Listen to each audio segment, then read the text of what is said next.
As a child, I was equally interested in internet pornography as I was in video game glitches and Easter eggs. Osiris, Hermes Trismegistus, Isis, 666. As above, so below.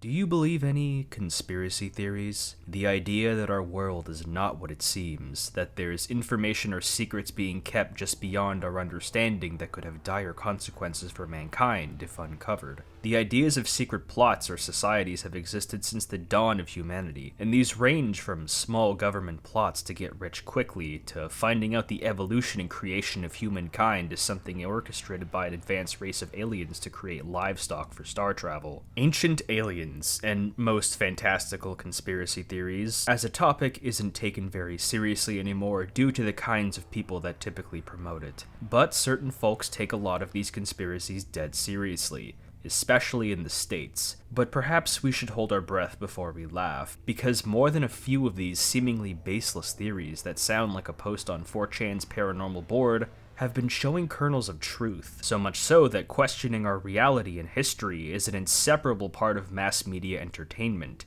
and has been for some time now. Conspiracy plots are a staple of the thriller genre, with authors like Philip K. Dick and Dan Brown responsible for countless stories about governments and organizations suppressing the common folk through the withholding of information about world events, letting them believe something else in order to manipulate them more effectively. These conspiracies are decidedly more innocuous or clearly fictitious than anything else and aren't hyper-accusatory to something potentially going on in the respective time periods, unless they wanted to be gang-stalked for life like Ernest Hemingway. Point is, a lot of people take these stories and ideas dead seriously and use it to form a significant part of their worldview or flirt with it for creative pursuits. But few have ever been as prolific, open, and forthcoming about it as Harry Horse, a man with a sordid past and a gruesome end that lives in infamy for his eccentricities and alleged beliefs that would make Alex Jones blush. Horse was a man of many hats, but his favorite was his authentic Napoleonic bicorn, which he usually wore with a black trench coat and biker boots, which is to say that despite his talent in illustration,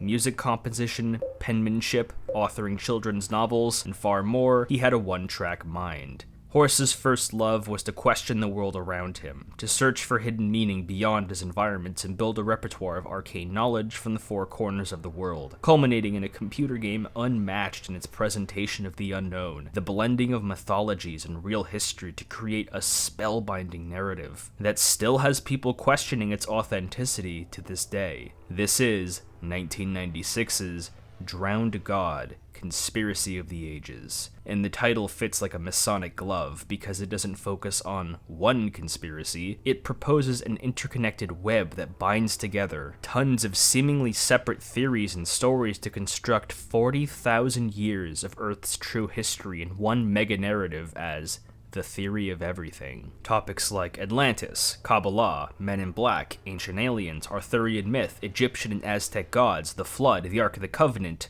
and far more. It's positively dizzying how much this game has to say and what it proposes about the future for the human race. As easy as it would be to don a fedora and make more than a few Reddit posts dismaying the game as pure delusion, I heed your open mind and your patience, because this is going to be a remarkably exhaustive deep dive into Drowned God as a game, but also the life of Harry Horse. Because what we do know about his past provides context and clues that are nothing short of magnanimous. Hence the long-winded intro.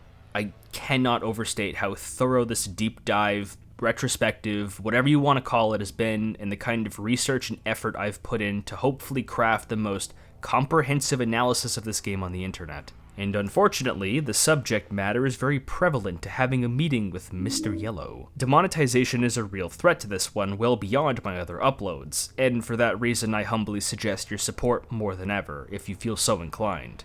Special thanks to you, my loyal patrons, who ensure I'm able to continue putting out high-quality videos in a timely fashion. Consider pledging today to access a back catalog of exclusive videos not found anywhere else.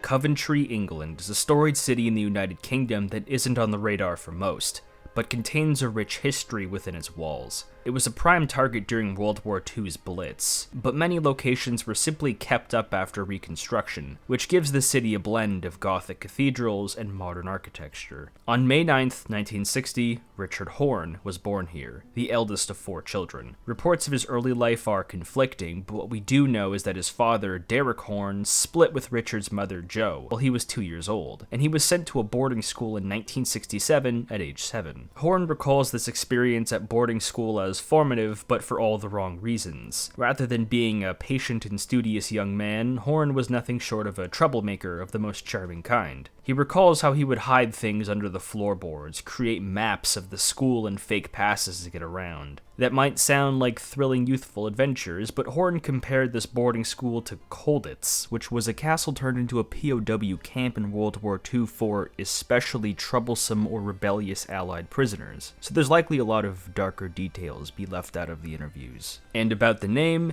Harry Horse is simply Richard Horne's pen name. Horse came from a combination of one of his teachers' misreadings of his father's handwriting on a school note, and after his grandfather of the same name. In 1977, when Horse was 17 years old, he graduated from the boarding school and was at a proverbial crossroads. His mother wanted to send him to the prestigious and challenging Malvern College, but he lacked the math grades to attend. The family settled on the cozier Wrekin College, but Horse's passions didn't lie in getting a traditional job, because he was reportedly miserable working as a clerk for a solicitor's firm. Harry wanted to attend art school, which his mother was not especially pleased with. Harry's remarkable artistic abilities were immensely apparent from his childhood doodles, but stable income was a challenge for creative types pursuing their passions, but Horse paid those warnings no mind. December 27th, 1977, 2 days after Christmas. Harry Horse flipped a coin. Heads was Edinburgh, Scotland, and tails was London, England.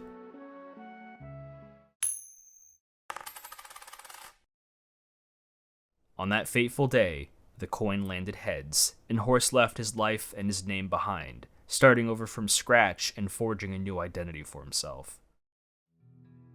Horse was never formally trained in the arts, instead drifting around Edinburgh's art colleges he didn't pay for, and picked up some basic lessons as he created his portfolio. What he lacked in connections and formal training, he made up for in hyper-charisma. Horse pretended to be his own agent in 1981 for the publisher's Canongate, which landed him several small jobs illustrating for children's books, starting with Magnus the Lollipop Man. His style was pleasant and gentle, with friendly narration and warm messages, with his The Last series being incredibly successful. However, it seems that contract negotiation may not have been one of his strengths, because he reportedly saw very little professional profit from these ventures. What kept him afloat and successful for so long were his frequent stints as a political cartoonist, a sharp contrast to his children's books, which were short and sweet. Horse's cartoons were crude, vicious, and always gave the impression he drew them with a closed fist far more than the average Brit's sense of banter. They were full of fury and contempt for the state of British politics at the time, and he was especially disdainful of Margaret Thatcher and her policies.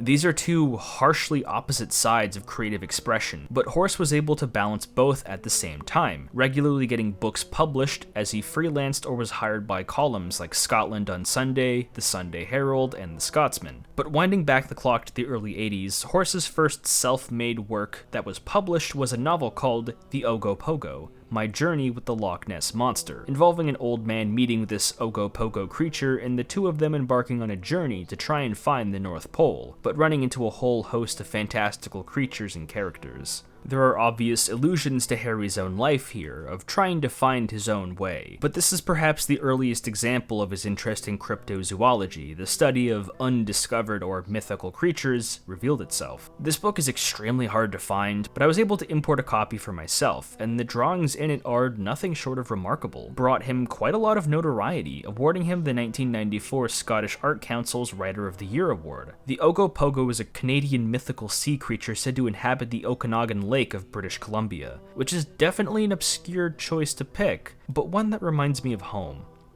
Canada. I mean, I would never live in British Columbia. Are you crazy? Horus was phenomenal at faking it until he made it, where he would exaggerate or simply fabricate details of his life or situation to get what he wanted. But in the same year as he published Ogopogo, Horus stumbled across something that would change his life forever.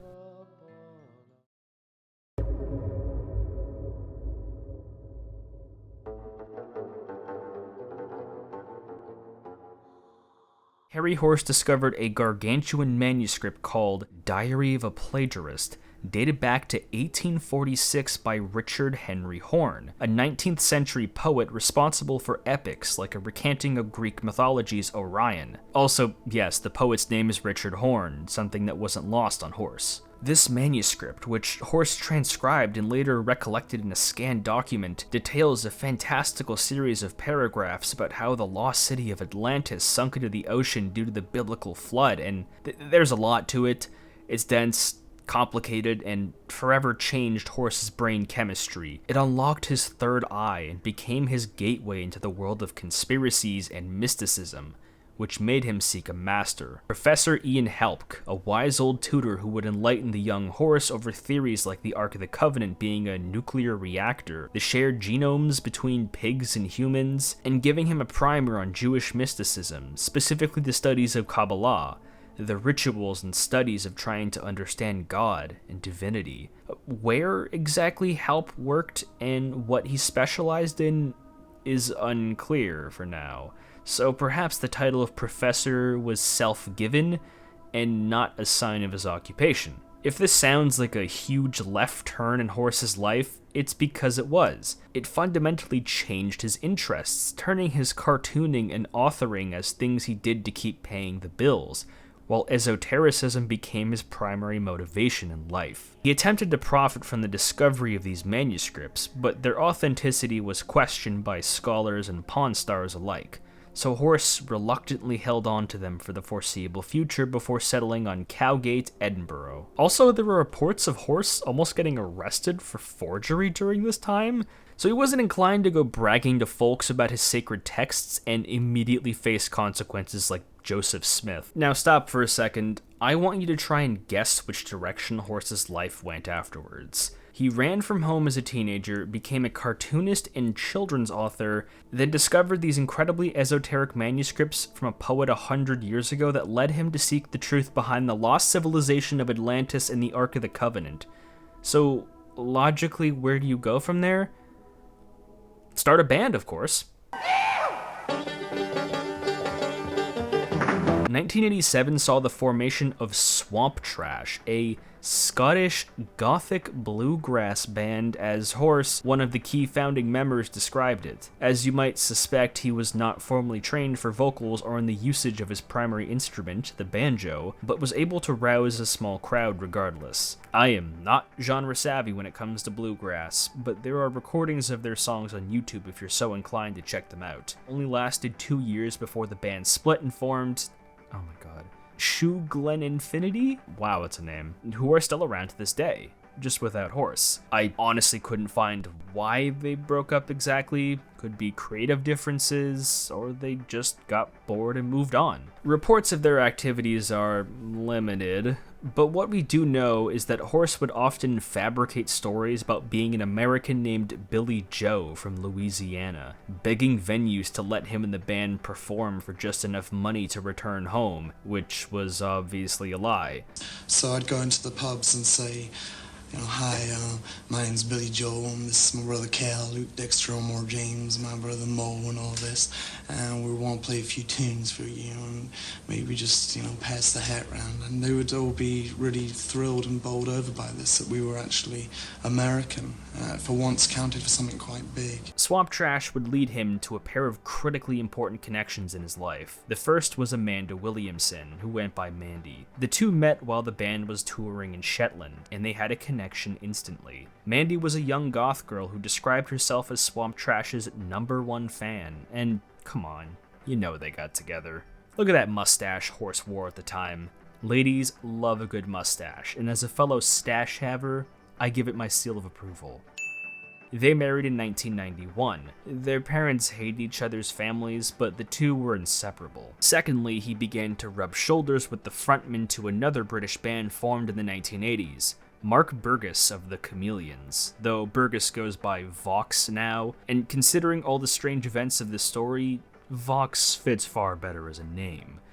Also, please listen to the Chameleons. They're absolutely fantastic, like a more psychedelic and chill T-Rex, positively engrossing for the early 1980s. Even after Swamp Trash dissolved, Vox and Horse stayed in touch from the late 80s to early 90s, and Vox would show Horse the second most important object in his life, his CD-ROM copy of Myst.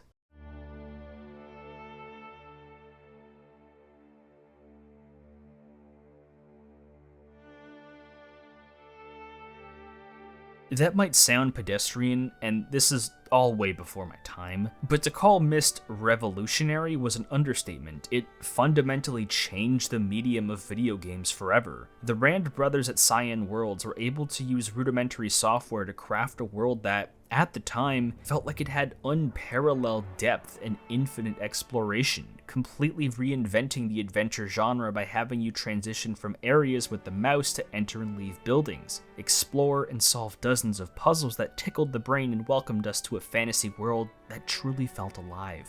Again, that sounds obvious, but it's only obvious now because Myst was the one that established all of this as a genre, though I would be remiss if I did not also mention that the Seventh Guest also contributed to not just the influx of similar games, but to Horse's admiration. To Harry, Myst and Seventh Guest were able to communicate things he had been fixated on for decades. The feeling of wanderlust, the magic of discovering a foreign land, the feeling of being challenged by puzzles in said unfamiliar land.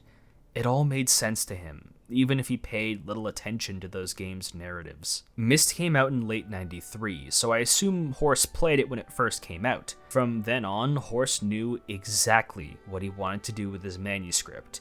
He knew he was going to stand in the line of the ever-growing zeitgeist of Myst clones, but was absolutely convinced that his manuscript would set this game apart from the rest, to stand uncontested in the trend and be remembered throughout the ages, which perhaps influenced its name of Drowned God, Conspiracy of the Ages. So confident was he that he immediately purchased a computer of his own, capable of running the game he had already drafted in his mind to start work on it instantly, creating pages upon pages of intricate lore and puzzle ideas for his thick enough to kill a dog pitch with bullet points on all the knowledge he had accumulated up until that point. He had begun to assemble a team of creatives to accompany him, presumably by paying them with the accumulated savings from his multitude of careers. Vox returned as an additional writer, but also as a consultant for UFO-related topics, which was something he was intimately familiar with. Plenty of interviews are floating around the net of his alleged experiences with extraterrestrials. Do I believe in UFOs? Do I believe in UFOs? I've seen some things in the skies that I don't believe have conventional explanations.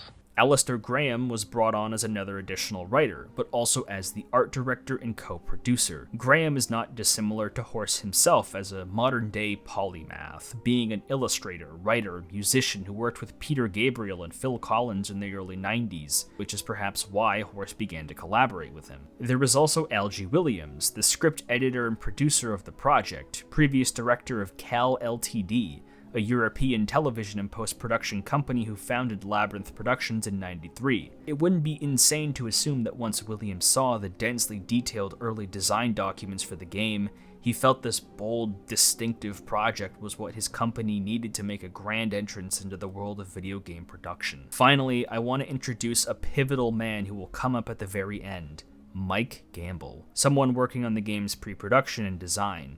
Trust me, you'll want to remember him for later. These men, amongst other invaluable members of the team, formed a veritable motley crew and did their best to pitch the game to whatever companies would give them the time of day, which usually led them to being laughed out of offices and called quacks. but a subsidiary of Time Warner met with the team in early 1994. Exactly what subsidiary company of Time Warner this was remains unclear, but Horse & Co. were able to convince an initially skeptical company to produce and back their game because of their magnificent notebook documents based off the original manuscript, and Horse's leverage of the internet, pointing at how discussions of these topics had begun to pick up some serious steam. And not long after Time Warner commissioned the game, The X-Files launched, which proved Horse's theorizations on discussions of these topics correct. 6 months after the meeting, Drowned God officially entered production, but just a few months later, that subsidiary closed its doors, and the Drowned God project transferred to another company owned by Time Warner,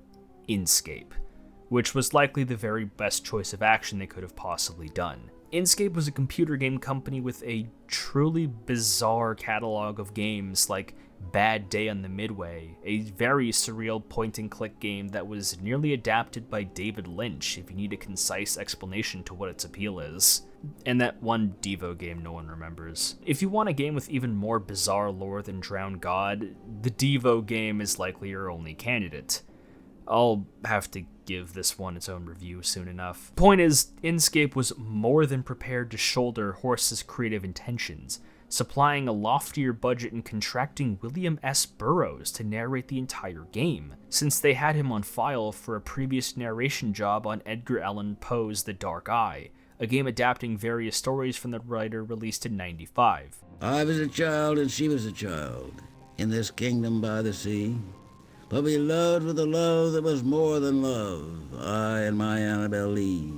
Burroughs is perhaps my favorite author of all time, but tragically, Burroughs would suffer health complications mere days before he was set to record his lines, and shortly passed away after, which is absolutely heartbreaking. It's a tragic loss of one of the planet's finest literary minds and a sorely missed opportunity, but the team were not dismayed. Development continued underway for about a year or so, which Horse described as exhausting and challenging. Narration was instead provided by various hired actors and even Horse himself on occasion. The Brits had to temporarily relocate to Inkscape's office in Los Angeles, so they suffered the turmoil that came with living in the bustling armpit of America.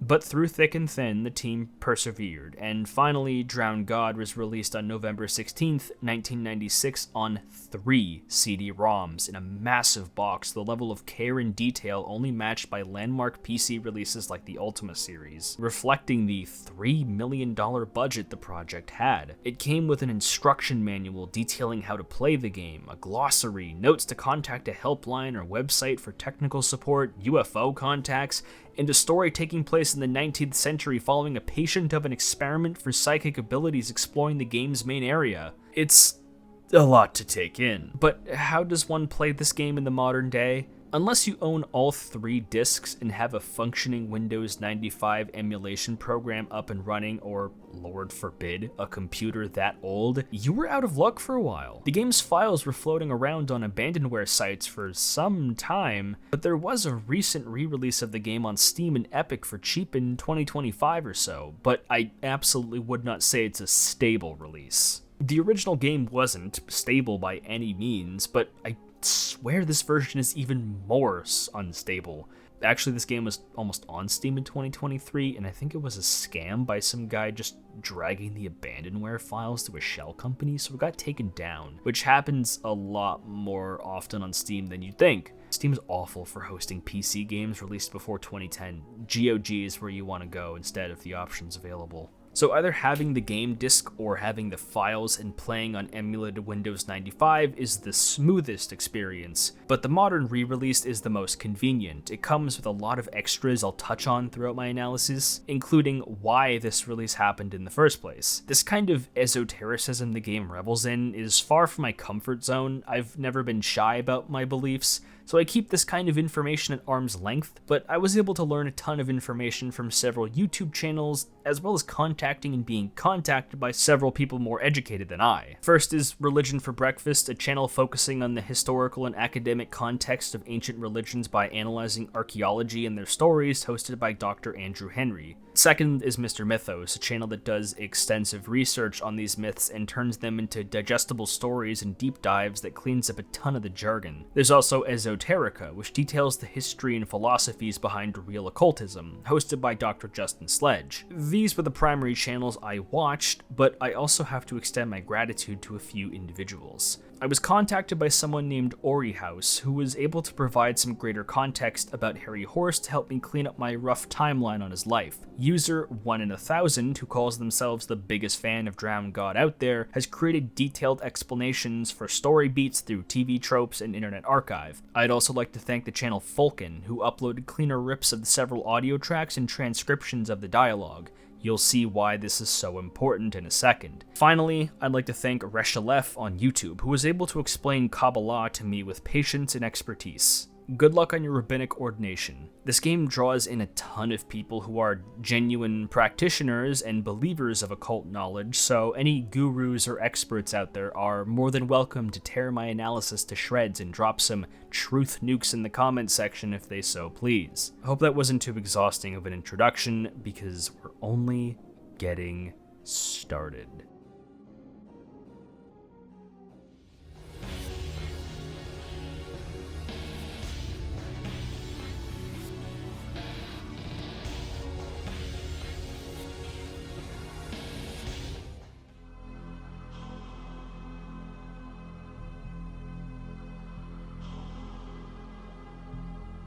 We awaken a mysterious room called the Bequest Globe, unsure of who we are and why we're there. It's cylindrical and hides a staircase we can't yet access, but the cult initiation parallels are immediately apparent. Welcome, my friend, to the Bequest Globe. My gift to you. I have waited a long time for your return to this place. Go bravely on your journey, and use well your intuition and your wit. Many times have you lived before. Now step across the threshold and the boundaries of this locked door that separates this life from those before, and go amid the realms behind. A word of warning, and then I go. Trust too deeply, and you know the wickedness in men's hearts. As above, so below. As above, so below. This is the secret of the Drowned God. We listen to a recurring voice who seems intimately familiar with us and urges us to go through initiation. All around us are Freemason symbols like the checkerboard floor and sun.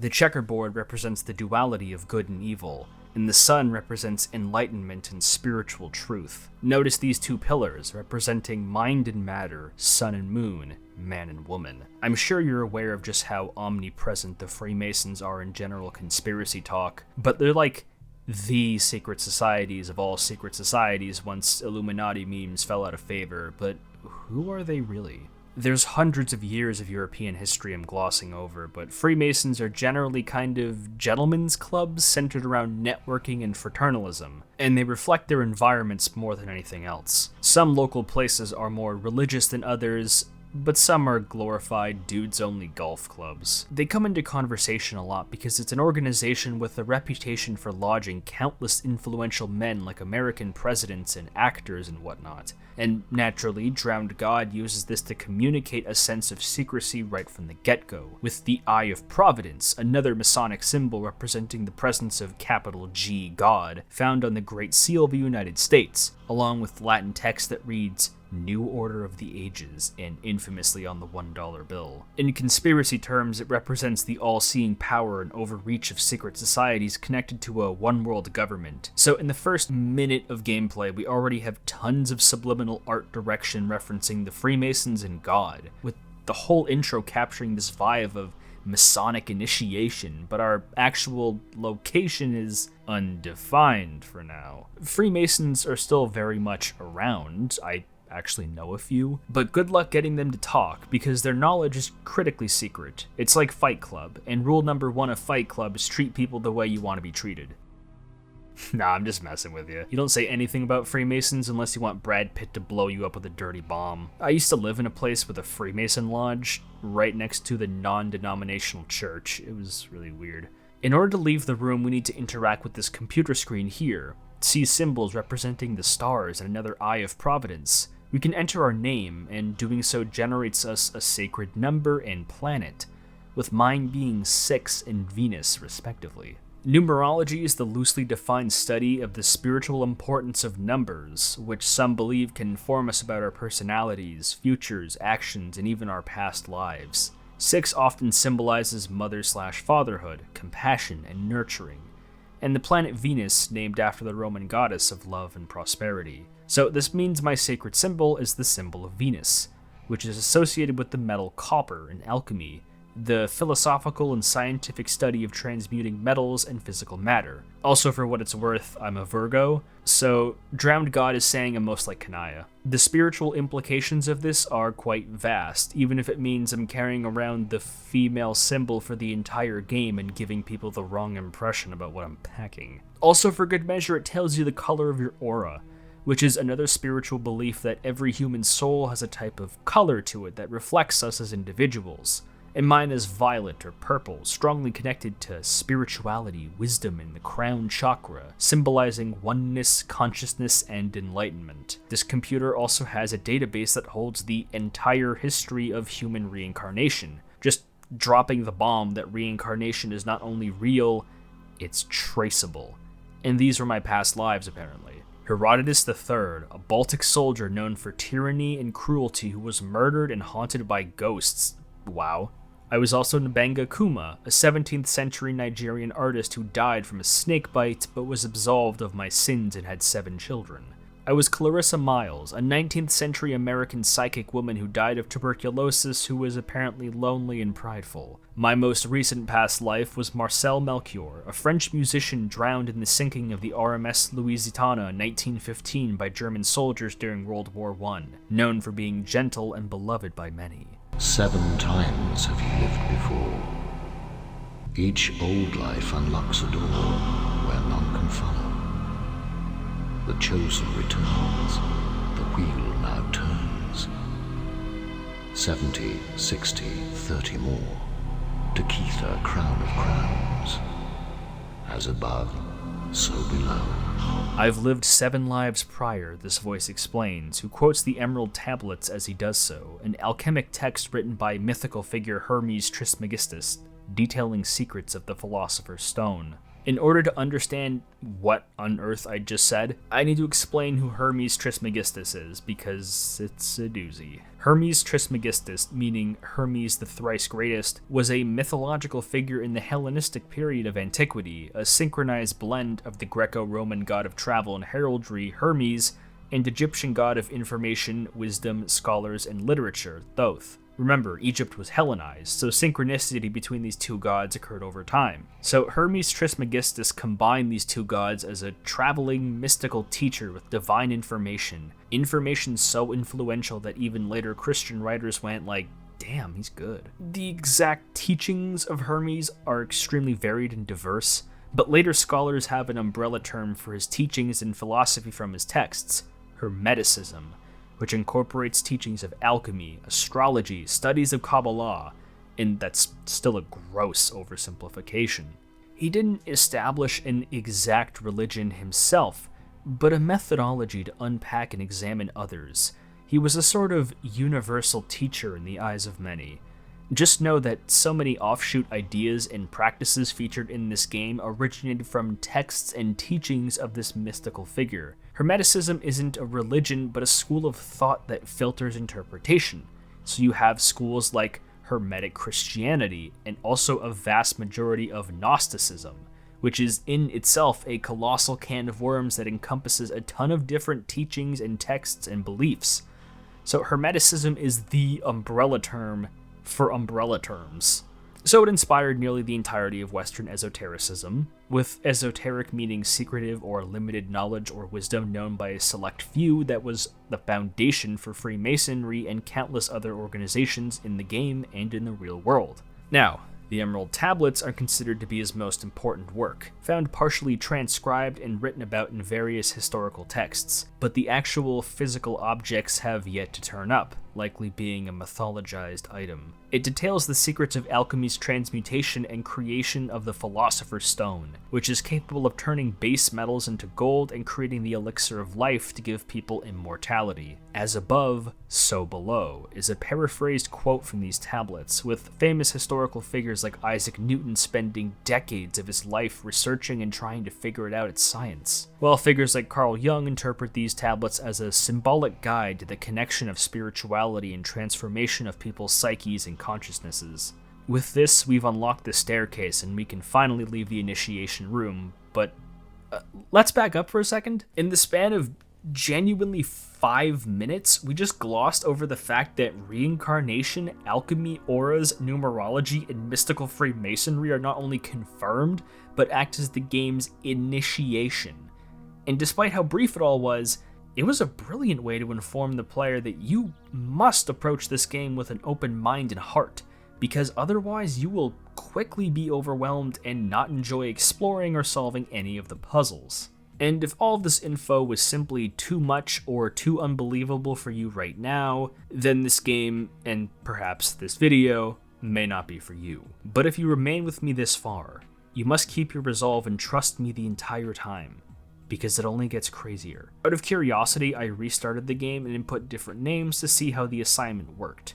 Peter always gives me 6 in Venus, while Chokmah gives me 5 in Mercury, and my secret birth name I'm not going to tell you about gives me 2 in the Moon. So it seems like your assigned number and planet are sorted on a simple 1 to 9 array chosen based on your name, perhaps on the first letter, or every letter sorted to pick a common variable, with the reincarnation always being the same for each slot.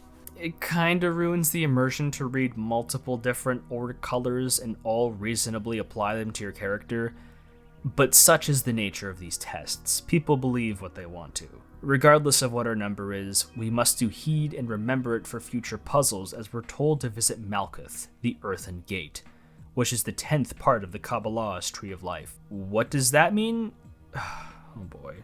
Trying to condense hundreds of years of Jewish history and tradition never goes well, but here's my understanding of it. Kabbalah is a form of Jewish mysticism, and Jewish mysticism is rituals, schools of knowledge, and tradition to invoke the divine into the material world through visions or experiencing some part of God on Earth. Reading Wikipedia articles really doesn't do this topic justice, so I did what I should have done a long time ago. Read a book. I've picked up George Robinson's Essential Judaism, which is a magnificent book that's able to candidly explain Jewish identity and history concisely for someone clueless, like me, and I've pored over its section of mysticism to gain a better understanding of what it is. I've learned that what we call Kabbalah wasn't a unified theory made by a specific group of rabbis or scholars. It's a classification of studies done by various figures who lived separately who reached similar conclusions, most commonly attributed to Jewish men living in Spain and France like Abraham ben David and later his son, Isaac the Blind. Kabbalah is a word derived from to receive, so Kabbalah is a study of receiving divinity through knowledge, Torah interpretations, or ritual, and isn't a distinct branch of Judaism like Orthodoxy. You can see this practice or commentary on it in various forms and pieces of media, memoirs like Night, Madonna music videos. There are mystical scenes in the Old Testament, like Isaiah witnessing a vision of God. It's a form of midrashim, as in a specific method of interpreting the Hebrew Bible that can be split into categories like Agadah, which is interpreting narrative, and Halacha,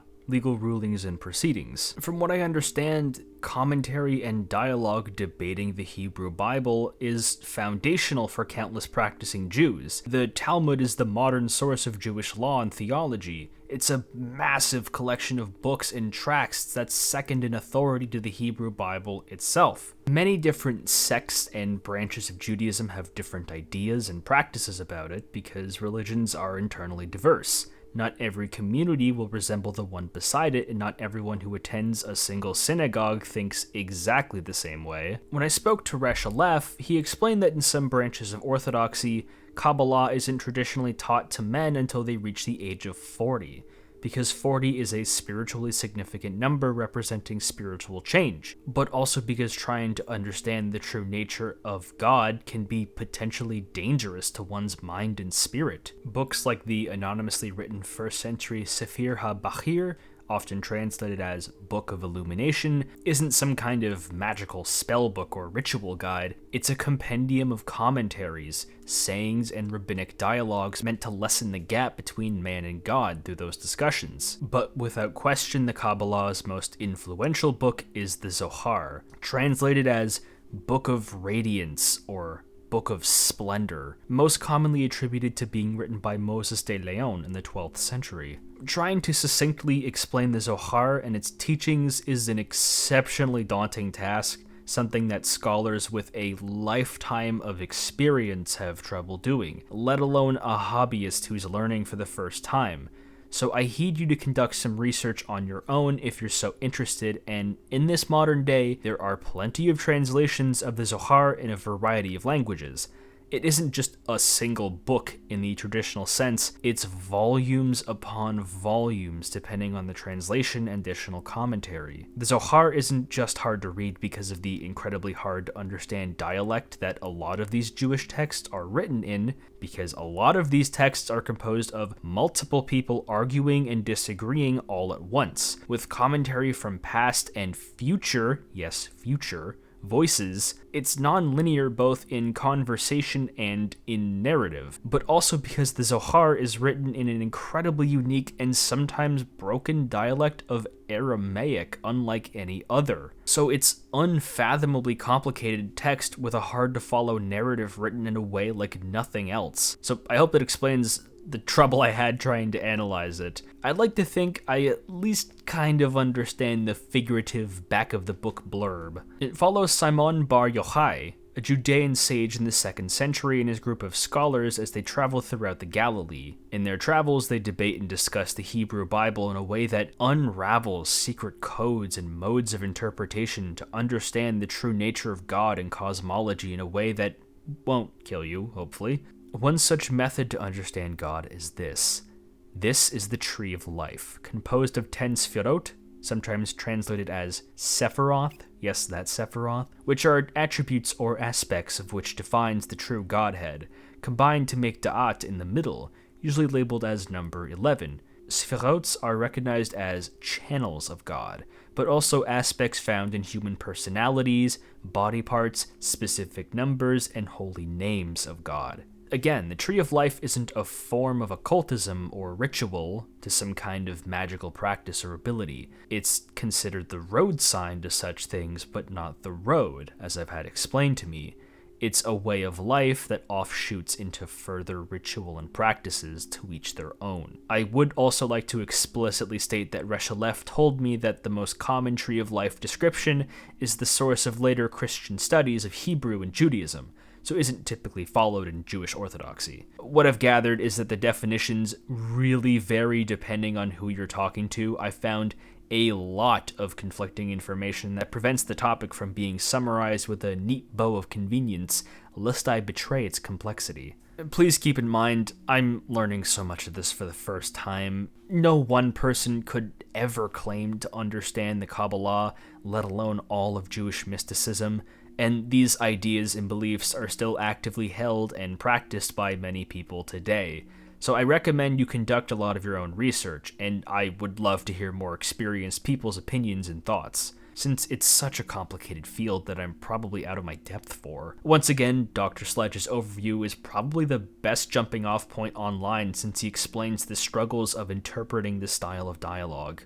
What's key to understanding Drowned God is how we proceed within the 10th Sefirot. We were just told to go to Malkut, or Sovereignty, the 10th Sefirot, the Earthen Gate, the world of the physical, a feminine aspect representing divine presence, which corresponds to human feet. The Sfirots are both spiritual and literal locations within this game, and the entire process of traveling through them is one grand ritual that nests within other rituals. Freemasonry induction was the introduction to the Sfirot, and Sphirot 9, which is supposed to be 10, but Horse plays fast and loose with these numbers and interpretations, as you'll see in a second. This is our introduction to the game, so there's a kind of meta-narrative that starts with the individual rituals our self-insert character does, which is part of a greater ritual of Kabbalah, which is part of a greater ritual of us as human beings playing the video game. And we're just getting started. Downstairs is where Malkuth lies, which is a twirling red mask inside of a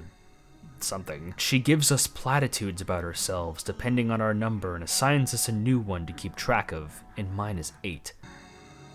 Number 6, the Majestic, comes to Malkuth. The Majestic awakens from the dream, understanding, perceptive, brightest of all the 9. No secrets remain locked under your gaze. You are chosen. We are chosen. As you are now. Like us, you will be in form, in thought. Find what cannot be found and set the wheel in motion. Join us, and we will grant you all the gifts from the garden. This number, when joined with that above, opens the first door.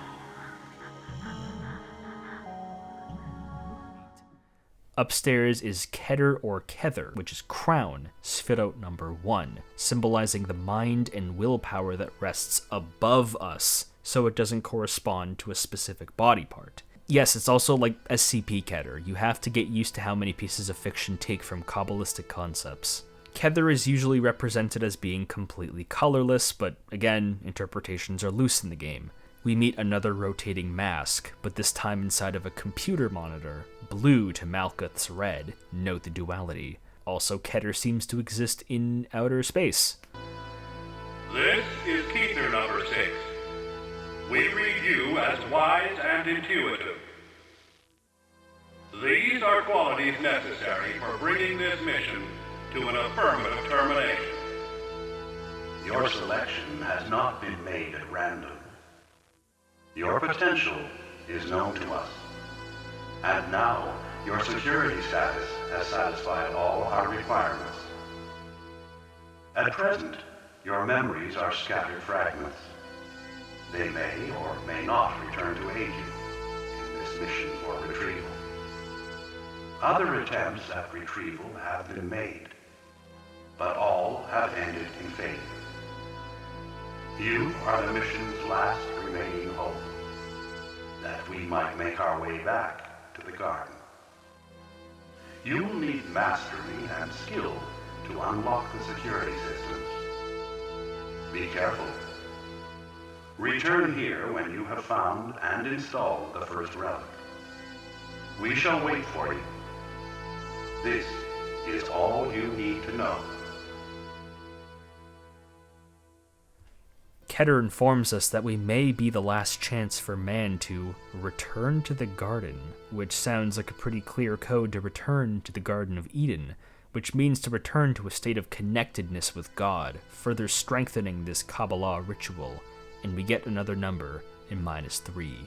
You know what? Just get a pen and pad if you're going to play this on your own, because you have to remember 3 separate numbers with 3 separate connections, and I'm not sure if I trust this Italian brain rot generation to do that. Inputting 8 and 3 opens up this clock, the crypto wheel, to the realm of Binah, understanding, the beginning of divine insight, but, Binah is Sphirot 3, like, unanimously from what I've read. Chokmah is Sphirot 2, but there are some weird development reasons why certain numbers are switched, but I also must state that it's incredibly clumsy to not have a more accurate representation of Kabbalah and the Tree of Life, especially when the errors are so simple and require minimal effort to fix. Even beyond the clear creative interpretations Drowned God is going for, it makes this a sometimes unreliable source to learn info about occultism or mysticism from, which is a sorely missed opportunity. Also, I'm probably reaching, but this blue eye in the crypto wheel could very well be an evil eye. Put extremely simply, the evil eye is a sort of symbolic representation of envy, of people glaring at you and wishing harm characterized quite differently around the world. So this eye being there could spell danger for us. Or it could just be a blue eye. We've entered Binah, which is Stonehenge. Yeah, look, that's Stonehenge. What's so special about this place? From my cursory research, Stonehenge appears to be a thousands-of-year-old burial site, based on crumbled human remains carefully excavated around the area. But the ultimate mystery remains. Who built it? I assumed it was the Celts, the Indo-European tribes often described by Roman conquests throughout early Europe, but we should be looking at more mythological explanations considering the game we're playing. Middle century scholars theorized it was a Roman place of worship for Uranus, god of the sky, or perhaps it was part of a larger lands beyond the Celts, spoken of in the classical Greek writers Diodorus Siculus' writings, the lands beyond the Hyperborean Sea, who possibly described the entirety of Stonehenge as a spherical, referring to its layout, not individual stones, place of worship for Apollo. Or it was Merlin who built it by commanding a giant to create a burial place for British royalty. Or maybe Obelix made it. Stonehenge acting as a gateway does have some rooting in various beliefs of structures like these being entryways into the afterlife or other forms of existence, like a westernized Tory gate. But Stonehenge serves a very distinct purpose in this game. These stones act as gateways to warp you around various different areas like wormholes.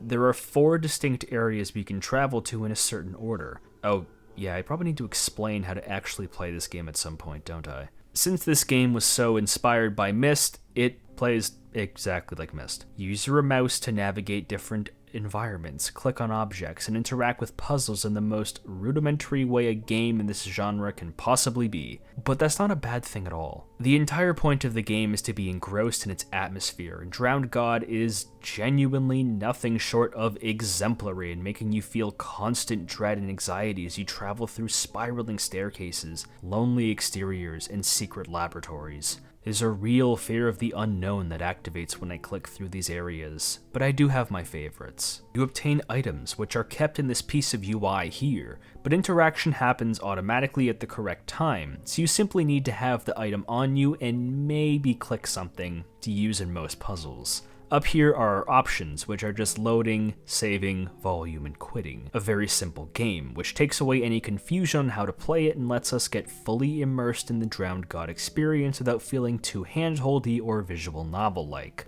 Where we need to go first is to find this partially submerged set of armor that stands alone in the dusty backdrop of earth and sky. A very simple but evocative sight. One of these seats has a puzzle in the back, a very basic one that involves us clicking each one of these nodes and drawing a line that doesn't cover over with itself. Nothing too special. The mask and hands of a bearded wizard appear, conjuring an apparition of the fate of King Arthur. So it was Merlin who built Stonehenge. Alright. I'm going to be charitable and assume that most people are at least vaguely aware of Arthurian myth as a folk concept, so I won't spend too much time digging deeply into it. Arthur and the Round Table were on a quest to find the Holy Grail, a fabled goblet that was said to be used by Jesus Christ during the Last Supper, while some also state that Joseph of Arimathea, one of Christ's disciples and possibly his uncle according to some traditions, caught his blood inside the goblet during his crucifixion. Arthur, from the grave, narrates that because of treachery of a woman and UFOs, the quest resulted in their horrific earthly deaths, but their spirits now lay in Avalon, the mystical island where Excalibur was forged, which means Arthur likely died in combat against Mordred in the Battle of Camlan, where the duel reportedly took place, according to ancient pseudo-historical scriptures written in the 11th century. This treacherous woman is more than likely Morgan Le Fay, who is associated with Avalon and often acts as a sorceress who flip-flops in her allegiances. Arthur tells us to seek Merlin beneath his oak and to heal the sickness of the land. All this was a challenge to decipher because, puzzlingly, this game has no subtitles option, which means you simply have to deal with its questionable audio mixing. But carried through the vale to Avalon, I rose again. Seek Merlin beneath the oak and heal the sickness of the wasteland. Then walk backwards to the Grail in Merlin's temple. We finally go back to Stonehenge, but not before we're rewarded with an Arcana card. The Arcana and Tarot cards are extremely common pieces of esoteric symbolism in the West, associated with everything from European nobility to Kabbalah to fortune-telling in ancient Egypt. They're seen as tools of divination to interpret events that are yet to pass, which is a very common supernatural faculty of the occult. Arcana card symbolism does depend on a lot of greater context surrounding where people are in the world and the methodology applied to interpreting these signs, but obviously we're going to filter it through this game's progression logic. We're handed the Tower Arcana, which often positively symbolizes changes in lifestyle, transformation in oneself, and life experiences. But reversing the Arcana defines fear of adversity and staying stuck in one's ways. This is the first major puzzle and area in Drowned God, so the meaning behind this card makes quite a bit of sense. These cards also act as check marks for the game to tell where you are, and possibly for future puzzle progression. However, if you go back, you see this guy, whoever that is, probably no one important. He was interacting with the computer on what looks like a UFO craft where you must enter time, number, and location. This means you click on the appropriate Sphirot, Binah, your assigned symbol, and this dial here for the Holy Grail, I think. I don't know what that is. The UFO lifts up to reveal an underground workshop from what looks like from the Renaissance. But don't worry about that for now, because we must find Merlin's Oak, which is back in Stonehenge. And it's this tree we need to open up by clicking on the correct sequence of drawers? There's only 3, so you can absolutely brute force your way through it. The correct sequence releases a creature known as the Elemental, which guides you through Stonehenge to this boat to reach Avalon to find the Holy Grail, parked by a decadently lonely beachside. Once you reach this island, save your game. I cannot stress this enough. Save your game right now. Do you want to see why? Oh, you'll see why.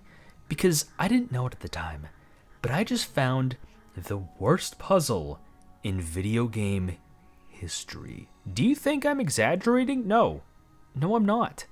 This is actually the worst puzzle in the entire medium, bar none. I defy you to tell me otherwise. Entering the tomb leads us to meeting a Knights Templar, in what's basically a one-to-one copy of the scene with nearly the same context as Indiana Jones in The Last Crusade, except instead of finding the correct cup, we must win a game of...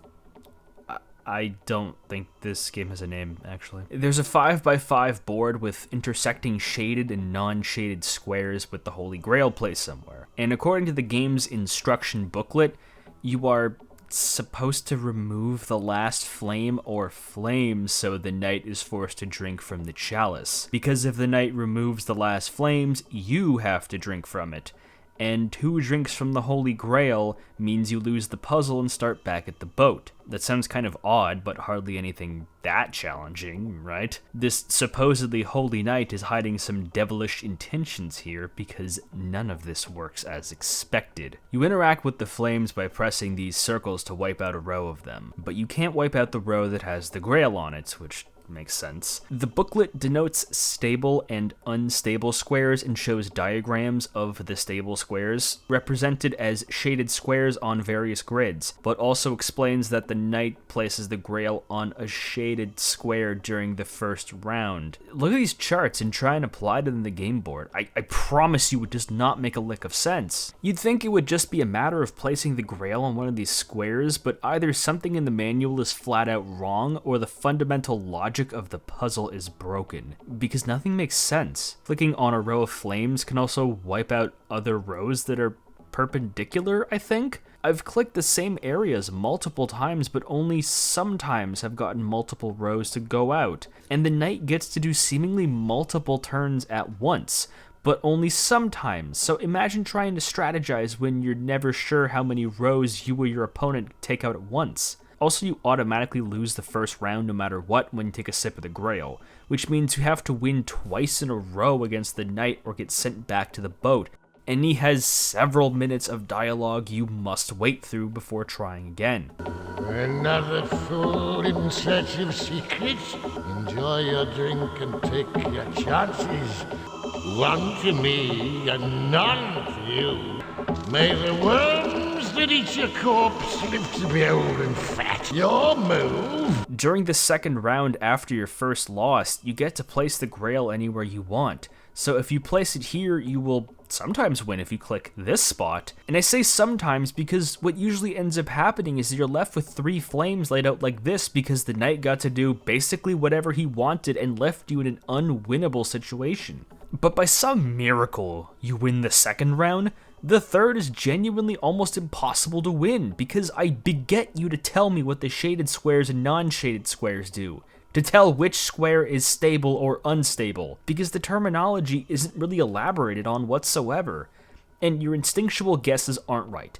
The booklet tells you to move the chalice, but you can't move the chalice. Once it's placed, it's stationary. So what do they mean by that? There's no way to visually tell what is and isn't stable. But to win the third round, you have to place the Grail on a stable square after the knight places it on an unstable one. And doing that while interacting with the flames in a way where consistently extinguishing them is not possible because you can't always predict which ones will be snuffed and how many the knight will snuff, and you can't practice because you literally have one shot to win 2 games in a row before doing it all over again. So it's complete guesswork, and was already in contention for being one of the worst puzzles in all of video games by that alone, because the sheer blind guesswork required to win that third round.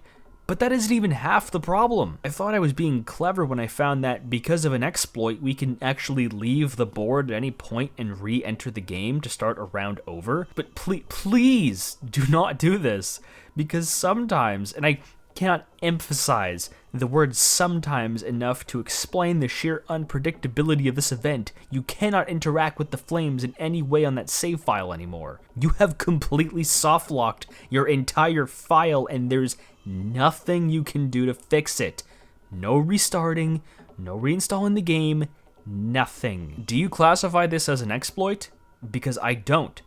It's genuinely a bug in the game. Because actually winning this encounter is so hard to do on its own, it's very tempting to just keep doing this to not waste time with the knight's incessant babbling, but you can never predict when the game will just stop working, because sometimes it's the first time I did it.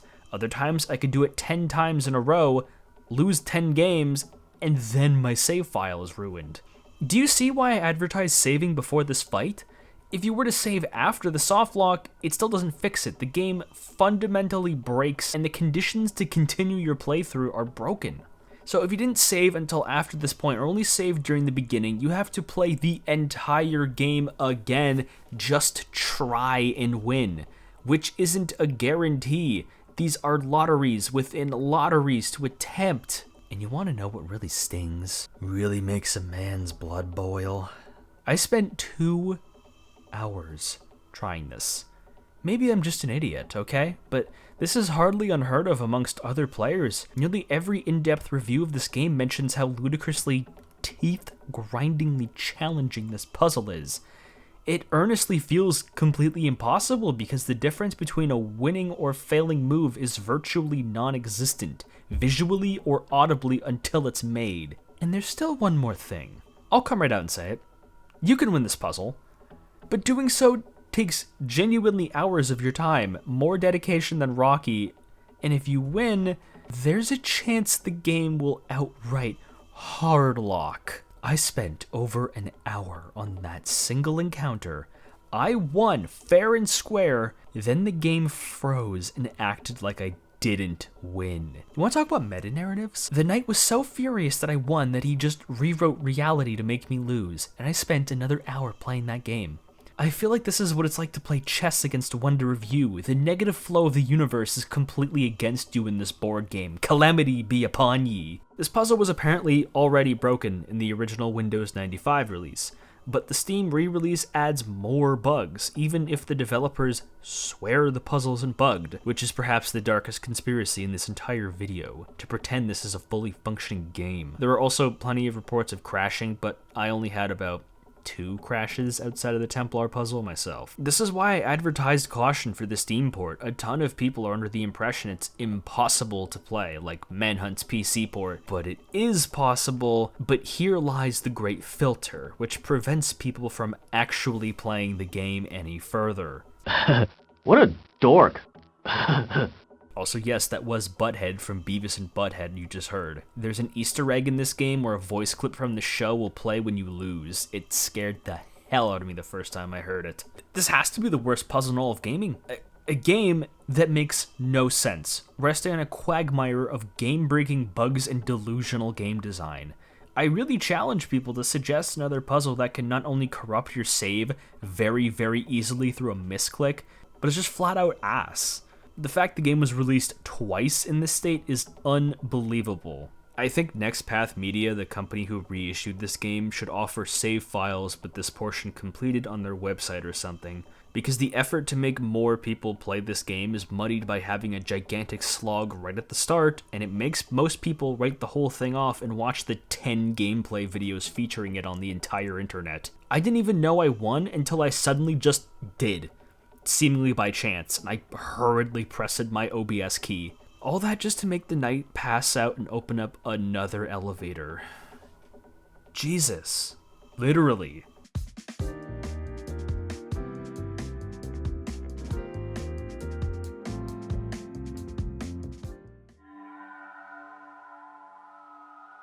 Massive tangent aside, we are awarded with the Star Arcana, symbolizing spirituality, faith, while inversely can also symbolize lack of faith and disconnection to oneself, and choosing to put this monstrous Morgana Le Fay, sister to Arthur Pendragon, lover to Merlin, reduced to this impish, almost bat-like form here sets a daunting precedent. The sky is a gross toilet water green. She writhes like a marionette on strings. It's a grisly scene.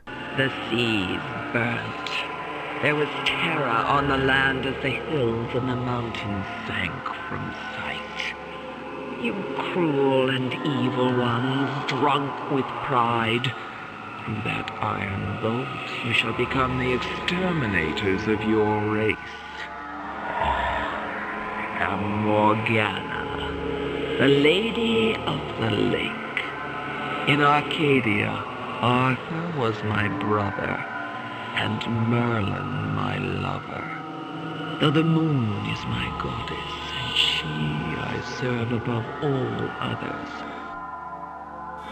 To find the Grail, you must look to the stars. The bloodline of the gods is hidden in the heart of the sun. Look, between the dog and the bull, rising from Eridanus, the gateway to the stars is calling us home. If you are chosen, and seek the hunter's belt, then bring the star and the Babel back to me. She serves the goddess of the moon, and tells us that to reach the Holy Grail, we must look to the stars, specifically Orion's Belt, a star constellation named after the fabled Greek hunter Orion, son of Poseidon, god of the sea. What this actually means is that we need to bring the Star Arcana and the Babel back to Morgana, so we must use the elevator to descend all the way back to that Renaissance workshop we glossed over well before we met Morgana, because a new door has opened for us. This pearly white door has been opened, and inside is a surreal room that contains many things. A picture of an apple, a blackboard, and a rotating mechanical bust of both Sir Isaac Newton and Albert Einstein. I'm pretty confident most people know who these two men are, because they're both foundational figures of modern science we've been lectured to about to death. But it may strike your fancy to question why such seemingly rational men are included in a game about conspiracy and esotericism. Well, standard Western education chose not to teach the more eyebrow-raising aspects of their characters. Sir Isaac Newton was not just a polymath who led the Enlightenment, he spent the majority of his life fervently researching alchemy and biblical chronology, which are oh so associated with occultism if you've been paying attention. Newton believed Atlantis to be a real location, as well as holding Rosicrucianism in high regard, an esoteric Christian movement inspired by the teachings of Hermes Trismegistus. Rosicrucianism isn't a secret society so much as a philosophy that inspired secret societies like the Hermetic Order of the Golden Dawn, which was around until the 20th century. Also worth noting that the alleged founder of Rosicrucianism was a Christian Kabbalist, and Albert Einstein, while not nearly as religious as Newton was, certainly wasn't an atheist in the traditional sense. He was a determinist, which means he believed that the foundation of the universe and human decisions are predetermined because of the natural order of laws and reality. So he rejected any concept of an overseeing, personified God, but felt that a form of divinity was responsible for creation, and that religion and science shouldn't necessarily be separate, to oversimplify his decades-long history of letters and books and teachings. Any participation of his in secret societies I had trouble finding, but it isn't uncommon in conspiracy circles to assume he was a Freemason. So it seems that these two men are here more by their scientific and academic contributions, possibly influenced by esoteric thought rather than active participation, and this puzzle perfectly encapsulates that. The painting of the apple, referencing the story of Newton's theory of gravity formed from an apple falling from the tree and hitting him on the head, and this blackboard, representing Einstein's theories in academia, changing on if you enter the yesterday or tomorrow doors, with the apple gaining or losing bite marks, and the blackboard having more or less written on it. Each room has a bust that rotates and says a line of dialogue out of context, but what we're seeing is a full conversation between these two out of order. So we need to pay attention to the painting and the blackboard to chronologically put together this full conversation, which is a play on the theory of relativity, because time is relative. We can go back or forward in time in this room in order to piece together the conversation and then record it with the now button to check if it's in order.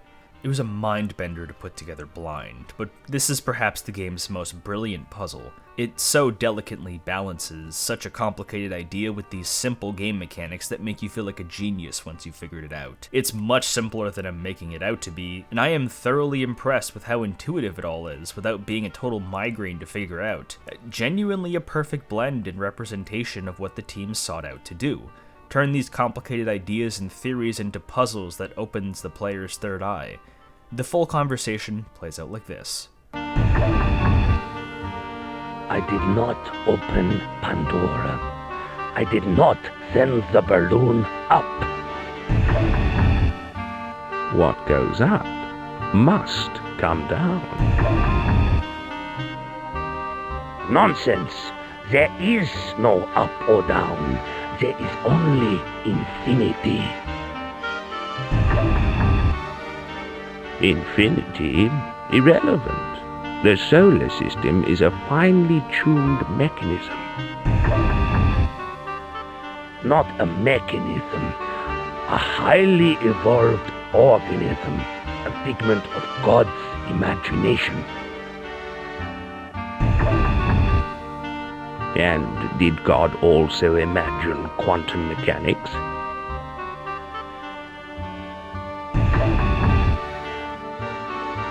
Quantum theory. Bah! God does not play dice with the universe. No, you do. I did not open Pandora. I did not send the balloon up. The passing of time is an illusion. In reality, the past, the present, and the future are one. The Grail is a device that brings these different states of time to the holder's will. In effect, the holder can bend time to a desired point, and thus navigate the tides of time. To find the Grail, you must set the hour back to the time of your entry. I told you that was too easy. Oh, shut up! Well, it was better than your damned apple puzzle. Completing the puzzle gives you this sphere called the automaton's heart. Now we can leave, but I hope you're ready for another lore nuke, because putting the Star Arcana into this slot, it opens this ancient tome of assorted history that reveals an enormous amount of background information on the formation of the world. We start with an abridged story about the biblical flood, where Noah built the ark and put his family and 2 of each animal on earth inside while God flooded the earth, which most of us are probably familiar with in some form. The book also goes into some detail by mentioning the sons of God, commonly interpreted to be angels who took human wives who bore children called the Nephilim, half-human children described as men of strength and or size who terrorized normal folk, with many people believing they might be giants. After the 40 years of floods, the book restates that the 12 tribes of Israel were scattered around the world, but clarifies that ancient pre-flood knowledge was not lost forever. How?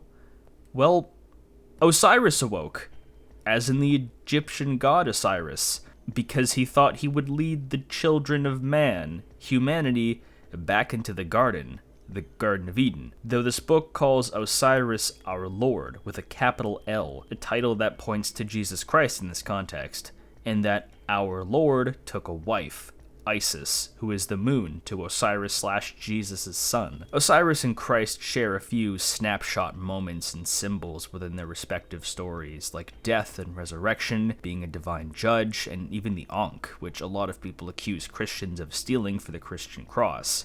Note the similarities in design and symbolism. T-shaped crucifixion was absolutely a thing in the Roman Empire, but the core idea of a symbol like this representing overcoming adversity and divinity has been culturally embedded in human minds for thousands of years, so Christians weren't in a cultural vacuum, lending some narrative credence to this idea. Osiris woke likely refers to the birth of Jesus in this context, with leading men back to the garden implying the birth of Christianity from Jesus' sacrifice on the cross for mankind and subsequent resurrection, as in his earthly appearance. In 2 paragraphs, this book supposes that Egyptian gods are one and the same with many biblical figures, and that Jesus Christ took a wife, which is a debated subject within some scholarly circles and serves as the basis for several conspiracies and novels, with Mary Magdalene usually being the suspect of the wife of Christ. And there are further debates on if Jesus had any children, which would rock the world of biblical chronology to its core,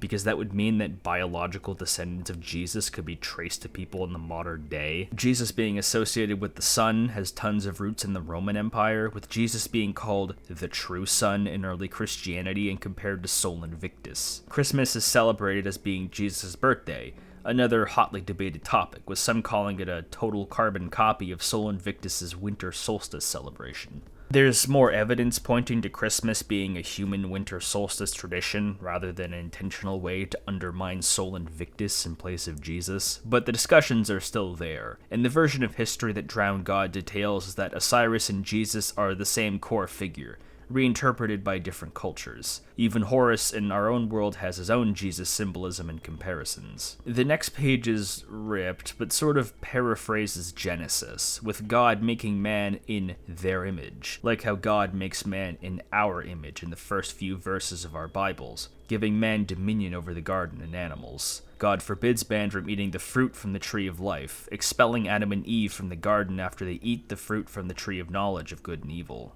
And then Horus, the Egyptian god, entered the Garden of Eden, saw that the secret was safe, and that the firebird, the rod, the cup, and the stone weren't destroyed. So he led the Nephilim to the pre-flood world and taught them how to cut stone and turn water into fire. So Horus, the falcon-headed god of pharaohs and leadership, taught Nephilim alchemy, hinting at him being a son of God, often described in these apocryphal texts like the Book of Enoch, responsible for teaching humans witchcraft and some kind of divine powers that upset God. Also, just ignore those items for now. They come up later, but you'll see why. Horus was super mad at Osiris for taking a wife because he thinks of humans as dirty animals, and he decides to turn into a serpent into the garden to find Isis, which is a pretty clear parallel to the serpent in the Garden of Eden tracking down Eve. But how can Osiris be both Jesus and Adam in this context? Well, Jesus is from the genealogical line of King David, Abraham, Seth, Adam, and comes to rescue mankind from the sin of Adam and Eve, of the original sin. Adam and Jesus are compared all the time in the New Testament, and since Jesus is part of the Trinity, he is the Son of God and God. The Son is not the Father, but they are both God and all that. So Adam and Jesus being so closely compared in this more carefree and non-scriptural way in the game has some internal consistency. Though this time, Isis/Eve isn't taking any of the serpent shenanigans, echoing the Egyptian myth of the killing of Osiris, where Set, brother to Osiris and Isis, kills him and splits his body across the Nile. Except Set, the god of darkness in the desert, did that and not Horus. Horus acts like Set in this story as an antagonistic figure because Horus is normally Isis and Osiris' son who defeats Set.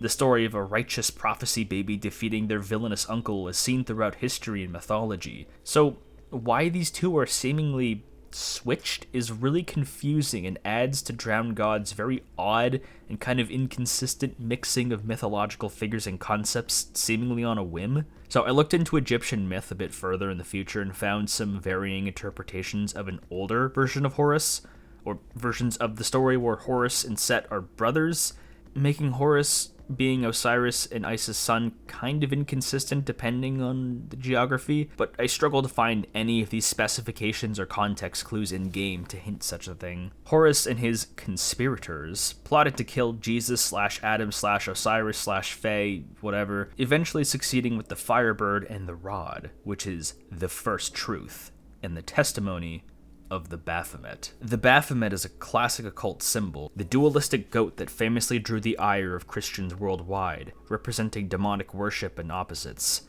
male and female, up and down, truth and lies. As if this story wasn't enough of a headache to understand, take the whole thing with a grain of salt, because the Baphomet often be fibbing. As I researched further, I found that the Baphomet is far more complicated and debated beyond being a goat-headed hermaphrodite.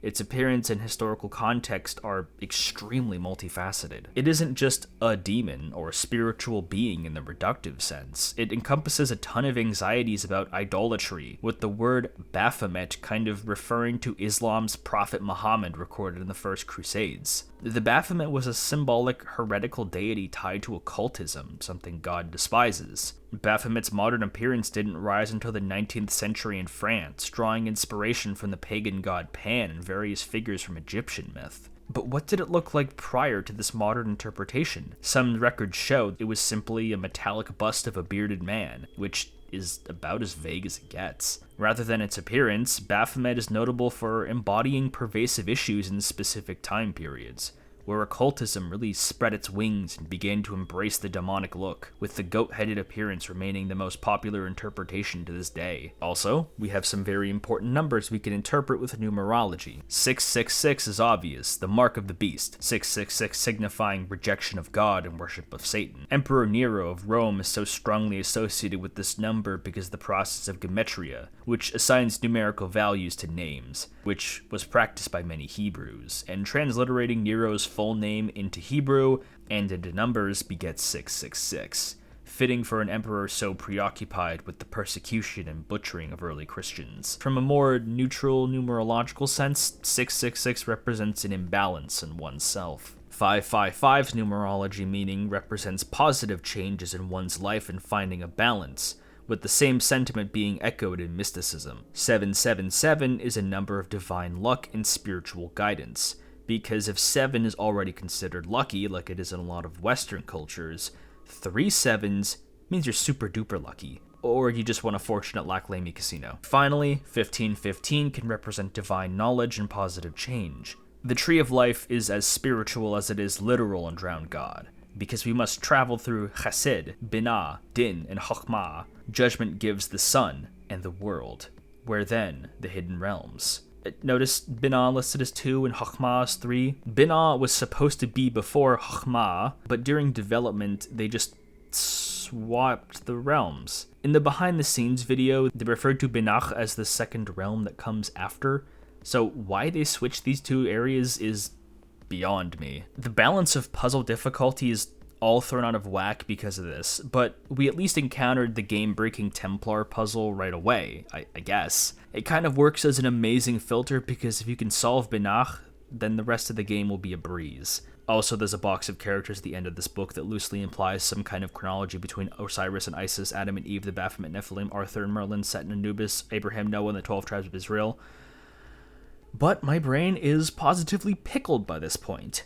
There's no tung sahur. My zoomer brain can't focus on this anymore, so just keep all these folks in mind for now. After that exhausting book read, I explored the lab more, finding all these scripts and pages for ancient flying machines and complicated mathematics. Eventually reaching this grid we can activate with our star tarot card and blow up some numbers found elsewhere in the lab, so let's rapid fire some numerology. 17 means independence and ambition, 2 means balance and harmony, 19 is success and power, 5 is adventure and curiosity, 24 is wealth and family, and 37 is creativity and spirituality. All you need to do is click on the correct row and column for each number. There's really nothing to this puzzle.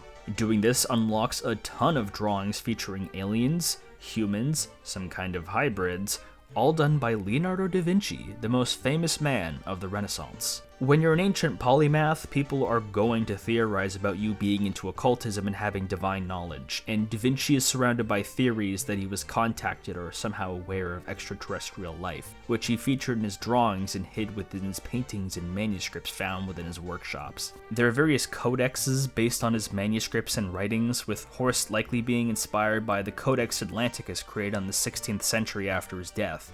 The name refers to navigation atlases rather than Atlantis the city, but I think we both know why this one was specifically chosen. There was a pretty wonderful amount of effort to try and replicate Da Vinci's art style in these schematics. I'm quite impressed. Da Vinci could paint extraterrestrial life, but couldn't paint the one girl's rivers Cuomo was describing in the song named after him.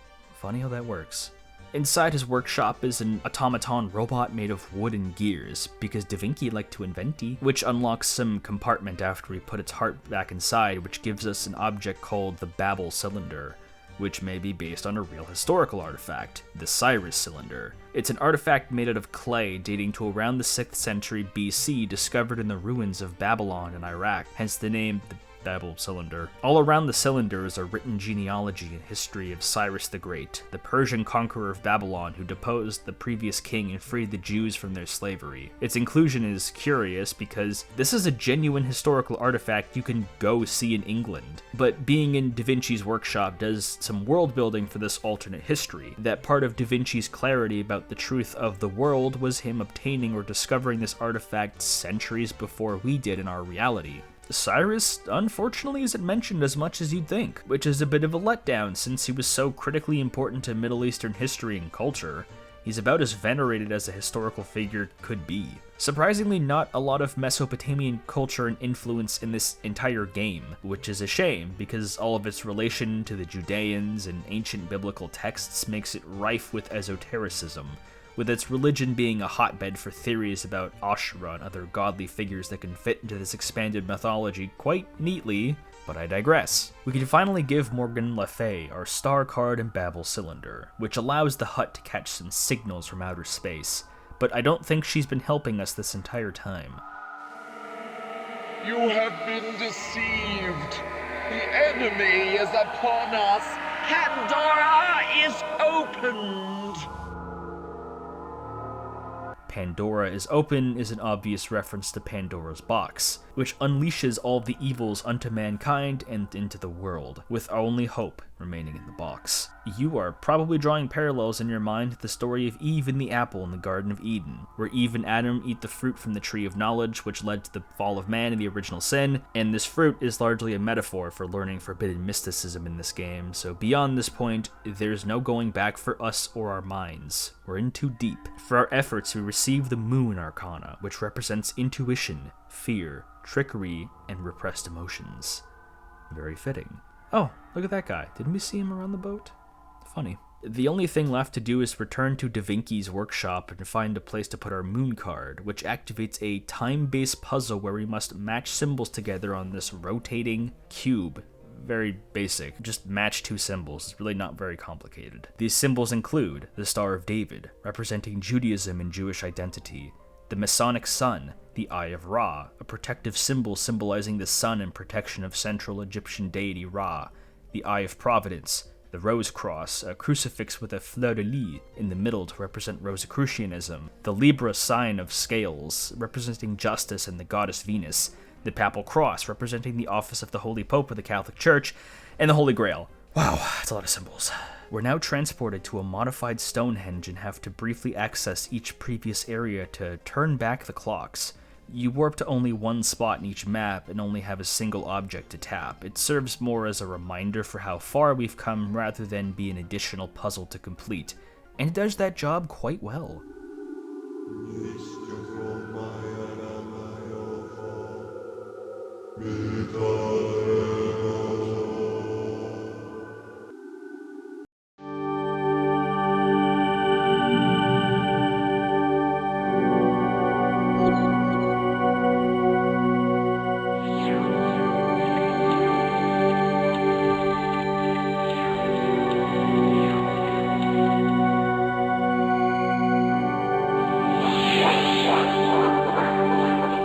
Congratulations, you've just received the Holy Grail, which gives us a vision of a heavenly angel and some alchemic symbols: earth, air, fire, water, Aquarius, and the hexagram. This isn't the Star of David, it's an alchemic hexagram meant to represent the union of all four main elements I just listed.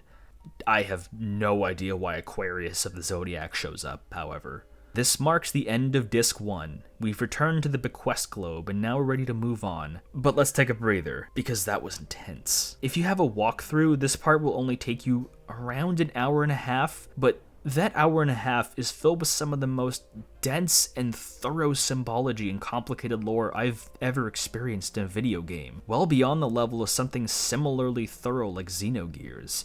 Drowned God takes everything dead seriously, and to say this is all overwhelming to someone who isn't well versed like me, let alone aware of any esotericism, is a grand understatement. Biblical genealogy, ancient Egypt, Arthurian myth, the Holy Grail, there was a ton of ground covered, but in a gameplay sense, it's unbelievably all over the place and erratic, hard to tie together, but that was very much the point. This realm does represent its respective Sphirot quite well, since it's so dense with arcane knowledge. You read from a tome to learn the true history of the world, so Binah is well represented in my eyes. Stonehenge, acting as a hub world here, does a ton of heavy lifting for the player to remain philosophically and mythologically confused, but always have a good idea on where to go. And each sub-area is so small that getting lost is outright impossible. This disc is broken up into extremely manageable chunks that allows you to process one thing at a time, with minimal backtracking. And when there is backtracking, it's exceptionally lenient. There could have been a ton more moon logic, especially considering this was 1996,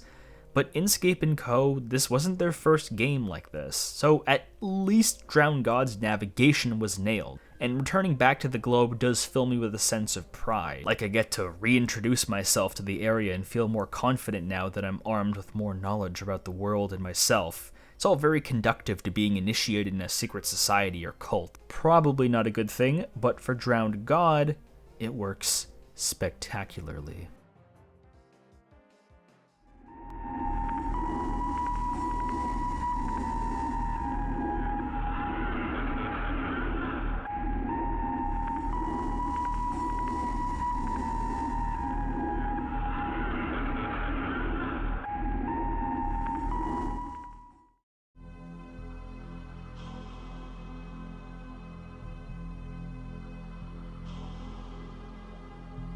So I made the mistake of having my OBS output to an external hard drive, and I lost like half my footage for this entire section. I had a save point right at the beginning of the realm, but I'm going to be stealing footage off of YouTube for the first couple minutes because for some reason this game has no option to select which disc you want to start with, or at least I didn't see any. We must revisit Malkuth and Kether once more, who inform us that the bloodline of the gods is safe, and that we have made contact with Nephilim at some point, and to watch our asses, basically. Welcome, number 7. You've done well. We knew that you would prove an excellent candidate for the mission. However, our operatives also inform us that you have made contact with the Nephilim. Now, this could prove difficult. There are certain loyalties that we expect, after all. Perhaps your curiosity can be forgiven in this case. However, if you wish to aid us, then we expect nothing more than your singular devotion to our cause. Many lives are at stake. We know that you will do the right thing. The next realm will not be so easy. Time is the key. Others have tried and failed because they did not realize this. Be careful who you trust. We look forward to your safe return to this lodge. That will be all.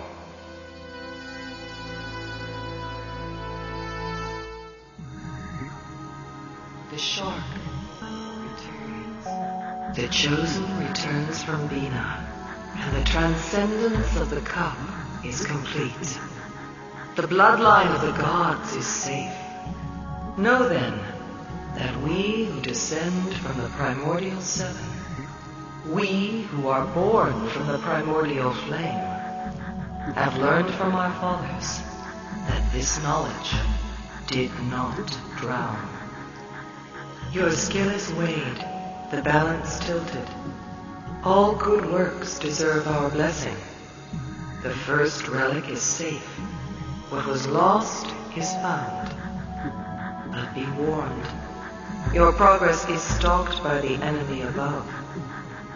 As a token of our trust, we show you Our Lady's painting. You will see that we speak the truth. We have no more for you, though the book on the desk may help you.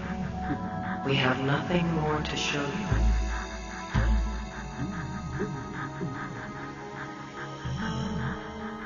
Malkuth gives us the Magician Arcana, representing resourcefulness and inspiration, but also manipulation and poor planning. Kether gives us Temperance, which is moderation and balance, while inversely imbalance and avarice. These cards can actually be used inside each area for some deeper lore. The Magician card activates a computer, revealing more details about Stonehenge. Site information. Nexus to 5D spatial conjunction. Stage 1 initiated approximately 1300 BC, culminating in completion of Stage 4 approximately 1100 BC. Served as Temple of Merlin in 500 AD. Burial place of Aurelius Ambrosius and brother Uther Pendragon, father of King Arthur. In dormant state, Henge is Stone Age computer, capable of predicting lunar eclipses. Also astronomical calendar. Stones arranged to mark crucial points in cyclical movements of sun, moon, and stars. In active state, Stonehenge is temporal gateway to fifth dimension. Warning. In 1979, during Project Dragon, site inadvertently reactivated by project personnel during experiments involving high ultrasonics. Search for Project Dragon personnel continues. Legend analysis. Stonehenge, otherwise named Dance of Giants, said at one time to house Holy Grail. Grail then carried by Joseph of Arimathea to Glastonbury, revered as ultimate holy relic.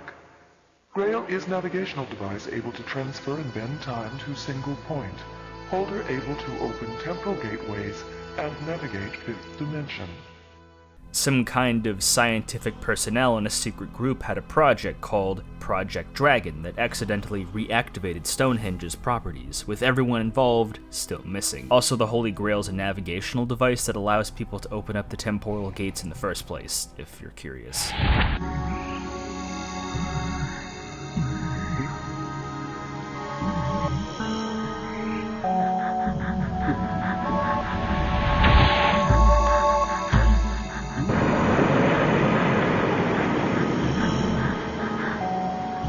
All the world in him. Et in Arcadia ego, from the Ark of Noah came forth the Manimal.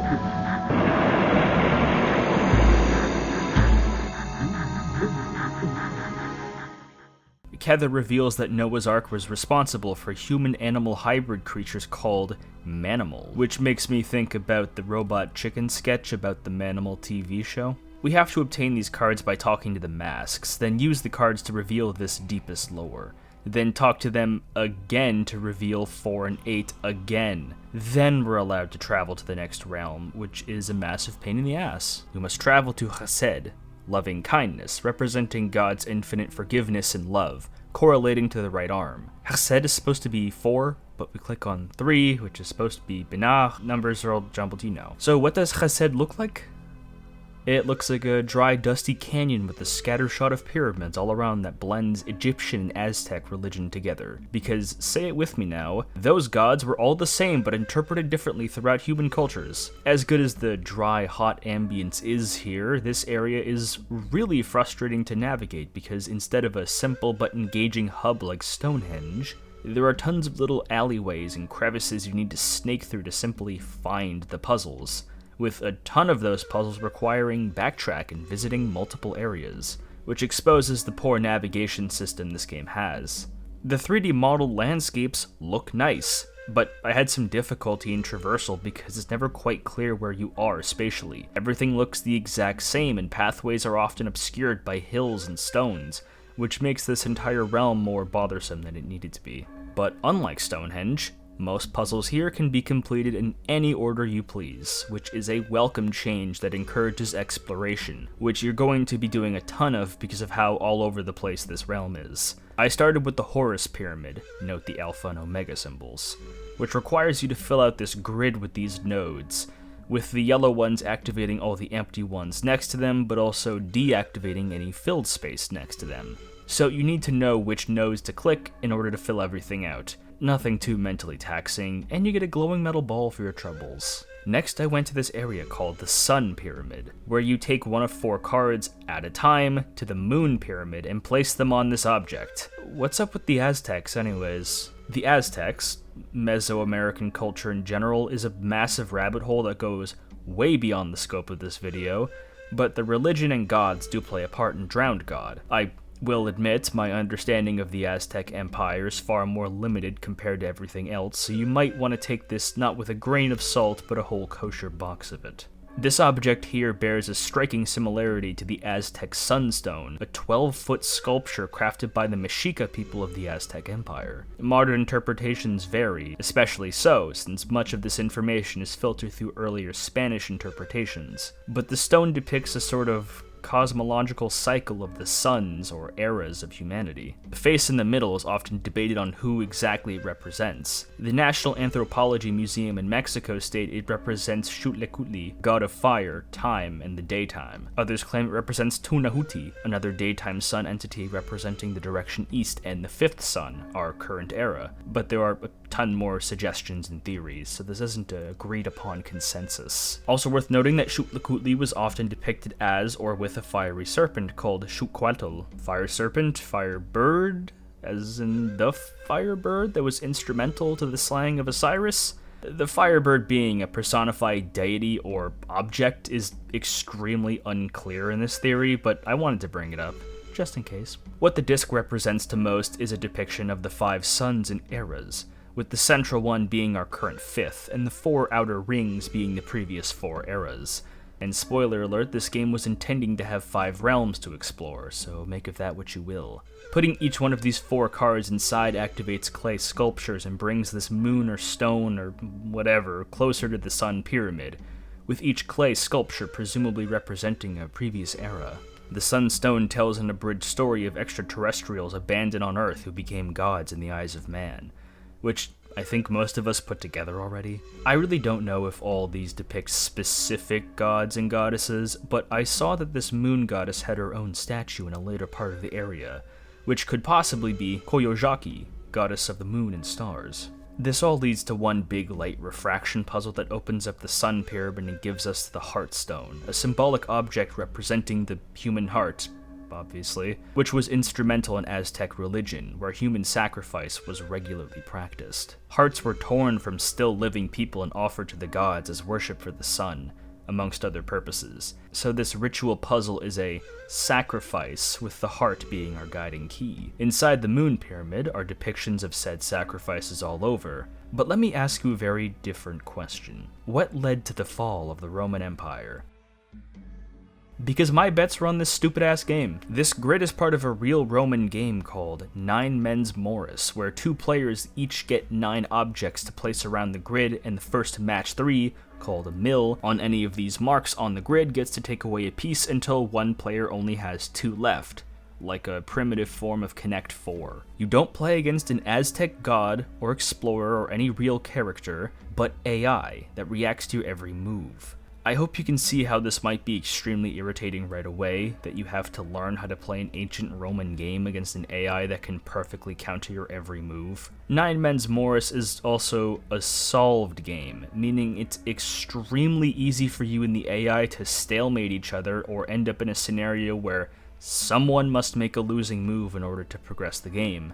And usually, that means you. If the AI makes a mill before you can place all your pieces down, just restart the game. It's not even worth continuing. Thankfully, this game is properly programmed and doesn't soft-lock your save file as far as I know, so I don't have to do another belly-aching segment against a board game, but this puzzle takes way too long because you genuinely just have to wait for the AI to make an idiotic move in order to win. If you or the AI gets into a position like this, where the other can't possibly reach a mill in under 2 turns, you can just move one square back and forth for a guaranteed win. I'm starting to think Nine Men's Morris isn't a very good game, and also maybe Drowned God has bad puzzles. After a solid hour of attempting this, you don't even obtain a full Arcana card, but 2/3 of one. What a slap in the face. You get most of the Emperor card, which represents leadership and masculinity, but also excessive control and poor leadership. Technically, this area inside the Moon Pyramid is a puzzle, but it's one of those puzzles you can just randomly click till all the squares are full, and you can just win accidentally, like I did.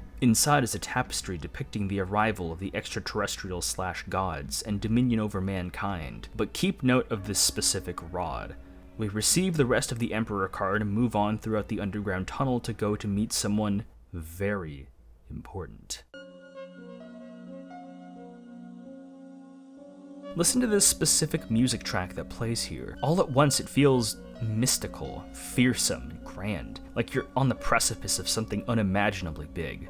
Because you are. I got goosebumps as I marched through the tunnel and into some sort of crumbled temple holding a giant water tank. Placing this metal ball we got earlier, we can fill up that tank with water, and walking up to it reveals it for what it is. Horus's prison. Horus, the Egyptian god, the serpent in the Garden of Eden, the teacher of magic to man, and the slayer of Osiris, has been confined at this tank. I almost feel embarrassed to say it, but I was completely on edge during this encounter. Such a mythological figure built up in the background of this narrative made me picture him in devilish splendor. A being instrumental to mankind's fall is face to face with us. We're basically meeting this final boss right in the middle of the game. It's positively galvanizing. So many questions race through my mind. How did he get here? Who locked him up? How did he kill Osiris exactly? Why did he do it? I hesitated to tap the glass for a minute at a time, anxious to see what he looked like and what wisdom he would impart with us, if any of it is to be trusted at all, to bask in the awe of the Alpha and the Omega. The great deceiver of man is no small feat. Here she put me, a prisoner of the water. I am just a child, the last of my kind. The moon, insane in her anger and jealousy, kills our emperor.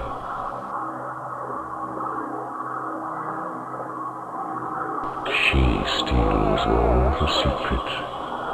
She sends the killers, the night axe and the flaydon. The firebird spits, the sun falls. Isis, he cries.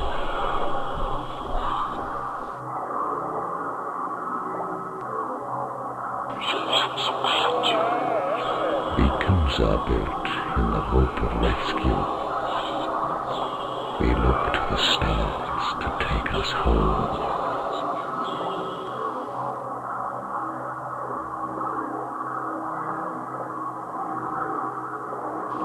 I am Horus, keepers of the secret. I am Alpha and Omega, beginning and end.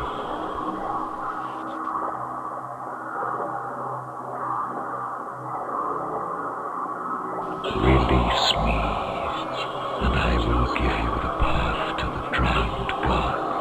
The sun waits for you there, where the last gave their blood.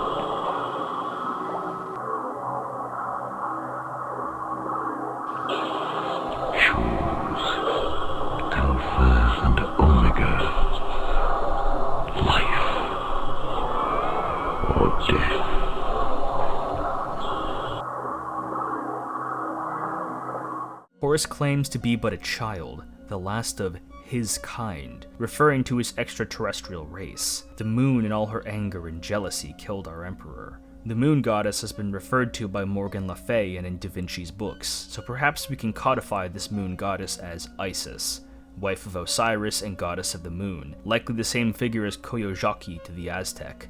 And the moon arcana does represent deception, so perhaps Isis isn't as innocent as we assumed her to be. Isis as a character is very questionable, because the book claimed that Horus was furious that Osiris took a human wife in Isis, but was she actually human? Again, up to your interpretation.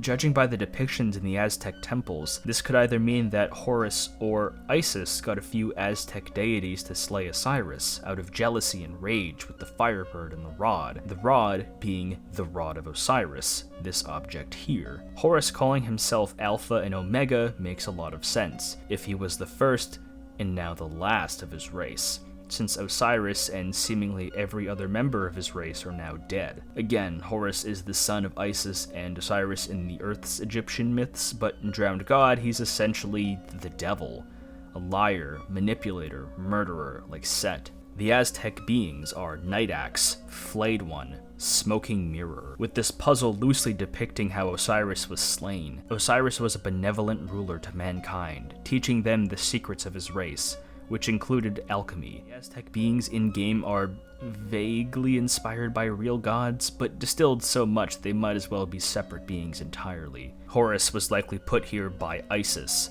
either after he conspired to kill Osiris, or letting him take the fall for it after she commanded the killing. I felt a transcendent level of learning here, that despite this game being so hard to comprehend, it rewards the player for careful examination and knowledge. You must be paying attention to every line of dialogue and mythological fact, because they absolutely come up again. It's all crucial to the story of Drowned God, but that just begs the question, who is the Drowned God? We have so many deities and characters to keep track of that the question becomes more and more ominous, a testament to the exhaustive world building and research Horus did and how impeccably it was crafted into the background and foreground of this game.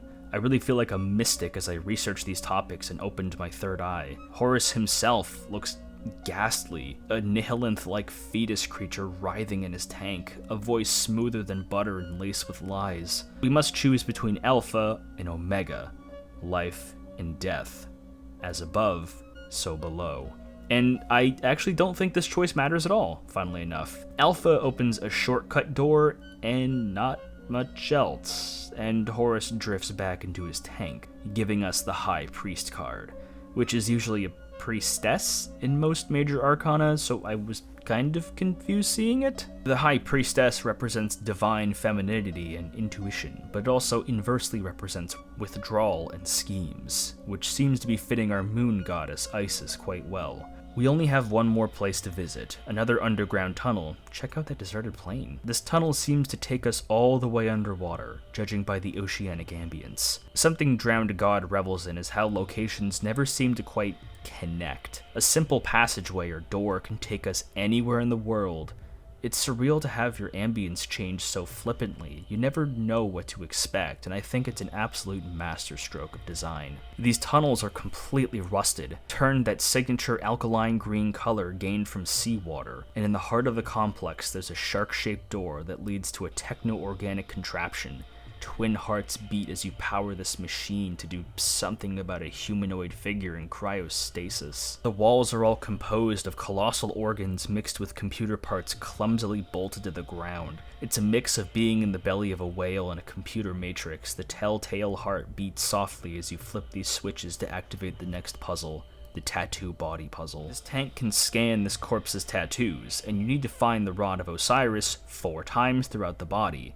Then turn around and activate this computer named Noah. Suddenly it dawned on me that this nightmarish landscape is the Ark of Noah's flood. Using the DNA gathered from the tattooed man, Noah begins to show off all of its offshoot manimals. Half-human oxen, pigs, sharks, eventually cloning some kind of alien fetus. This quite strongly explains that Noah's Ark was more of a genetic research lab than a wooden massive ship out in the ocean, with humanity's version of the story telling how Noah and his family rounded up 2 of every animal on Earth inside of the Ark.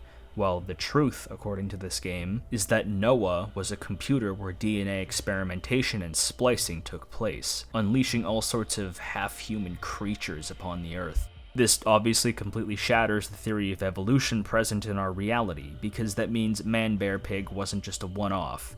There are an untold amount of hybrid creatures who roam the planet, not unlike the Nephilim. Perhaps the Nephilim were these creatures, a union of divinity and man. Osiris and/or Horus's experiments with the human genome could be a way to parallel how the sons of God taught mankind alchemy in apocryphal texts like the Book of Enoch. These details have begun to resemble a very popular story about ancient aliens that I've been sitting on for quite some time.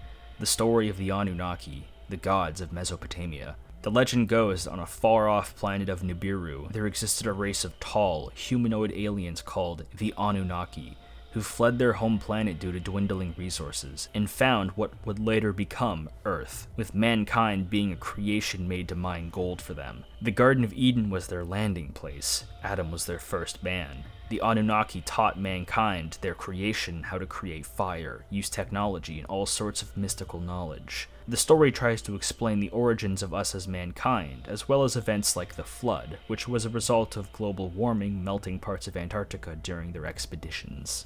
Naturally, there are semblances to this story found in-game. Osiris and Horus belonged to an alien race and had some part in guiding and creating mankind, but Osiris was described as loving and benevolent, with a genuine passion for teaching mankind their secrets and allowing them to use their technology, much to the chagrin of Horus. So Osiris is something of a Promethean figure, a rebellious deity who selflessly provided for mankind.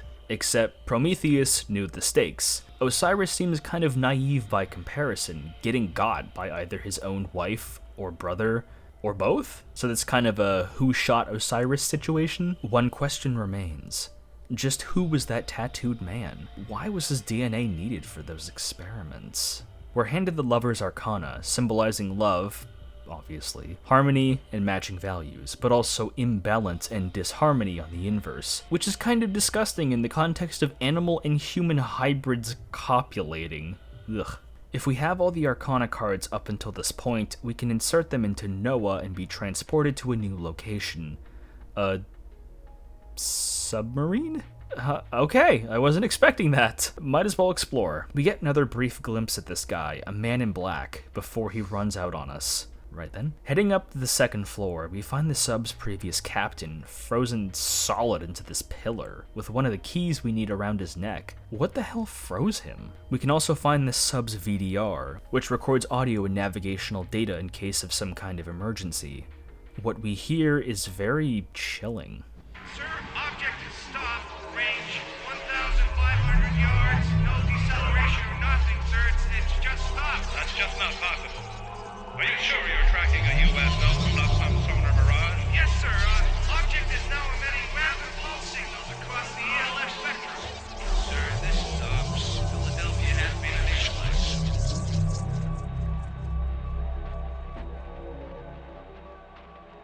Gravitron relay still not responding. Temporal wave at 60%. Sir, the full range of movement is melting. The sea's on fire. They're melting into focus. Christ, they just disappeared. We have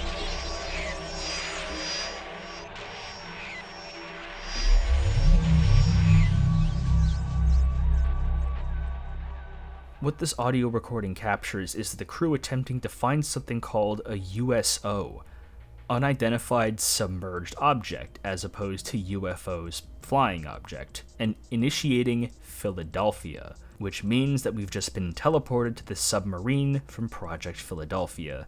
Buckle the hell up, this is a rabbit hole. We start our story with this man, Carl Allen, a merchant marine in the 1940s doing a routine cargo run on the SS Andrew Furuseth in the Philadelphia Naval Shipyard. On October 28, 1943, Allen saw another ship, the USS Eldridge. What he saw next would later kickstart kickstart the rest of his life. He claims that in front of his very own eyes, the USS Eldridge vanished. Allen had just witnessed the Philadelphia experiment, a military operation experimenting with the ability to cloak and even teleport naval ships across the globe, an invaluable ability the American government would have used to annihilate the Axis powers during World War II. Allen wrote extensively about these experiments, going so far as to claim it was based on Einstein's unified field theory, and that Einstein was outright involved in the project for about a year, even meeting Allen at some point in the 40s and sort of implying as such in a few conversations. It's an absolutely nutty theory and story, and Drowned God connects this with the submarine you're on, the USS Scorpio, a not-so-subtle comparison to the USS Scorpion, a real submarine that imploded and sank in 1968 under mysterious circumstances. Those circumstances being that using the Philadelphia cloaking tech, they hit something underwater. Also, don't forget to spot this Morse code chart. The captain's quarters holds a radio and an open copy of the Bible, and we can speak in Morse code by pressing these buttons, but we need a password, and of course, it's right there. Genesis. Gene Isis. A very simple but straightforward and clever puzzle. This opens up a closet where we can find a massive file document. So get ready for another giant lore dump. Executive Order 777. Wonder where we last saw that number. Pandora is open. The first page confirms what I already explained about Project/Experiment Philadelphia's purpose of making military craft invisible. Einstein's involvement, the USS Eldridge, but clarifies some incredibly important details. Firstly, much of the science was based on principles also proposed by Nikola Tesla, the genius Serbian-American scientist, physician, inventor. This guy was all over the place. I think most of us are at least aware of the fundamentals of this guy's scientific prowess and history of getting big-leagued by Edison, but what remains obscure to most was Tesla's deep spiritualism that manifested in a lot of very confusing and often paranoid ways. A shocking amount of people believe that Tesla's quotes about his mind receiving information from a higher source meant was accessing a metaphysical, invisible library of all known information, thoughts, and events in the universe called the Akashic Records, which would explain his vast intellect, something other alleged psychics like Edgar Cayce claim to have some form of access to. It's not so much just a database that keeps track of everything that happened and will happen in the universe, but contains every living being's soul in there to perpetuate reincarnation and sends the brain information that goes beyond human language through a kind of emotional resonance. Some people believe that when you get that aha moment of realizing something, it was just your mind dipping its toe into the records. It acts as an explanation as to how people around the world came to similar scientific conclusions despite having no contact with each other. Psychologists like Carl Jung interpret it as a psychological explanation for recurring personality archetypes and memories that exist beyond human borders. Various cultures have their own versions of it, and this one is primarily derived from Hindu belief. Akashic refers to Akasha, which is Aether in Sanskrit, and Aether is the fifth classical element above fire, water, earth, and air, used to explain natural phenomena like light and gravitation, discussed by everyone from Plato to Isaac Newton. Aether represents unity between the four elements, and this is his alchemic symbol. How exactly did Tesla receive these signals? Great question. He wrote to the American Red Cross on Christmas Day in 1900 explaining he had received some kind of signal from extraterrestrial life. He insisted that humans one day would be able to communicate with all forms of life through some universal manner. This is a real letter. You can find scans of it online quite easily. There's also his obsession with the numbers 3, 6, 9, vortex math, his free energy pursuit. The sacred mathematics spectrum of this esotericism is kind of outside the scope of my ability, but with Tesla that vein runs very deep. For now, just understand he believed in some kind of form of extraterrestrials and communication beyond mere verbal language, but through exchanging knowledge on an ill-explained level. There's also some conspiracies about his mysterious death in 1943. Some people say he was poisoned or even abducted, but he was a malnourished 85-year-old man. What the Philly experiment did in Drowned God was cause time anomalies, which killed most of the crew by having them burst into flames,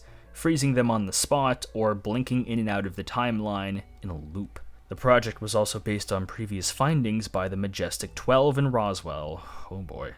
Roswell, I hope, doesn't need much explanation. It refers to Roswell, New Mexico, where people claim a saucer-shaped UFO crashed in 1947 and caused a whole government cover-up that led to the real birth of ufologists and alien conspirators. And the Majestic 12 are a supposed secret group founded by Harry Truman, the president at the time, who wasn't just a member of the Freemasons, he was a Master Mason in the 40s, to look into the existence and science of aliens. If you've ever seen a movie where a bunch of army guys sit around a big table and discuss aliens, it was probably inspired by the conspiracies around the Majestic 12. The whole document is actually created in-universe by real Air Force General Nathan F. Twining, who was accused of being a member of M12 in reality. M12 is funding the Philly experiment because it's instrumental to humanity's understanding of the ancient aliens on Earth and discovering future temporal windows, like the one present in the Bermuda Triangle. Temporal windows being an area in space that transports people throughout time, which would explain the persistent urban legend of the Bermuda Triangle, an area in the North Atlantic Ocean said to be responsible for the loss of countless aircrafts and naval ships without proper explanations. In reality, most of said lost vessels cover far more breadth of the ocean than just this triangle, but you get the gist of it. Perhaps the most infamous lost voyage taken by the triangle was Flight 19, which was an event where 5 torpedo bombers vanished in 1945. The initial report stated that flight leader C. Taylor's compasses had stopped working, that he refused to change the radio's frequency and made a grave miscalculation in his location. But Taylor's mother gave the military such a headache that they amended the report to cause unknown. We can actually find one of the remains of this flight in-game, and here's some audio describing the incident. What is your position, Flight 19, over? We're not sure of our position, Tower. Everything looks kind of wrong, kind of strange. Flight 19, zoom bearing due west. Over. We can't tell which way west is. We can't be sure where we are. Even the ocean doesn't look as it should. Over. Just head into the sun. Over. We can't find the sun. Don't come after us. They look like The aliens have long established secret bases beneath the planet's oceans and underneath Nevada, somehow. Also, they used a lot of inherited Nazi technology after Operation Paperclip, which saw countless Nazi scientists and doctors employed in the government in exchange for pardons and inheritance of their research. Many high-ranking SS members were feverish occultists, which led to a ton of archaeological expeditions to find artifacts like the Ark of the Covenant, the Lance of Longinus, which pierced the side of Jesus Christ on the cross, and Atlantis, heralded by Himmler himself. So much of the American government's expeditions were likely inherited quests from the Axis after World War II. M12 is under the control of the Nine, some kind of Illuminati-esque group that is terrified of the prospect of the aliens' transmutational abilities and unlimited energy, because it would crash the world economy. So this specific sub is searching for the Rod of Osiris, which is what the god used to transmute matter as he pleased. Also worth noting that the Nine can refer to the Order of Nine Angels, a mystical neo-Nazi organization with deep connections to Hermeticism. Once we read all of the pages, we're awarded with the second key and can finally access the last puzzle. What a bomb to drop, eh? Secret societies within the government searching for the key to renewable energy from aliens using Nazi technology. If the American government somehow found free, renewable energy, would you trust them with it? Would you trust any government or nation? Free energy was something Tesla envisioned and wanted to experiment with, but was unable to ever secure proper funds or equipment for it. But keep that idea in the back of your mind. Also, this entire section of the game really feels like the first Zero Escape game, but done a decade prior. Being stuck in an underwater ship discussing conspiracy theories, it's like the same thing. After all of that, we get to the final puzzle, where we retrieve the Rod of Osiris, and that puzzle sucks ass. Just putting the keys into the ignition is excruciating, because for some reason, your mouse controls are all out of whack. Left, right, up, and down are all jumbled, and you need to navigate the keys down to the keyhole by not pressing down. Why just starting the puzzle is this unnecessarily difficult is beyond me, but I can tell you my second monitor absolutely loved this. The actual puzzle itself isn't much more enjoyable. You need to retrieve the rod by having it line up with the X, Y, and Z coordinates, as well as having it rotate in its proper orientation, which looks like this. In typical Drowned God fashion, of course, you aren't told how to operate this unless you look at the game guide. The upper left dial moves the rod one space to the right on X. The upper right dial moves the rod down once on X and twice on the Y axis. The bottom left dial moves it once to the right on Z, and the bottom right dial controls the rotation of the rod. Picture it kind of like a math problem. Ignore these oddly formatted grids if you must, and write this down with a pen and paper. Setting all dials to the left means nothing will move whatsoever, and all the way to the right is the maximum amount of movement. So move one dial at a time to precisely calculate the rod's movements to go get it. Except there's a massive flaw with this. You only get 4 tries at any moment whatsoever. Then the machine turns off and you need to reinsert the key with those dumbass controls and start over from scratch. I wasn't a massive fan of the basic premise of this puzzle to begin with, but why on earth Inkscape or whoever programmed this decided this was necessary is beyond me. They can sit on it and spin. It turns an already massively trial and error puzzle into that much more of a teeth-grinding experience because of such a simple thing they could have just not done. Letting you experiment and maybe giving the player a bone as to what the dials do would make this a much less aggravating experience and get people to polish off that high school level math like they probably forgot, like I did. Inkscape wasn't brand new to puzzle games. They published several beforehand, so I'm totally stumped at how so many amateurish game design mistakes were included in Drowned God. I have to assume that Horace and his team are given total freedom and control over the product beyond its narrative and visuals, because if they were the ones designing everything, then these mistakes and dumb decisions suddenly make a lot more sense. But did no one really care enough to give it a second glance? Were some of these properly playtested? But I soldiered on and received the Rod of Osiris, finishing Disc 2.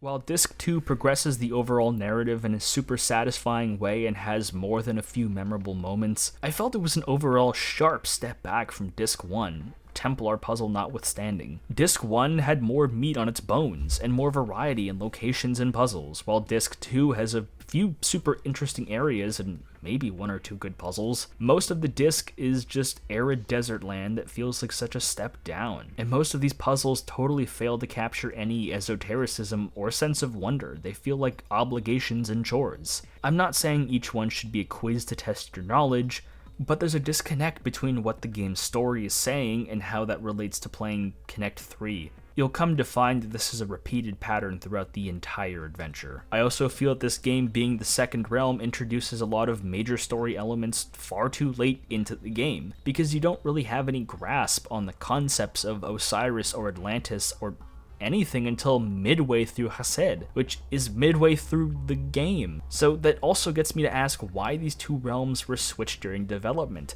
On one hand, Disc 1 is a stronger gameplay experience, but Disc 2 is a much stronger narrative experience, so one way or the other you're gonna get left behind in some way.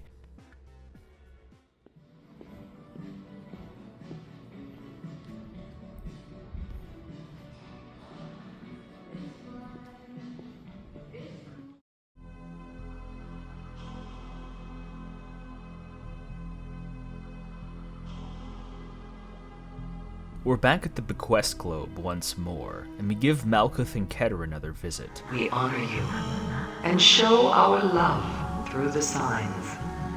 When the hour strikes for Our Lady to be crowned Queen of all the world, you will stand with us. The secret of the Drowned God shall be known to you. Under the sign of the crown, the technocrats, the industrialists, those who worship the machine, those who would have us yoked in the harness of this technology, will fall as the last trumpet sounds. and no sign shall remain that they ever walked in the garden. And those who would manipulate the life force, would bend it to their desire, they too shall fall. The wheel turns, and the stone is broken. Men hide Our Lady's face, and guard the entrance to the truth. As above, so below. As after, so before. You reached the second path and drank from the cup. The third path leads to the stone. Before you leave, a gift. The face of our enemy. You see he wears the crown. Pull off the mask in Kether, and this truth shall be revealed. Is this the path you wish to walk? Malkuth doesn't so much warn us about these events, but advertises them as a positive change, which means that both of these masks have their own agenda we've been strung along for, which means that she would likely plan to bring mankind back to a more primitive hunter-gatherer state, which also means never allowing us to reach the advanced technology brought forth by Osiris and Horus, also lending more credence to the idea that Isis conspired to kill Osiris, perhaps out of fear for the technological rise he was responsible for. She gives us the Empress Arcana, which represents nature, nurture, and abundance, while inversely representing dependency and corruption, another card that seems to suit Isis quite well. Inserting the Empress back into the slab, it forewarns the coming of Legion, something that will appear in times of Revelation. Revelation pretty obviously points to the Book of Revelation in the New Testament, and Legion is the collective name for several demons possessing a single man, as described in the most detailed in the Gospel of Mark, where Jesus exorcises the demons from said man. Legion is a demon from the Gospels rather than the Book of Revelation specifically, which is already rather infamous for its gargantuan collection of terrifying creatures and monsters described within visions. So let's hold on to this info for now. But you still have many questions, don't you? You see, my friend, the battle is not for the Earth, but for the minds of the men and women of the planet. And time is not on our side. We have had to make certain eliminations to preserve this secret. Sometimes life is cheap when the future salvation of many is put at risk. John F. Kennedy knew this, and that's why he was removed. I warned you about the danger that curiosity brings in its wake. Our operatives report that you still haven't heeded this warning. Your continued visits to the Nephilim Lodge cast doubt upon the alliance we expect from you. Before you go, I'll give you an example. A new world order lies around the corner. Mandatory microphones in every home. A surveillance system that monitors the actions of every citizen on the planet. Virtual prison camps. Mind control. If this is the world you want to build, then the Nephilim will provide you with the building blocks. We know that you will do the right thing. That is all. What Kether advertises is far more concerning. The idea of a new world order is pervasive. It's so common that most people believe it in some facet or form, like the two main political parties really being one big uniparty to ensure a specific collection of globalists get what they want, or foreign money being involved to manipulate nation-states, some collection of behind-the-scenes characters who influence world politics and really run things.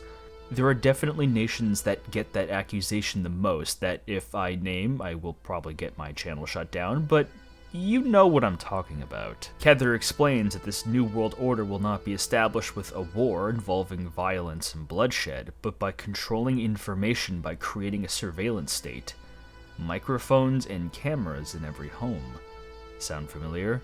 We all kind of know that our smartphones definitely listen to us, even if we can't prove it. And the internet is so hyper-sanitized and monitored that depending on where you live, your search results or tweets can get you arrested. You can get debanked, as in lose access to payment processors like Visa if someone influential in a tech company doesn't like you. If you offend the wrong people in England, you can end up in cuffs. These are what I interpret to be the virtual prisons, where people are free to travel where they please within legal limits, but their speech is censored and their thoughts are policed by nations that harshly punishes the law-abiders by letting petty thieves and criminals roam freely both in the streets and in online, creating a world of paranoia and fear that makes people easier to manipulate and control. The scammers on the streets of every nation will be allowed to intimidate and bully you, but your parking tickets carry real consequences if you don't pay them. A more primitive form of this described in-game when it claims that the former President JFK attempted to warn the American people of such a thing, which apparently got him assassinated. And we are, as a people, inherently and historically opposed to secret societies, to secret oaths, and to secret proceedings. We decided long ago that the dangers of excessive and unwarranted concealment of pertinent facts far outweighed the dangers which are cited to justify it. In 1996, this was a warning, but in 2026, 30 years later, this is essentially how we live, and not many people even know it, let alone bother to fight it. Okay, that got pretty real for a second. Let's get back to the cuckoo ancient alien stuff. We obtained the High Priestess card, which I already explained. What exactly that has in relation to the New World Order, I'm not quite sure, honestly. Inserting that card into the map inside Keter reveals some more geographical insight. Location: the Pyramid Temples of Teotihuacan, Mexico. Structural and repository archives pertain to histories and origins of refugees from unknown landmass. Refugees evolved into Olmec and later Mayan civilizations. Archaeological surveys show symbolic layout of 3 pyramids matched to constellation of Orion. Also matches retrieved relics from Bimini Trench, 3 pyramids at Giza, and other ancient sites. Legend analysis. Pyramid of the Sun, dedicated to Quetzalcoatl, one of original refugees. Pyramid of Moon, also named House of Secrets. And smaller Temple of Venus. Together commemorate fatal alignment of celestial bodies, which caused destruction of Atlantis. Pyramids also constitute rescue beacon, viewable only from air, in conjunction with Nazca plane markings. Location: Bermuda Triangle, Bermuda, Florida, Puerto Rico. Largest and most powerful of known 5D spatial windows.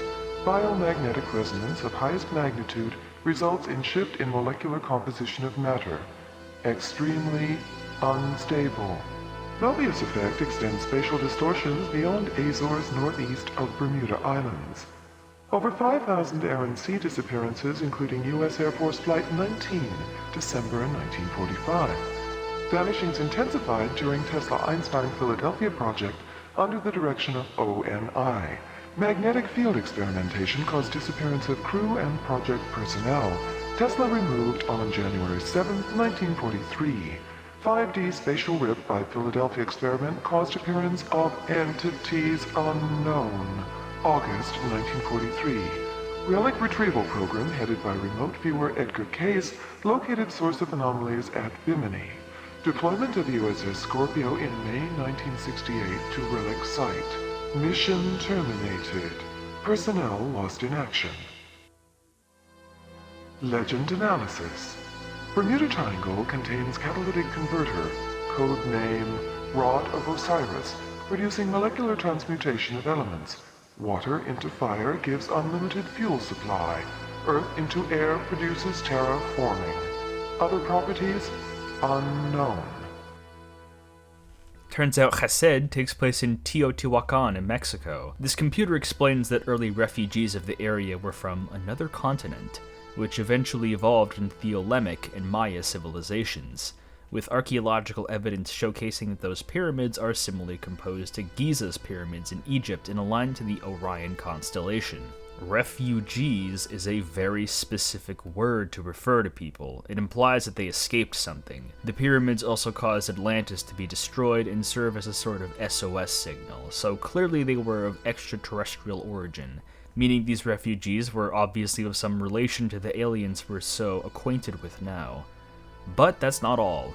The Bermuda Triangle also has its own lore dump.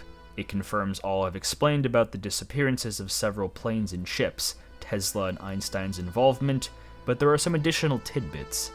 The Philadelphia experiment caused what's described as a 5D spatial rip, which is just thrown out there. It can mean a lot. 5D means fifth dimension, and dimension is often used colloquially to describe a different realm or area of existence, but the specific scientific implications of a fifth dimension are a bit vast. I remember hearing the adage of time is the fourth dimension being said offhandedly in a lot of sci-fi works, but from what I vaguely understand in physics, which isn't very much, time is a measurable attribute like the first three dimensions, length, width, and depth, but also tied to those previous three.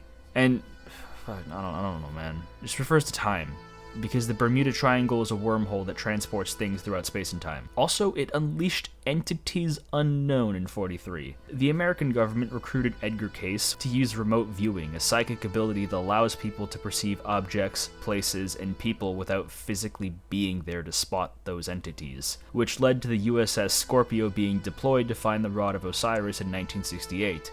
Which was the sub we were just on. Obviously didn't go too well. The Rod of Osiris could transmute the four basic elements of fire, water, earth, and air, which effectively created unlimited fuel supply and terraforming, which would allow a wielder to essentially take over the world through seemingly unlimited resources, so obviously the American government tried to get it first. Finally, after getting our two numbers from Kether and Malkuth, we input those back into the globe and accessed another Sphirot, Din, which is usually translated as Givra, representing the might and judgment of God, found in his wrath against those who would do harm to ancient Israel and when the Jews would worship pagan gods and idols. It represents man's left hand. Oh, also we click 5 to access it, which is the first time a Sphirot's correct number has been followed in-game. Well done, Drowned God, finally got around to it, good work. And the realm of Din first appears as a very comforting library that is positively chock full of references to all sorts of literature and figures throughout history, both the proven and fantastical kinds of history. On the shelf is a copy of Through the Looking Glass by Lewis Carroll, the sequel to the original Alice's Adventures in Wonderland. This is the novel where Alice meets iconic characters like the Red Queen, Tweedledee and Tweedledum, and the Jabberwocky. Its inclusion is no coincidence, since these novels and Carroll himself are often associated with occult knowledge and secret societies. I did some digging into Carroll's life and found that most conspiracies involving him are supposed exposés into if he was a child molester or not. He has a kind of Michael Jackson type situation where armchair psychologists love to tout the accusation as a proven fact while ignoring a ton of refuting claims or evidence. I can't say yes or no for sure, but from the types of articles and people accusing him of such, my bets are pretty safe. And as for his life in occultism, that connection is even more tangential. Much of this arose and became discussed in 2020 when someone published their own interpretive look at Through the Looking Glass. He suggests that Carroll drew inspiration for Alice from a girl he knew named Alice Liddell, whose apparent relative, Samuel Liddell Mathers, was one of the founders of the Hermetic Order of the Golden Dawn. So you have to make a lot of reaching and assumptions and connections to assume that Carroll had some involvement, or at least knowledge of the occult through that connection, and just trust that these random unsubstantiated claims that Carroll was in secret societies and had supernatural books that are never described, and that he understood the Liddell family tree, which I could not find at all. They were apparently collateral cousins, as in they shared an ancestor but weren't close together on the tree? What this means is that people like to filter the surrealism in his books through an occult meaning, which is just as vague as it sounds.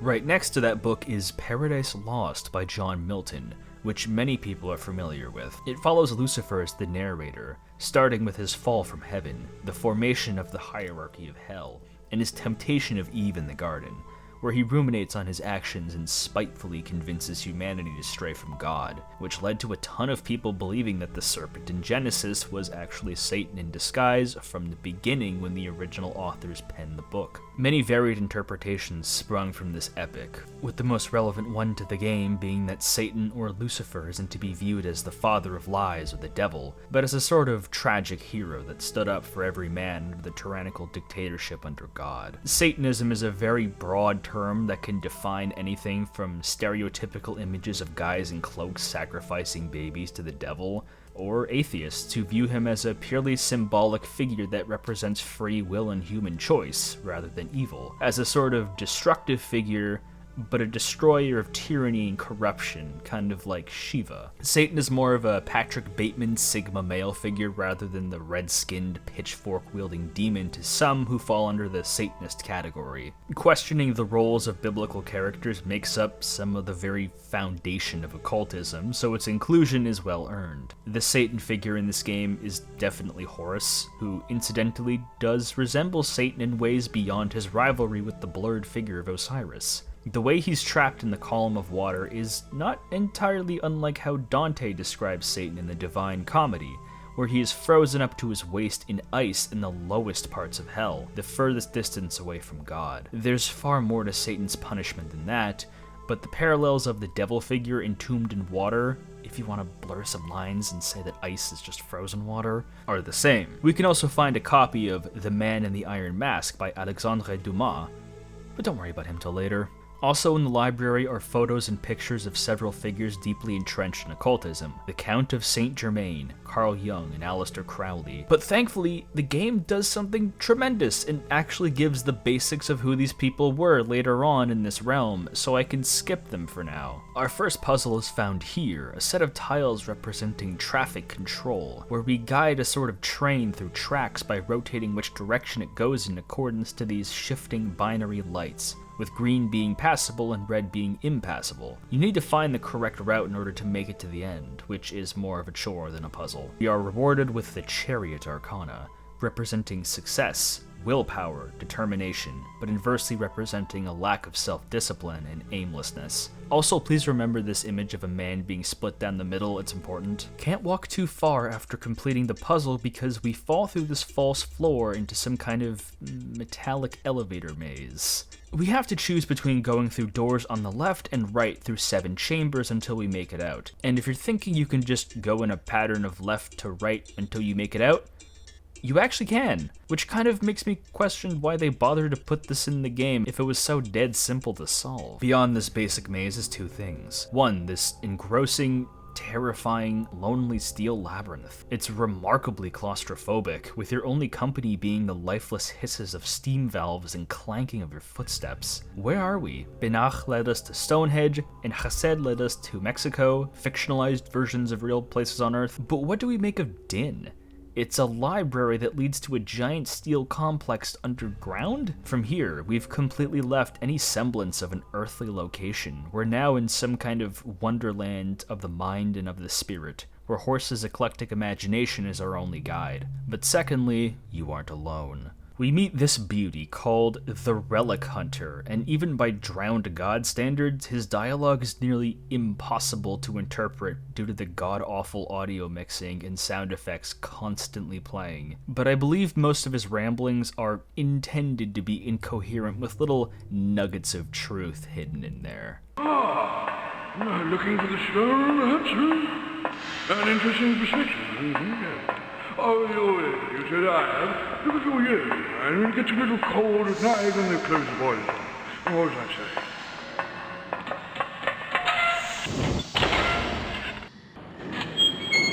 Did you know that this machinery is powered in the same way that the Atlanteans used to fly their ships? Huge warships under full sail, beamed along the emanations from the stone, flying to gears extraordinary. The sailcloth must have had exceptional qualities, like. What was I saying? Ah, yes, a stone. Lapis excelsus, real stone. A fantastic red crystal. The power source was unlimited. Of course, Blavatsky disagrees and writes it unveiled, or she calls it the Tamai says. Same thing, the name of the principle remains the same. The transference of energy from the material to the immaterial, or what you call it, escape. What was I saying?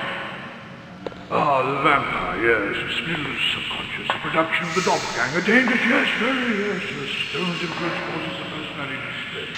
You're the first one I've seen down here for a while. What was the other fellow's name? Big fellow, not a scupper fellow on his head, looking for a jack or a Mavis. Oh, you're not Mavis, are you? No, I thought not. Name escapes me for a moment. Now, where was I? Follow me. I've got a special matter. Which is quite much. It was all to do with time, see? Yes. Did I tell you about the Atlantis and their war creatures? Enormous animals who read the battle, half human, half animal, in every stage and so forth, something like that.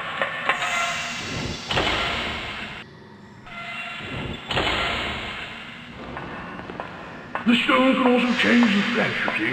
It transmutes, rather like the alchemical principle, lead into gold, water into fire, all that kind of stuff.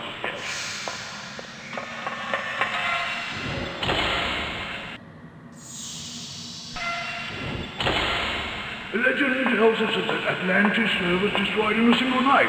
The flowered Gilgamesh, ancient Sumerians, they all knew it, even the Babylonians, according to their way, of course, but few survivors who are spread throughout the world receive the knowledge if not drowned. And of course, much of it was destroyed after the fire. And the library at Alexandria, Isis is the key. Isis unveiled. No, but why, that's good. He knows that we're looking for something described as the stone, which is red in color and can transmute matter like lead into gold, fire into water, and apparently power Atlantean technology like airships.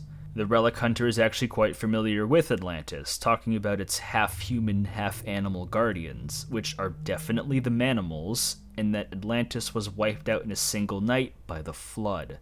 With their knowledge persisting beyond the destruction of the Library of Alexandria, which was one of the largest and most expansive library in the then world, residing in Hellenized Egypt that was gradually destroyed by fires and failure to upkeep. It's said that over 700,000 papyrus scrolls were kept in that library, so the real-life loss of all that ancient knowledge has bibliophiles weeping to this day. But in Drowned God, usage of this stone caused a brutal and devastating side effect: the manifestation of one's consciousness through a doppelganger.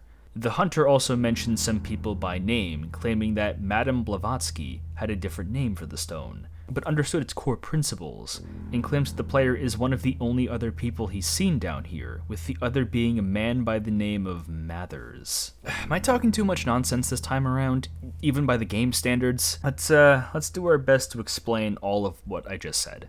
We've made it this far, haven't we? Let's get the easiest thing out of the way first, the stone.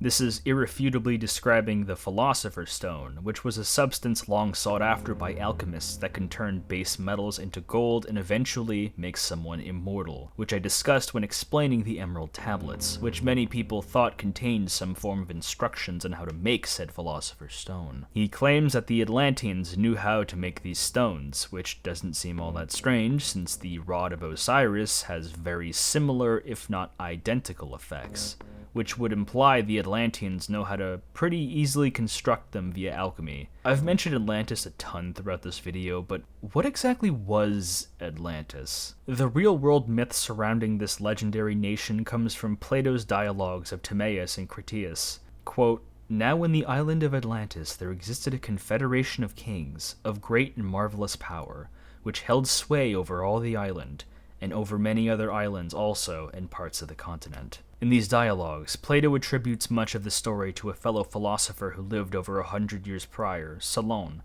who traveled to Sais in Egypt, a city that's been destroyed for thousands of years now, but was thriving in his time. Another well-traveled Greek, Herodotus, the historian, described it as the resting place for Osiris, so clearly it was important to the Egyptians at one point in time. Solon claims that the Egyptian priests eagerly described Atlantis as an island nation with highly advanced technology that sunk into the ocean due to rising tides and earthquakes, leaving no survivors. But Drowned God supposes that there were indeed survivors who later fled to South America and Egypt, since this post-flood knowledge was maintained, but filtered by those Egyptian scholars, who then created their own mythology based on these events.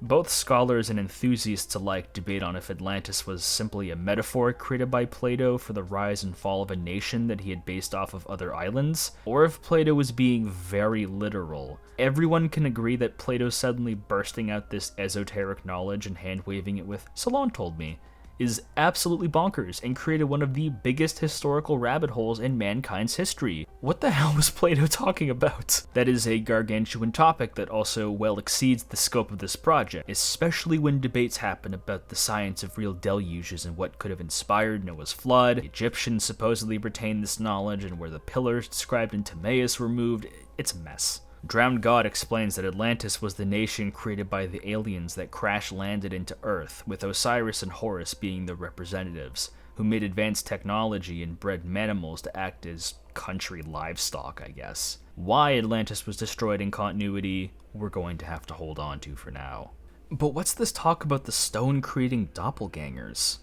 What even is a doppelganger? The word conjures stories of people meeting someone who looks exactly like them, which is how the term is used casually now, but the folkloric, mystical, and even psychological veins run deep here. In Germanic folklore, a doppelganger was a kind of apparition or spirit that perfectly resembled you in appearance, but carried a grave omen of your death. Throughout world mythologies, legends of guardian spirits that resembled their protectee in appearance were commonplace, like the Egyptians' Ka, but in modern times, the doppelganger has taken on a new life as a symbolic manifestation of the inner dark side of every human being, the Mr. Hyde to our Jekyll. Oscar Wilde's The Picture of Dorian Gray has the titular Gray sort of swap lives with a painting of himself, so that the painting takes on the natural burdens of age and illness, while the real Gray indulges in so much vice and sin that he begins to outwardly reflect the dark inhibitions he had always kept under the surface, stuck inside the painting as his shadowy doppelganger, so to speak. So the TLDR is that our doppelgangers are our repressed dark sides manifested. Now, who is Madame Blavatsky?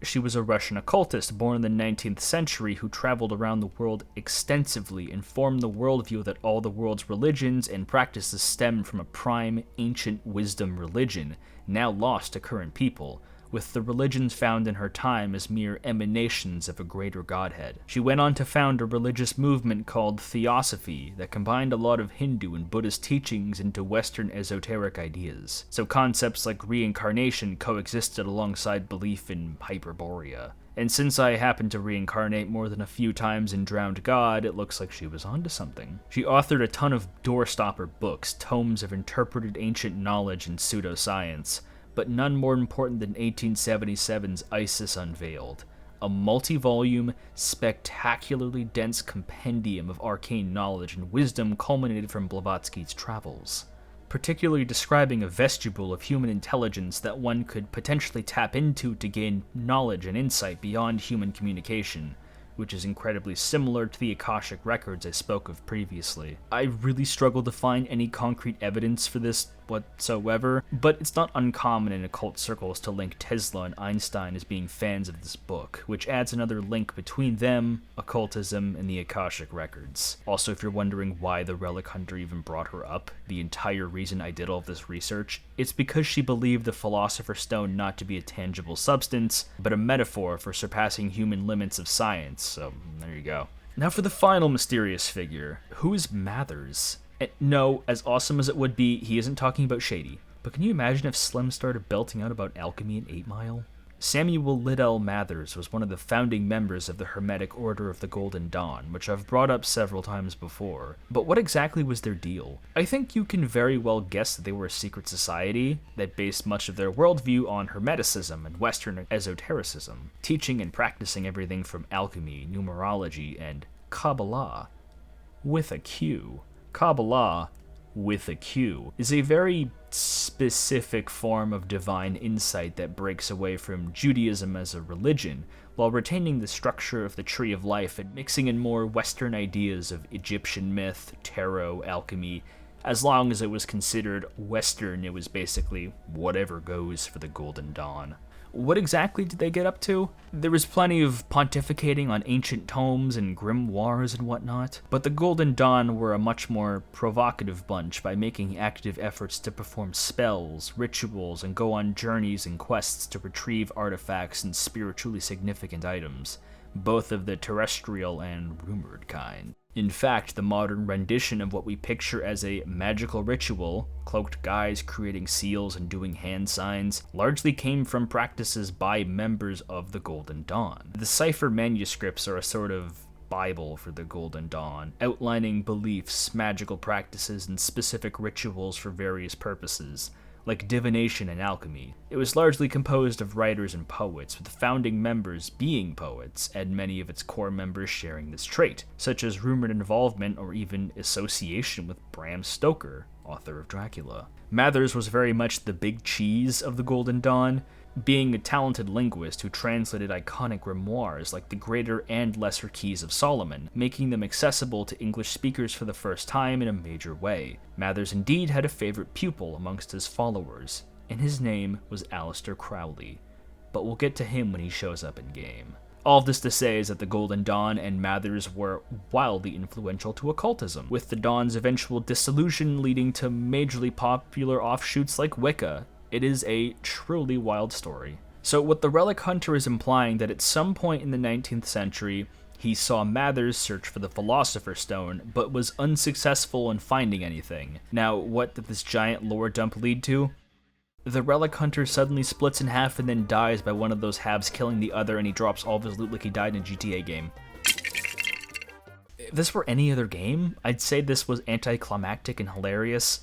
I mean, this is still hilarious, but we're seeing the creation of a doppelganger in front of our eyes, which means that this hunter had some kind of vague contact with the stone at some point, and the results of which killed him. He drops some neat stuff we can plunder, at least. He drops a mummified hand, the Hand of Osiris, which is one of the parts of this god that were cut up and mummified.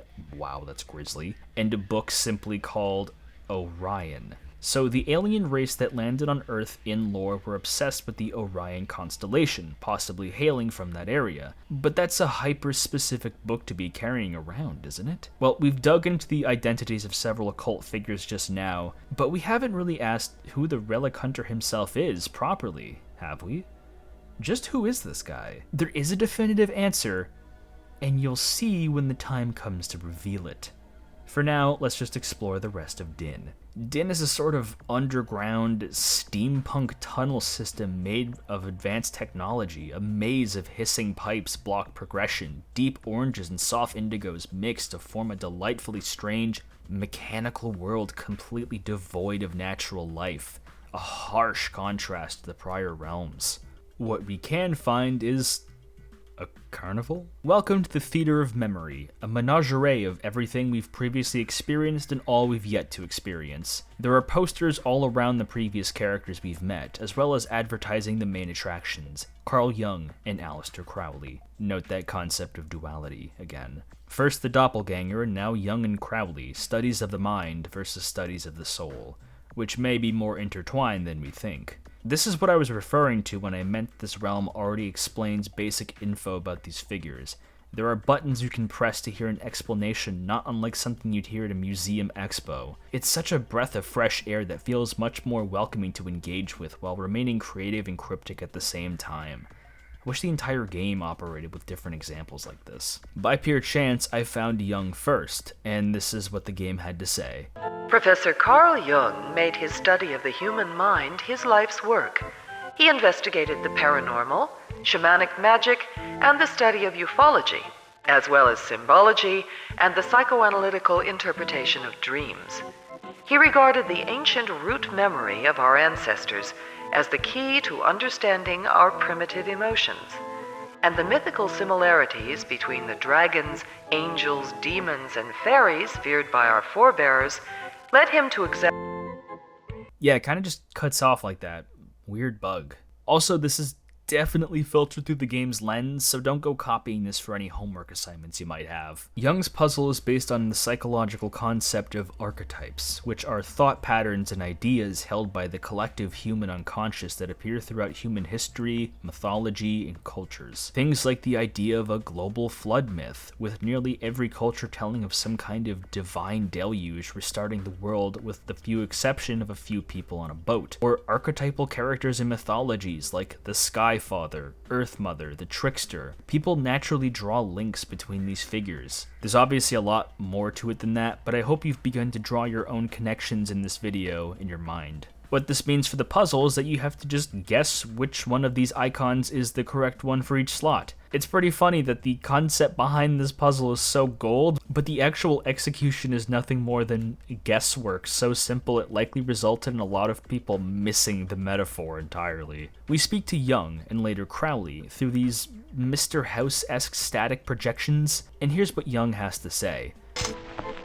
My name is Professor Carl Jung. Perhaps you've heard of me. In the real world, I was a psychologist and made my life's work the study of the human mind. The human mind is split into the two sides of the conscious and unconscious. The house is a good symbol for this theory.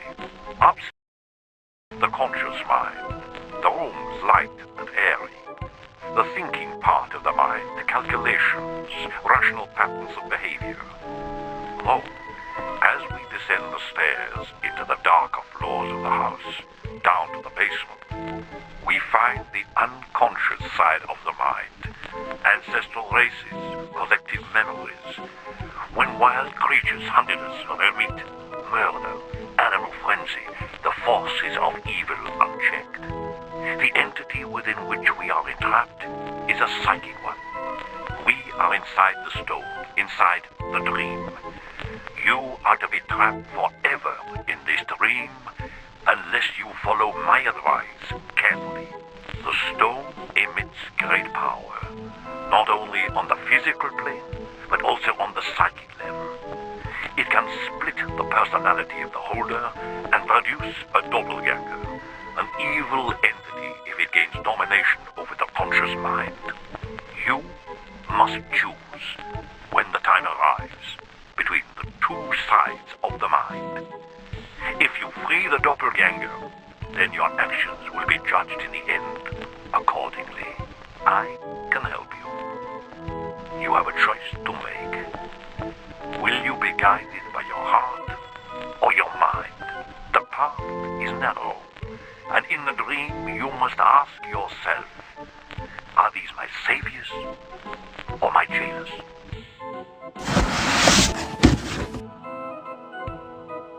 Kinda speaks for himself, doesn't he? We're given a copy of one of his books, Flying Saucers, which explains that the UFO sighting zeitgeist of the 1950s is a symbolic manifestation of the anxieties and fears of its supposed witnesses, a fear of the other and of geopolitical terror. Up next is Aleister Crowley. Aleister Crowley was regarded in his day as the most dangerous man on Earth. Crowley responded by naming himself the Great Beast, and his notorious sexual habits and magical practices soon earned him the infamy that he sought. He formed the Golden Dawn with MacGregor Mathers in 1924. This actually isn't correct. Crowley didn't form the Golden Dawn at all, but joined it at a later date. And it certainly wasn't formed in 1924, but in the 1800s, so I have no idea what on earth this voice is talking about. Gathering around him some of the literati of the day, including W.B. Yeats and Arthur Machen. In 1927, at Boleskine Lodge, Loch Ness, Crowley and Mathers performed a ritual in the top tower, summoning up a league of demons. So bad was this encounter that Mathers was left for dead, and Crowley disappeared and did not reappear for several days. I'll provide some better context. Crowley was known in his heyday to be the most demented, repulsive occultist alive, because he always operated on the philosophy of do what thou wilt, which meant that any sense of morality or decency anyone had in the Golden Dawn was a footnote to whatever temporary pleasure Crowley wanted at that time, usually resulting in some kind of moral and sexual depravity. Crowley got kicked out of the Golden Dawn because he liked to do shortcuts doing rituals for general obscenity, which is remarkable since the Golden Dawn were apparently eating mummies and trying to commune with angels. Also, Crowley would regularly slap people too, which didn't help his case. The ritual the voice speaks of refers to Mather's mysterious death, when he passed away in late 1920 from a still debated cause. Mather's wife, Moina, earnestly believed that Crowley had sent psychic vampires to kill him after they fell out. He probably died of the Spanish flu, but his death certificate listed no official cause, and later that certificate vanished, so theories became rampant. Rituals gone wrong were a bit of a pattern in Crowley's life, because he loved to live on the edge and not follow through on things. He went on to found Thelema, a New Age occultic religion that forewarned that Crowley was the chosen destroyer of the Aeon of Horus, because he loved Egypt, and gave himself the infamous title, the Great Beast 666, to reflect his destroyer role. Drowned God, Crowley got himself trapped in this contraption while searching for new knowledge, fated to never escape. What that means for us is that when we click on our respective symbols, he gives us a verbal thrashing on our supposed character traits, reflecting how Crowley was a dick in real life. What a clever child. How nice to see you. Oh, how interesting. Please come forward and listen carefully. Give me your hand, and I'll tell you secrets. Venusian 6. Too indulged in vices to raise your head. Sorry, too late. The moment has passed. You're so slow. Wake up! Am I the king of depravity? The lord of the flies? The wickedest man in the world? You must know, and you will.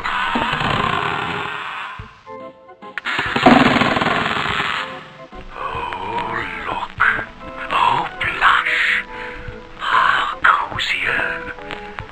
Something insipid this way comes. Oh, but what accident befell you? Are you hurt? Here's a plaster to make it better. This one stops the drips. Are you a dog fancier? There's a breed of in here. Oh, look. Slippy boy.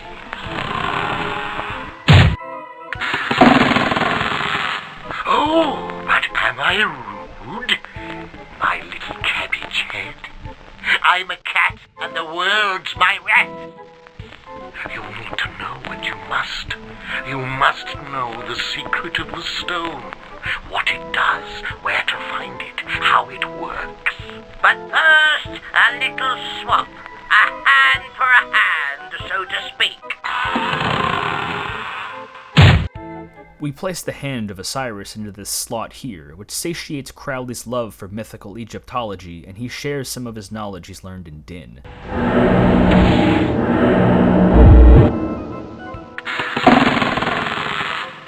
By the hand of fate, what mysteries does this palm contain, hidden in the lifelines?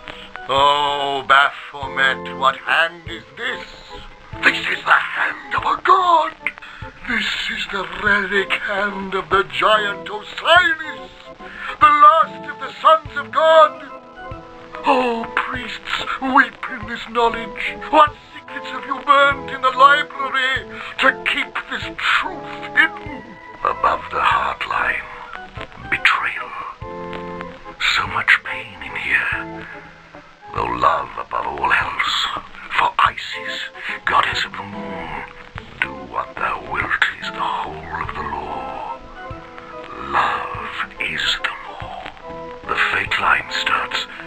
We crashed on this earth, far from home. Our signs made in the hope of rescue. The lifeline stops. What treachery is this? The conspirators meet the master of the temple. The firebird spits. Osiris the god falls wounded to the ground. Cut off his head, says Horus.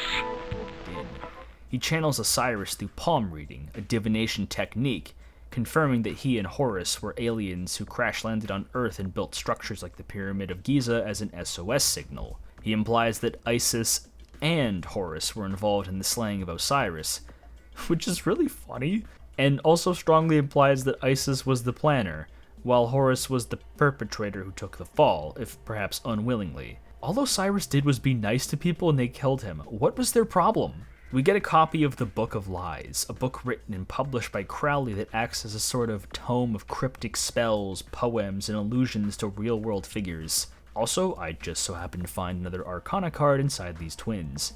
Justice, which represents justice, but also dishonesty and lack of accountability. Kind of odd that Crowley has no puzzle associated with him whatsoever. For someone so deliberately cryptic in his everyday life, you'd think that would be a shoo-in. But maybe they got tired. This concludes the first section in the Theater of Memory, but recall the basic structure present throughout. We meet an author and are presented with one of their books.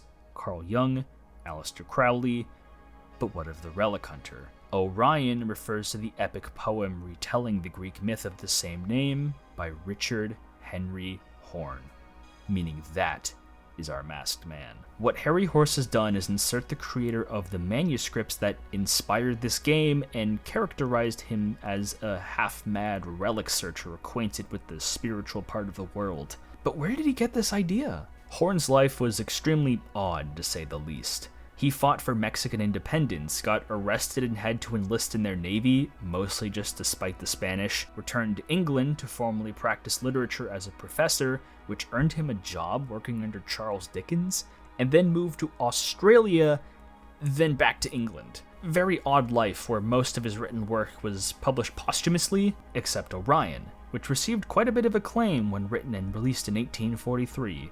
But 6 years later, he wrote those manuscripts that Henry Horse had found, which would imply that Horse found them unpublished in some estate sale or something, making Drowned God a story over a century in the making. Where and how Horne learned all this knowledge is more or less unanswered, but a common trait amongst these occultists is being greatly changed by travel, picking up bits and pieces to what they believe the truth is. Still weird that Horse inserted the author of the manuscripts that define so much of his life into the story as a crazy person, though. We can actually read Horne's in-universe diary about his mission in the 1800s looking for these relics and writing some observations about the realms. So this means that there's likely some time compression going on throughout this adventure, and that Horne achieves some form of agelessness through the stone. When I said that Din was a technologically advanced underground steel complex, I really meant it. There's a whole train system where all these buttons take us to different locations, and this one here outright teleports us to what looks like the inside of an RV? Actually quite cozy looking for this game. The conspiracy corkboard and antiquated computer definitely scream that whoever lives here is some kind of nut. Their computer is protected by a puzzle that... Oh, the game crashed.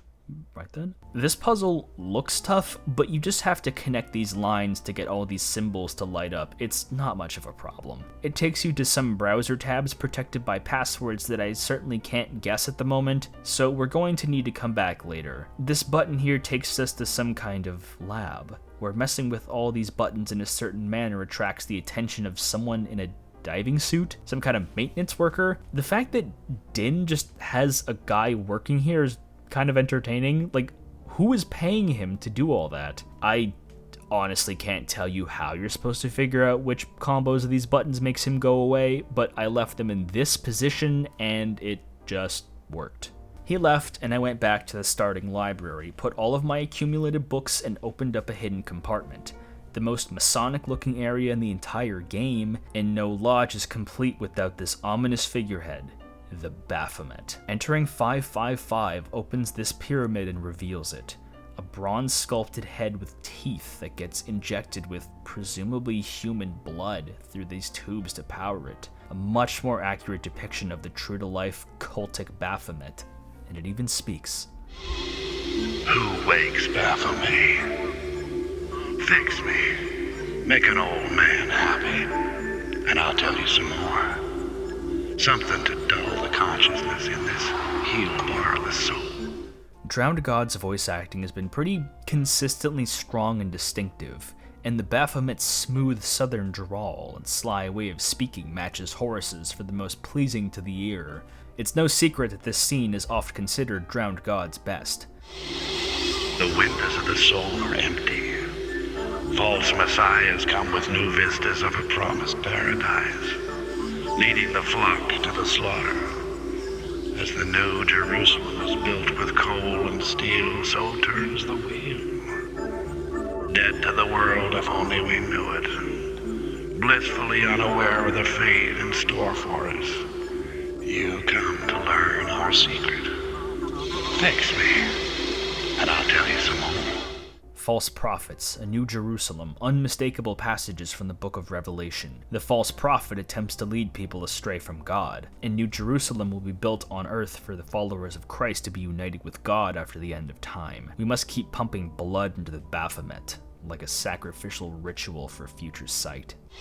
Did you think that a secret that was guarded from Atlantis to Egypt down through the 12 tribes, from Moses to Solomon to the Shambhala Monastery, to the Messiah and the Madonna, to the Holy Lodge, the Knights Templar, the Priory of Sion, the Rosy Cross, the Bavarian Illuminating, the 33 levels of Freemasonry stored in the buried vaults of the Vatican would be so easily given to you? Who do you think you are? Who are you? Why would I tell you anything? Fix me. Make an old man happy. The Baphomet is saying that this secret knowledge was held tightly by secret societies, held in the archives of the Catholic Church and in the Priory of Sion, which has been built up subtly throughout the entire game. I am Baphomet, the Templar's talking head. You wish for assurances and platitudes, a little information, but it is dangerous. Men have died to regain this knowledge, and what would you do with it? The bar-coded automatons from a future age greet us with garlands of fish babies, born not of man, born not of woman, produced in the steel simulated womb of the laboratory. Fix me, and I'll tell you some more. Fish people produced in steel laboratories, a premonition of future manimal creation.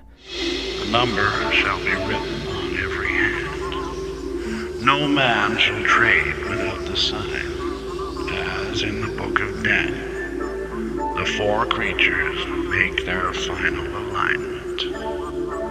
Cobwebs in the sky, the last sign before the end. Isis betrayed, hidden but everywhere between the pillars of the temple. She records this truth. When every sign says 6, when the book says 6, 6, 6, make it 7, 7, 7. This road leads to the gates of heaven. The Baphomet pseudo-phrases Revelation in the Book of Daniel with verses talking about the Antichrist's effect on his believers, but also mentions the 4 beasts seen by Daniel in chapter 7, which are a massive topic of debate in itself. The first beast resembles a lion that has the wings of an eagle, the second like a bear, the third like a winged leopard, and the fourth was the most dreadful of all, something that couldn't be compared to any other animal. It was colossal, had teeth like iron, 10 horns, crushed and stamped its opponents underfoot. Beyond being a terrifying visual, these beasts are often interpreted to symbolically represent nations like Babylon and Rome, which posed great threats to Jews and later Christians. The converging of these 4 beasts according to the Baphomet means the 4 great and wicked nations will converge as one, making a one-world government formed from the 4 most powerful nations, which I'd say are up to interpretation, but I'm sure you can assume the majority of those 4 quite quickly. He claims that Isis was betrayed, possibly by Horus, or perhaps Osiris. When the numbers read 666, make it 777. This road leads to heaven. This claims that Isis sees a biblical apocalypse as a lucky, fortuitous thing. The upheaval of mankind is her ideal path to heaven, for some reason. Why would she want that? Also, I have no clue what cobweb in the sky refers to. The sins of the world rest heavy on your shoulders, and you must choose. You must choose between the Iron Mask and the Immortal. They will both release their parts of the stone in return for your justice. You must choose between good and evil. Which betrayer, which betrayed? Then unite the stone with me. We must find the man in the mask and the immortal to get their pieces of the Philosopher's Stone, where one is good and one is evil, and we must choose which is which. I can only imagine being a Knights Templar and hearing this using an Arcana card, we access the set of train controls and move the library, because it's all on rails, which totally changes the location of everything in relation to the Din's train buttons, which is really confusing. The puzzles in this realm aren't very challenging, but the navigation instead takes its place as something greatly unpleasant. Because in an attempt to feel cohesive and ever-changing, Din instead feels like an aimless maze where you must backtrack everywhere and make very little real progress as you do. We have to visit this diver multiple times when changing the library's location with different combos needed to make him do different things, like give you a vision of an alien abduction for some reason, and gives you the Hermit card, representing introspection but also isolation. It has a little hem on it, that's so cute. There are some new locations to explore in the Theater of Memory, passing through a squelching Mobius strip hallway to find a display of an individual for the Man in the Iron Mask. We get a peek. The Man in the Iron Mask, made famous by Alexandre Dumas. The identity of the Man in the Iron Mask has remained one of the best-kept secrets in history.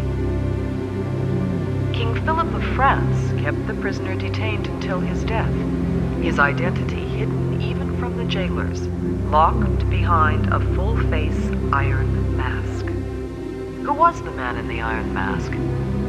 Some say that the poor creature was the king's twin brother. Others that it was none other than the immortal Le Comte de Saint-Germain. Recently, it was claimed that the Man in the Iron Mask guarded a secret. A treasure so great that it cost him his freedom and eventually his sanity. We shall never know who the prisoner really was and why his identity had to remain such a closely guarded secret. We get a piece of the stone from it, but this recording does a pretty poor job of actually explaining this character. The Man in the Iron Mask was reportedly a real historical person, a prisoner kept by Louis XIV from the beginning of his reign in 1643. There were strict rules to never let him take off the mask while he was in prison and moved around to different dungeons, and this lasted until his death in 1703. A multitude of theories are still discussed as to who this mysterious prisoner was.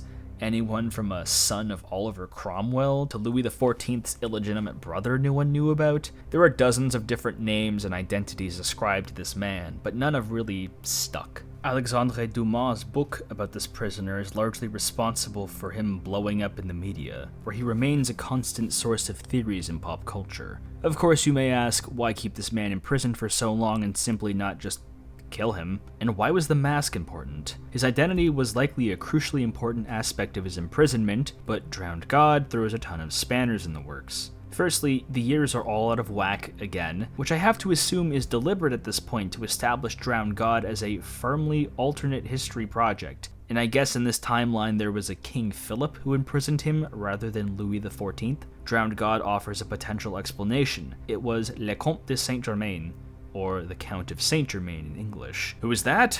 Well, don't worry, the next room over has you covered. The mysterious and wonderful Comte de Saint-Germain appeared in the courts of France around 1743, claiming to have arrived from the mountain monasteries of Tibet, where he declared that he had lived with immortals. A friend to humanity, he tried to prevent the French Revolution, prophesying that France would suffer a deluge of blood unless the monarchy changed its cruel policies and treatment of the poor. But his warnings were ignored by the French aristocracy.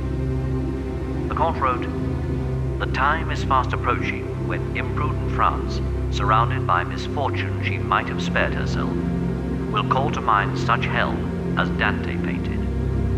Saint-Germain's high-degree masonry, his Templar and Rosicrucian connections, kept his enemies at bay until his arrest was called for by Maurepas in 1778. He vanished in front of the arresting officers, and from that time, claims of his immortality spread across Europe. He left a final message for his would-be captors. "My hands are tied by someone who is stronger than I am. I have only a limited time to give to France, and when that time has passed, I shall be seen again after 3 generations." This count appears to be a real person who acquainted himself in French high society in the 1700s, making all sorts of outlandish claims of immortality and hung out with famous figures like Casanova and Voltaire, always drawing attention with his seemingly endless knowledge on various forms of art, music, so much so that his claims of extended life almost seem reasonable. Almost.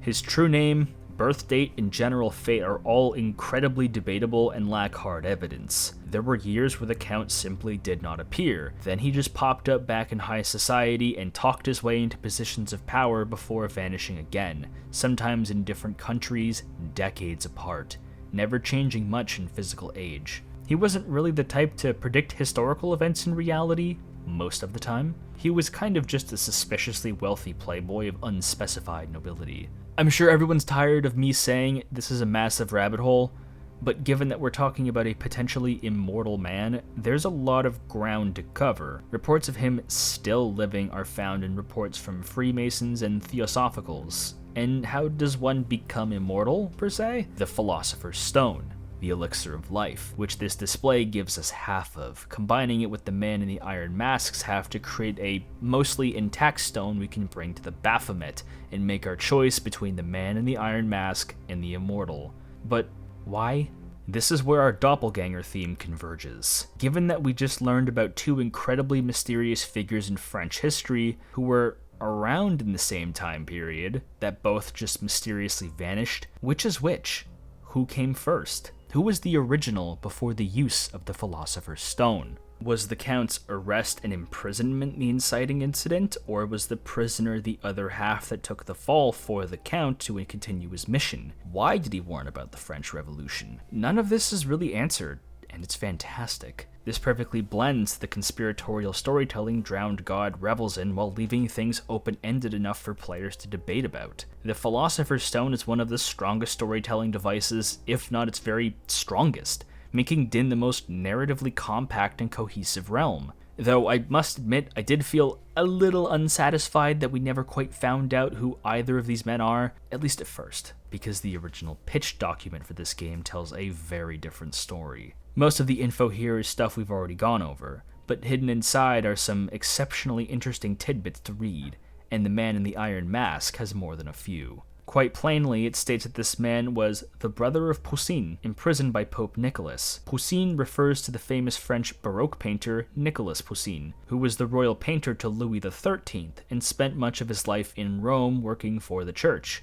His most famous painting is called Et in Arcadia Ego, which is Latin for even in Arcadia, there I am, a phrase used to name the painting and included inside of it. It depicts some shepherds examining what looks like a tomb inside Arcadia while a woman watches over them. Arcadia is a real place in Greece, but it is most well known as the subject of poetic interpretations as a simple but harmonious existence with animals and nature, not entirely unlike the life depicted in the Garden of Eden. What exactly this painting communicates is a whole other topic, but the pitch document claims that Poussin used sacred geometry to hide knowledge of Atlantis, Osiris and Isis, and alchemy. Now, what is sacred geometry? Sacred geometry is the study of assigning and understanding sacred meanings to geometric shapes, using it as a sort of universal language that can communicate certain truths and observations about our world without the limitations of human speech. Many people know about one of these examples, the golden ratio, found all over works of art and nature, which would imply that Poussin created this painting using this sacred geometry to hide information that he couldn't otherwise speak about. As far as I know, there wasn't a pope named Nicholas in Poussin's lifetime, but the sentiment remains that the church imprisoned his brother, possibly as leverage, and I assume Poussin's brother was just as informed as he was about the truth in our reality. His painting and its phrase, Et in Arcadia Ego, are also another sign pointing to the priory of Sion. Poussin's brother is apparently our Count of Saint Germain and /or the Man in the Iron Mask, which would make his mission actually about teaching the true history about the Earth that's been suppressed by organizations like the Church.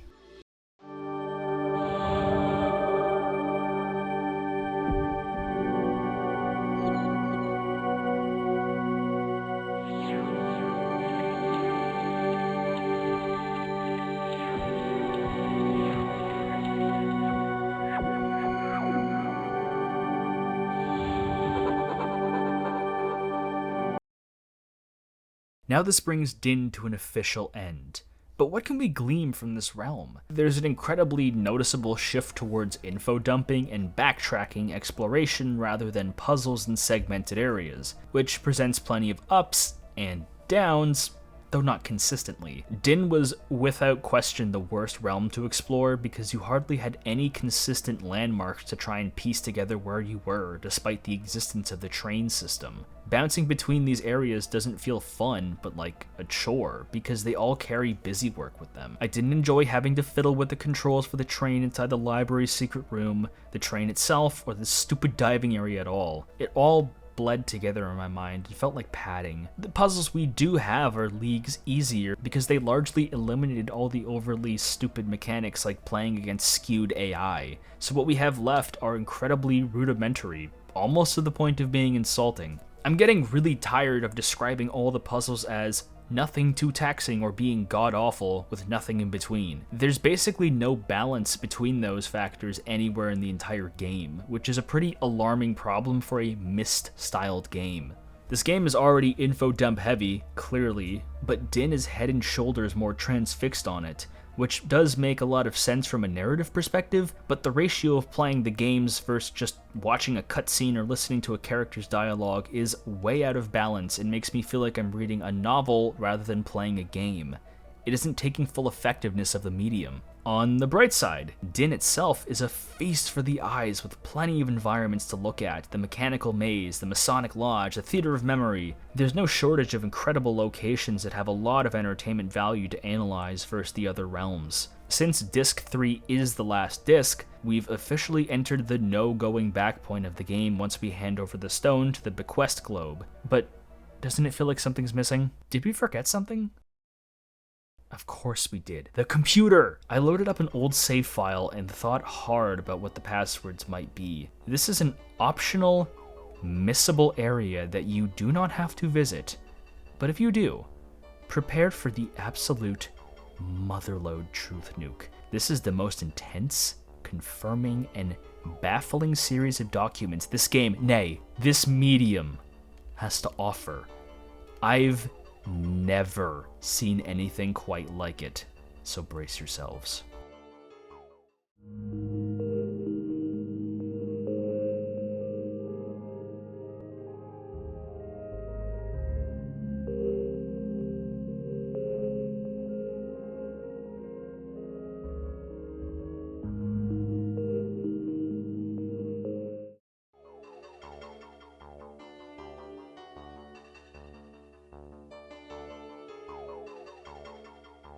There are 4 sections we can access, all with different passwords that lead to various sub-documents and texts. This icon here with the Rod of Osiris entwined with the snake's password is Gene Isis, giving us the options of Element 115, the Genesis documents, and Hidden Relics, while these 4 are restricted. Whose computer is this again? We just broke into a guy's RV, we teleported into a guy's RV, and he just happens to have all this on his computer. Right. Element 115's tab is what looks like a research paper on Project Galileo, named after the father of modern-day astronomy. This project is built upon the findings of the Philadelphia experiment, which researched renewable energy and gravitational population based on Atlantean tech. The solution is found in element 115, a super heavy metal that, when bombarded with protons, becomes element 116, which turns into energy upon contact with any physical matter, but any other heavier matter is at risk for causing a supernova-sized explosion. And considering how big those explosions can be, that's a scary thought. Some chemistry nerds in the audience might be confused because elements 115 and 116 exist on Earth. They're moscovium and livermorium, synthetic elements created in the 2000s that, surprise surprise, can't power spaceships. They have half-lives of less than a second, so not a lot of practical use at all, let alone spacefaring uses. Element 115 was a term thrown around by the ufologist Bob Lazar, who claimed to be involved in government projects to reverse engineer alien spacecraft, with element 115 being instrumental to propulsion technology. He spoke of this in 1989, making a lot of ufologists believe he was speaking the truth because he predicted element 115, well before it was officially released into the public. But just saying element 115 and getting no other details right doesn't mean much. The latest element at the time was copper Niceum, synthesized back in 96? The release year of Drowned God. So element 115 seemed a lot more interesting back then. Now it seems kind of silly. I can play this game too. I'm officially predicting element 119, exclusively used in the production of optical discs to effectively annihilate disc rot for over 1,000 years, and I'm calling it Plutonium. Don't let the deep state call it by any other name. The Genesis documents are a summary of extraterrestrial contact on Earth, beginning far before documented cases at Roswell, and mention the Retina Treaty of 1967, a fictionalized version of the Outer Space Treaty in the same year, which saw the United States, the UK, and Russia all sign a treaty proclaiming that space travel was only to be used in peaceful operations, so no one is allowed to set up missile bases on the moon or colonize Mars or anything like that. It's still in effect to this day, with America, Russia, and China largely being the current spacefaring representatives. In the real world, this has obvious geopolitical implications, but in Drowned God, this is to oppress terrestrial world governments from discovering all the alien stuff. And it turns out the Majestic 12, the secret org who's been running all of this spacefaring adventures, outright has the body of Osiris, and it was the tattooed man we used for a puzzle, preserved for 10,000 years. You know what's really weird? He still has his rod. No, I mean his rod, his Franken beans. Many forms of the classic Osiris myth specifically state that his penis was part of the chopped up bits of his body Set made, with it later being eaten by a fish. It's kind of like the episode of Family Guy where Quagmire's dick is bitten off by the shark, then put back on him by Isis and her sister Nephthys. So the fact it's still on there in this corpse form is very funny. The Genesis documents reveal signs of alien life on the moon in the form of archaeological remains and through discovery of pyramids on Mars. There are plenty of stories that ufologists like to tell about skeletons on the moon being the reason why mankind hasn't been back there, and Mars has always been the source of rumored extraterrestrial life or remains because of the infamous rock that kinda looks like a face if you squint at it. Also, one of Mars's moons, Phobos, is actually an inactive alien space station that isn't inhabited but remains armed, so approaching it is impossible. This is another idea thrown out in conspiracy spaces, most likely from the Phobos monolith, which is another rock structure that people suggest was intentionally built, ergo, there was some life on there. This is part of the greater Alternative 3 program, and you'll see why in a bit. From this extraterrestrial archaeology, M12 suggests a civil war between these aliens, which destroyed the 10th planet in our solar system and created the asteroid belt. The 10th planet is a possible location that people theorize the Anunnaki are from, and this document seems to confirm that version of history, but a civil war provides a ton more motivation on why the last remaining aliens were so bloodthirsty. Perhaps Osiris and Horus belonged to different factions or held different beliefs about what to do with these humans they kept as essentially pets. They finally confirm how Atlantis fell, 2 fragments created from the destruction of Planet 10 from said civil war, which created the universal flood myth and scattering of mankind, where some people still held on to some alien DNA, such as Egyptian pharaohs as a sci-fi way to explain all their defects and problems that came with excessive inbreeding in the most famous pharaohs of history. We've even got a bunch of cute little pictures showing the little hybrid babies. Secret societies were formed that kept this knowledge alive and well, with studies of artifacts like the Ark of the Covenant, Rod of Osiris, Holy Grail, and Philosopher's Stone kept hidden and propagated by the most important society in this game's lore, the Priory of Sion, with a long list of its members printed here. I've jerked you around for far too long. What exactly is the Priory of Sion? Let's establish what they are in the real world first. In the 1960s, an artist named Pierre Plantard did a series of BBC interviews with lofty claims that there existed a secret society called the Priory of Sion that aimed to chart the genealogy of Frankish Merovingian kings that also so happened to include Plantard himself. When asked to prove this, he would claim that Napoleon figured this out and conveniently had drafted geological charts that I think were forged by his ex-wife? It kind of went nowhere until the 1980s when a collection of French authors adapted Plantard's claims in a book called The Holy Blood and the Holy Grail, which not only tries to confirm his claims, but further extend them by claiming that this line of kings were descended from Jesus Christ himself, who married and had children with Mary Magdalene. So technically Plantard was a descendant from Jesus, according to the book? Oh, also they founded the Knights Templar to protect that bloodline.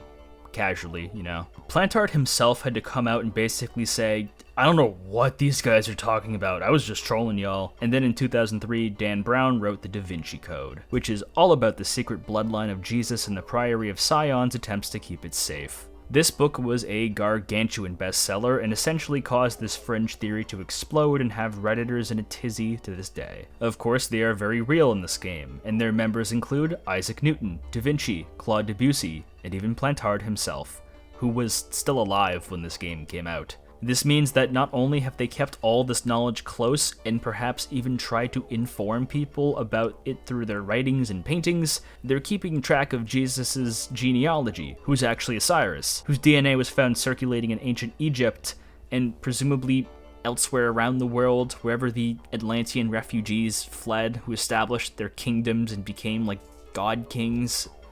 My head hurts. The section on the artifacts explains stuff we already know.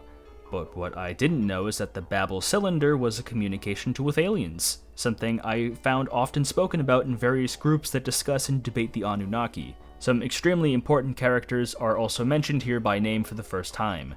There's the MIB, Man in Black, and the Entity, who apparently just received the stone. This is pretty bad news, because we are the Entity. And the government is very much aware of not just our existence, but our actions. Remember those men in suits we kept seeing throughout the game? Yeah, those were Men in Black conducting their own research. They've known about us the entire time. The Men in Black are thought to be CIA agents who harass and stalk people who attempt to get the truth out about UFOs and aliens by intimidating them at their doors or trailing them around in black vans. There's definitely some irrational paranoia and hysteria associated with the large umbrella term of gang stalking, but I feel like now it's way easier to believe that the government can and will stalk people it deems to be interesting with no regards for their mental health. Depends on who you ask, but these suited men could just be well-groomed federal agents, but others often take things a bit further and report that these men don't appear fully human. Things are off with them. They sometimes lack distinguishing facial features, appearing almost alien-like themselves, and from the looks of the few we caught in-game, there's definitely something freaky going on in there. They were at least kind enough to leave the next artifact we need to grab on this computer, at least, the Ark of the Covenant. Now, that's supposed to be a chest containing the tablets of Moses, but apparently it's a golden nuclear warhead kept in the temporal caverns of Giza. Good to know. So, did God order the Israelites to build a warhead as soon as they escaped from the bonds of Egypt in this game? Also, if we grab it before the government does, they deploy the Ultimate Six plan, whatever that is. Did you like Gen Isis? I hope you did, because that is 1/4 of this computer's contents. Next up is this icon of a saucer above the Holy Grail protected with the password Lost Angels with categories on Lost Angels. Abduction. Warning! Sorry I shouted, but it's in all caps. Leonardo, and Blue Book. Lost Angels retells the formation of the Majestic 12 under President Truman, and explains that the highest degree of clearance one can hold in this group and its subsidiaries is the 33rd degree, mirroring the very highest position one could obtain as a Freemason, since Truman was a Mason himself. That tracks. Apparently the M12 are behind virtual reality, microchips, bioengineering, all that snow crash stuff. There's some reports of a few alien crash sites like Roswell and the Holloman landing, another New Mexican alleged alien sighting dating back to the 60s with proof in the form of a video circulating, which served as the basis for close encounters of the third kind, to prepare mankind for aliens. They're described as classic greys, big heads, big black eyes, tiny, telepathic, and notably not Atlantean. So Earth has two distinct flavors of aliens to deal with. Abduction is exactly what you think it is. It's a list of people who were abducted by aliens, including me? I didn't know I was abducted by aliens. Does this mean the whole reason the story started is because aliens abducted us? Are we in stasis right now? Warning is absolutely insane. That title is very, very accurate. So you can't just perform autopsies on these aliens because they have what's described as biological booby traps, viruses that infect people who get too close to their corpses, with AIDS being the first known example of this. Huh? AIDS? For most of these theories, I've at least heard of a conspiracy surrounding them in some regard, but never did I ever think that any game, or person for that matter, would suggest that the spread of AIDS was from aliens. Okay, I mean, AIDS in itself has plenty of conspiracies, but not the alien kind. So, did one of these autopsy guys have sex with a corpse and then just spread it around and started AIDS? This is such like an almost irrelevant footnote in comparison, but I'm totally gobsmacked. Who told Harry Horse this? Who told him to include it? If I had a time machine, I would travel to the Inkscape office on the day that Harry Horse was telling a programmer to put this in. Just getting to see the look on their faces would be worth a one-time use. There's also another real-world disease here, STSS, now known as toxic shock syndrome, which causes intense fevers, rashes, and general expulsion of bodily fluids. So if massively transmittable diseases like this come from aliens, I think it's fair to assume that Horse would have included things like Ebola and COVID here if Drowned God came out later. Leonardo is a series of emails that reveals that Da Vinci knew about these greys hundreds of years before everyone else. You can see them in his drawings, and this info was kept suppressed by the church. Blue Book, as in 1952's Project Blue Book, UFO sighting study experiments, is the funniest thing in this entire game, because it's just really chinsy looking video footage of CGI flying saucers around the world that look not out of place in the Incredible Bulk. So Lost Angels confirmed a lot we already know, dropped a truth nuke about AIDS, but what about this page here? This fiery bird's password is Firebird, not surprising, and we have plenty to sift through. Cobwebs in the Sky, Millennial Cults, Project Freeman, Psy-Core, and 40-Year Plan. A lot to cover. Cobwebs in the Sky, that weird phrase the Baphomet casually threw out, is some kind of government program involving America and Russia infecting people with a parasite known as God-15 for selective mass killings, not unlike various ones conducted by communist regimes in the Soviet Union and China. Why are they doing that? Why are they doing that?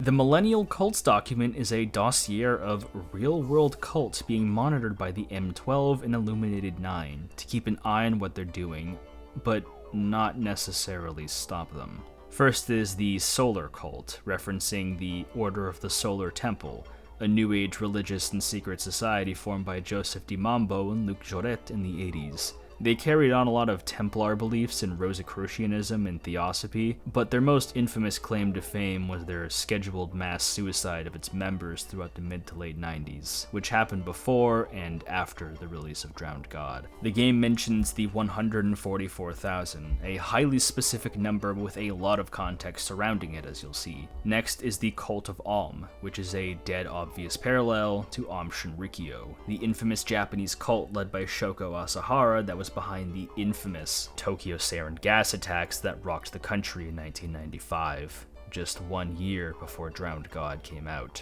There's also Beilei Wang, an incredibly obscure Christian cult in China with not much info about it in English. This whole section left me with an awful taste in my mouth. These terrorist attacks described were recent, barely a year old by the game's release. And they're being co-opted into an absurd narrative about alien abductions? Doesn't it seem like incredibly poor taste to theorize the sarin gas attacks were part of a cover-up involving Atlantis? It mixes in real cults that have hurt and killed people with fictional ones like this Horus cult that's apparently making their own supply of sarin and the bubonic plague and elf. Okay. Slightly changing the name of real-world cults doesn't do much when you include the real names of the real cult leaders. The kind of hyper-reality needed to consume this game's story has really begun to get way too intimate with real-world tragedies. I think it's incredibly disrespectful to essentially appropriate a terrorist attack that happened a year ago. Project Freeman is a list of all the fancy new tech the government has from reclaimed alien scraps, like engines, antimatter reactors, all that jazz. Former President Bill Clinton apparently wasn't all that interested in alien life, but they were able to repurpose a real project proposed called Brilliant Pebbles, which would have been a series of satellites in space constantly monitoring the Soviet Union. The conspiracy was that it was going to actually be used for space travel, and lo and behold, what's happening in the game. ELF stands for Extreme Low Frequency, which is a form of mind control, which apparently the conservative UK government used to win the 1992 elections and attempted Soviet coup in 1991. All of this means that the one world government is planning to use it in cable television telephone systems, and the internet to quell civil protests against the upcoming Alternative 3 plan. In order to understand that, I have to at least mention projects MKUltra and Artichoke, which were real experiments conducted by the CIA experimenting with the concepts of mind control and interrogation techniques, usually spurred by drugging unconsenting people and essentially torturing them to give up any info they wanted. These documents were quite infamously declassified and serve as the biggest example of the American government being hostile to its own people. And Drowned God goes way further than that and suggests that it evolved into Project Country Club, where the government controls cults by using low frequencies to essentially gaslight them into doing what they want, which includes ordering the Solar Temple's members' suicides, the Waco incident, and even causing the Tokyo sarin gas attack themselves just to get rid of Aum Shinrikyo. If they can convince people to die with Elf, why bother setting up a false flag terrorist attack instead of just making them kill themselves? Seems like a lot of work for nothing. Also, Jason doesn't refer to a person, but a real government organization. They're a body of advisory scientists for the American government who kind of act like Game of Thrones' small council, advising them on whatever issues are important at the time. So, does any of this actually exist? Well, yes, kinda. Elf is a real term. The radio waves harnessed from lightning in the planet's magnetic field, which are used in submarines, but they apparently carry some pretty specific but serious health effects when exposed to them for too long. The World Health Organization concluded in a 2000 study that constant ELF exposure greatly increases the rate of leukemia in children, though this study has been questioned and not a lot of analytical work exists in this specific field. Can low frequencies really have an effect on people's minds, though? Well, depends on who you ask. Have you ever heard of the Taos hum? It's a reported low, constant humming noise located in Taos, New Mexico, where a reported 2% of its population can hear a persistent humming noise in a 50-kilometer radius, working kind of like tinnitus, that low, ringing sound people get.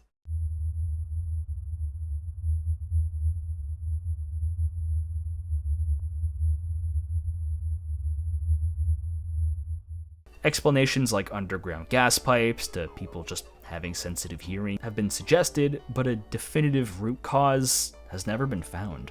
There's a far more harmful story about low frequencies causing serious illness found in Havana syndrome, named after Havana, Cuba, a disputed medical syndrome that disproportionately affects military personnel and government agents. This isn't just an annoying humming noise, it's a persistent suffering from what patients describe as localized loud sound, so destructive it causes vertigo, nausea, and serious cognitive issues for months at a time.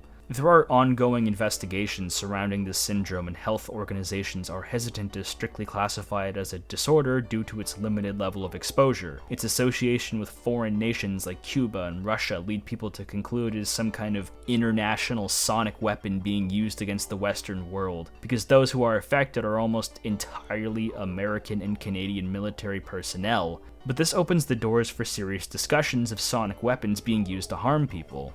There's also a compelling argument for this being mass hysteria, people sort of creating a widespread psychological effect based on anxieties about being attacked by foreign nations, which definitely swings more Jungian than anything else. There are even some fringe theories that America's capture of the Venezuelan president involved use of sonic weapons to incapacitate bodyguards without killing them. So if these reported low-frequency vibrations can cause severe cognitive issues for months at a time, who's to say that influencing people with them is out of that realm of possibility? Just how long have world governments had access to this technology? In Drowned God, they've had it for decades. They used it on Lee Harvey Oswald, James Earl Ray, Sirhan Sirhan, and Mark Chapman, the assassins of JFK, MLK Jr., Robert F. Kennedy, and John Lennon, respectively. Conspiracies about Kennedy and MLK murders are pretty commonplace, especially with JFK. A lot of followers of MLK were incredibly suspicious about the whole incident, naturally, with plenty of civil rights movement leaders and followers proclaiming Ray's innocence, or at least implicating the CIA's involvement more than what the initial reports dug into. With Mark Chapman, I'm a bit confused, because as far as I know, John Lennon wasn't a kind of government whistleblower. Chapman killed him because he was a Beatles fan who thought Lennon became an annoying poser. So, did the CIA make him do that because they also thought Lennon was an annoying poser? This gargantuan document ends with Project Free World, which aims for a total one world government by 2025. That was last year. And, well, we've had a one world government for quite a long time now, and it's called the United States of America. Don't go anywhere yet, because we're far from done. PsyCorps is a continuation of the CIA's experiments on psychics in remote viewing, using virtual reality technology to augment their abilities to justify the invasion of Iraq and retrieve alien artifacts, with the document acting as an argument to increase funding for the project. A photo of Edgar Cayce is used to define what a remote viewer is, and it's a pretty good example. The CIA's experiments with remote viewing were absolutely a real thing starting from the 1970s. It was called the Stargate Project, mostly formed as a way to spy on the Soviets. The spying implications of this are immense, so of course the CIA was all over it, but the ability to survey an area doesn't always mean it's an area in the present. Remote viewing can perceive the present, the past, and the future. And I want to finally talk about Edgar Cayce, the sleeping prophet. Cayce was born in Kentucky in 1877, and even as a child, he reported a ton of supernatural events, like being able to communicate with his dead grandfather and predicting minor future events. But this came with a very specific ritual. Cayce would physically fall asleep and have someone record his sleep talk predictions of future events, and a lot of people took this form of prediction dead seriously, like Thomas Edison and Woodrow Wilson. What really convinced people is that he usually didn't charge money for this action, he simply did it on the side for 40 years. Cayce's explanations as to how he received this information was one of the most formative jumping-off points for theories about the Akashic records, with his sleeping state allowing his mind to briefly receive information he had no way of knowing about. But what exactly did he predict or talk about? Cayce wrote extensively about Atlantis, writing about its Egyptian connections, technologically advanced society, and how the survivors hid their knowledge underneath the Sphinx of Giza. He spoke that Atlantis' destruction was not natural, but because of a war between two rival factions. Sound familiar? These two factions were split down the middle. One side wanted to return to a more primitive, connected-to-nature state, while the other was simply trying to advance technologically as fast as possible. The secret library under the Sphinx is dubbed the Hall of Records, reported to contain everything from Atlantean history to the Emerald Tablets, and the Sphinx inner areas are largely unmapped because the current government of Egypt isn't very friendly to foreign governments poking around the country, so make of that what you will. This all means that Cayce was instrumental to the modern world's understanding of Atlantis both in reality and in Drowned God. Cayce is an incredibly interesting man. His sheer body of written work is a whole adventure that can easily be its own video.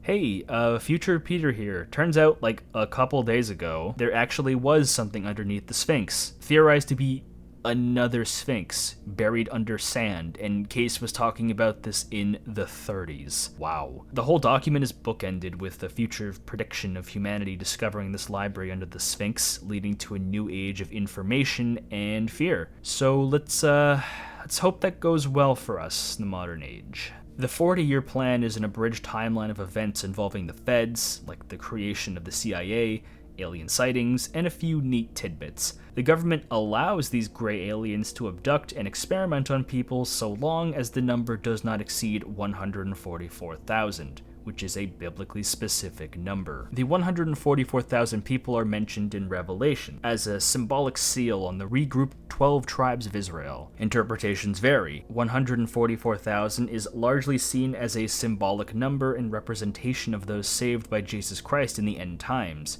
while others believe in a very literal interpretation that only 144,000 people will be saved, though not everyone agrees on if the 12 tribes of Israel are also literal or metaphorical, so like nearly every passage in Revelation, it depends. What it means for the game is that only 144,000 people are allowed to be experimented on by aliens. This concept of the US government allowing aliens to experiment and mess with a select few citizens was popularized by theories like the Greada Treaty, which suggests that President Eisenhower formed a pact with aliens in 1954, though the aliens apparently didn't honor the specific number and began to wildly overstep their boundaries.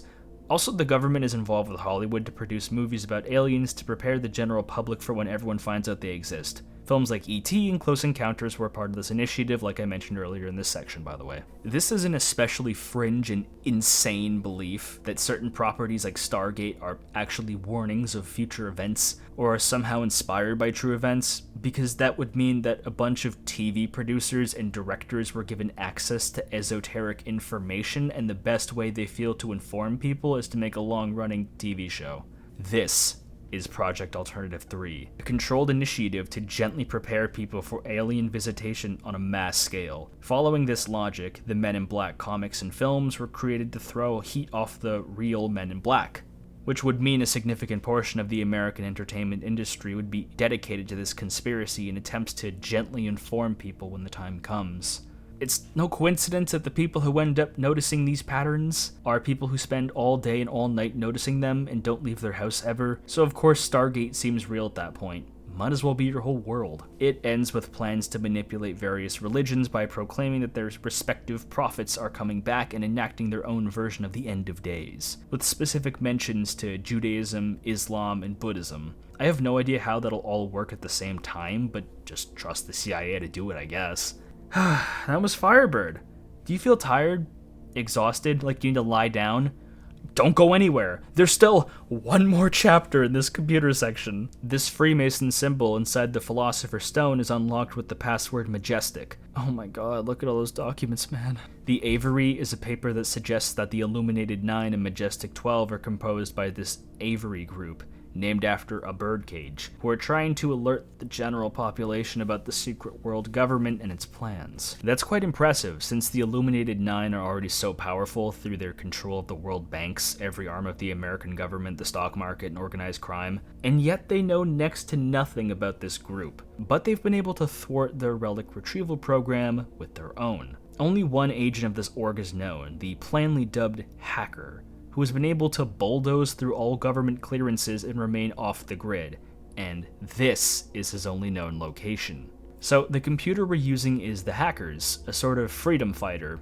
Good to know. The document elaborates that JFK was assassinated because he was going to go public with a plan to expose Majestic 12. Galileo is more details on Project Galileo, no surprise, which states that the scientists involved in the project kept dying in the explosions with element 115, kind of like the mentioned Project Argus, but more dangerous.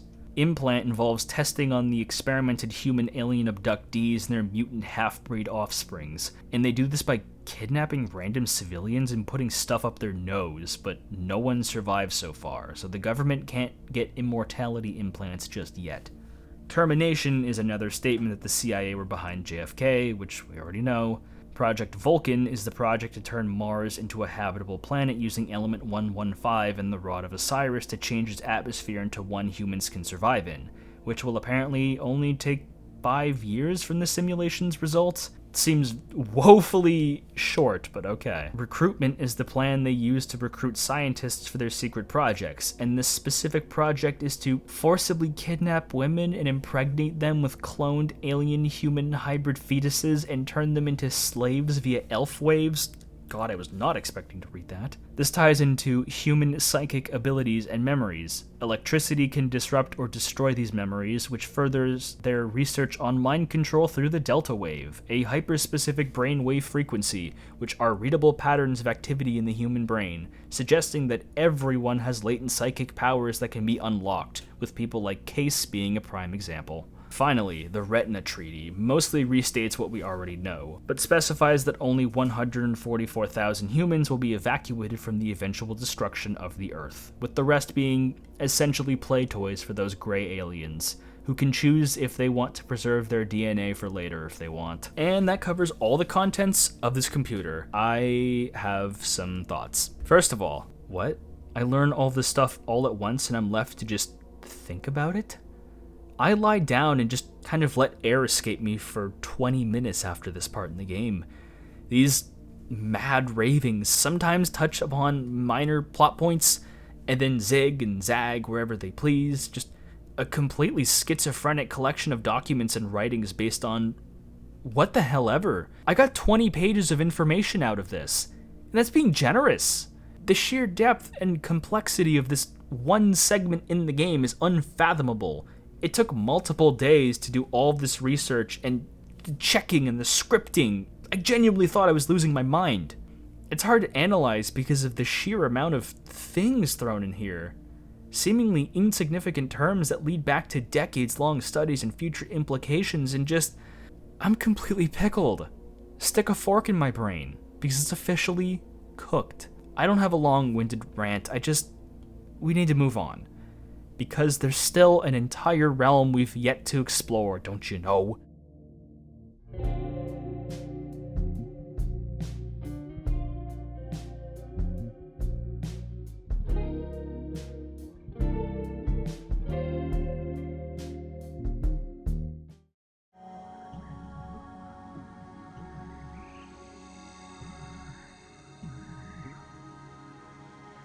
Malkut and Kether give us more instructions and persuasive arguments for all their allegiances, but the way they describe them has gotten a lot more revealing.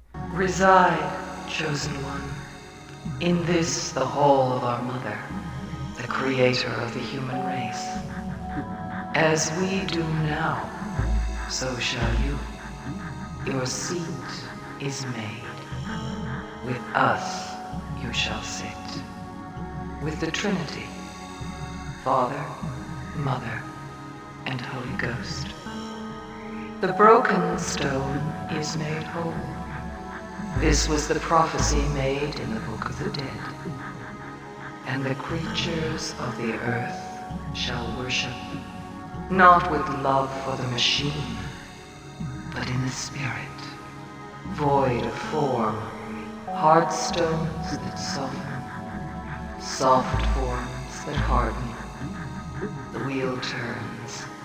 The cycle is closed. The sun and moon, side by side. One last gift is given. The firebird dies. Isis gave us all the gifts. Now she comes again. A message of love for the Earth tribes. Know then that the path is lit with many stars. In Arcadia, our souls try to break free. The last trumpet sounds in judgment. The firebird rises from the flames. He comes again and we bow down to meet him. The hanged man comes. We have no more for you. Though the book on the desk may help you, we have nothing more to show you. Malkut describes a trinity, Father, Mother, and Holy Ghost, rather than the traditionally described Godhead of Father, Son, and Holy Ghost. I interpret this to be not a call to recognize or worship a higher power, but an admonishment to worship the traditional family structure of husband and wife, with the Holy Ghost being a purer, more natural form of existence. Osiris the Son/Father, Isis the Moon/Mother, and us as the Holy Ghost, a balanced triangle of familial roles that perfectly complement each other. The Book of the Dead is mentioned here, which refers to the Egyptian, loosely organized collection of spells meant to assist a recently deceased spirit descending into the underworld, often placed in the burial chambers or inside the coffins next to a corpse. There isn't a unified collection of spells, each papyrus varied depending on the person, which could strengthen the focus on individuality in relation to life and magic, so long as our trinity is preserved. Life works as it pleases, but beware the Hanged Man Arcana. We receive the ominous Death Arcana, symbolizing physical or mental transformations, the end of a cycle, and uprooting of the old. Whether or not that's a good thing depends on the person who received it. We can place death into this slot, but the info we get isn't exactly useful. The Ancient of Days and the First World destroyed.